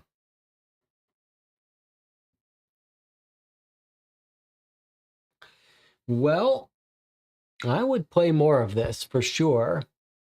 We just have to decide if they'll always be played like this, sort of with 1 hour notice late at night. I think best not to play them consecutively, one every day, but maybe we'll play another one next week and the third one the week after, something like that. DJ Moneycut seems to be the only person who stayed with me the whole time. So if you want to play the rest of the series with me, DJ, you let me know what time and days are good. I'm impressed. All right. Well, thank you for joining me. 7 concurrent viewers, 7 likes. We've reached the magical point in the stream when the number of viewers have dropped to meet the number of likes. Took us 5 hours and 20 minutes to get there. All right, I'll see you guys next time.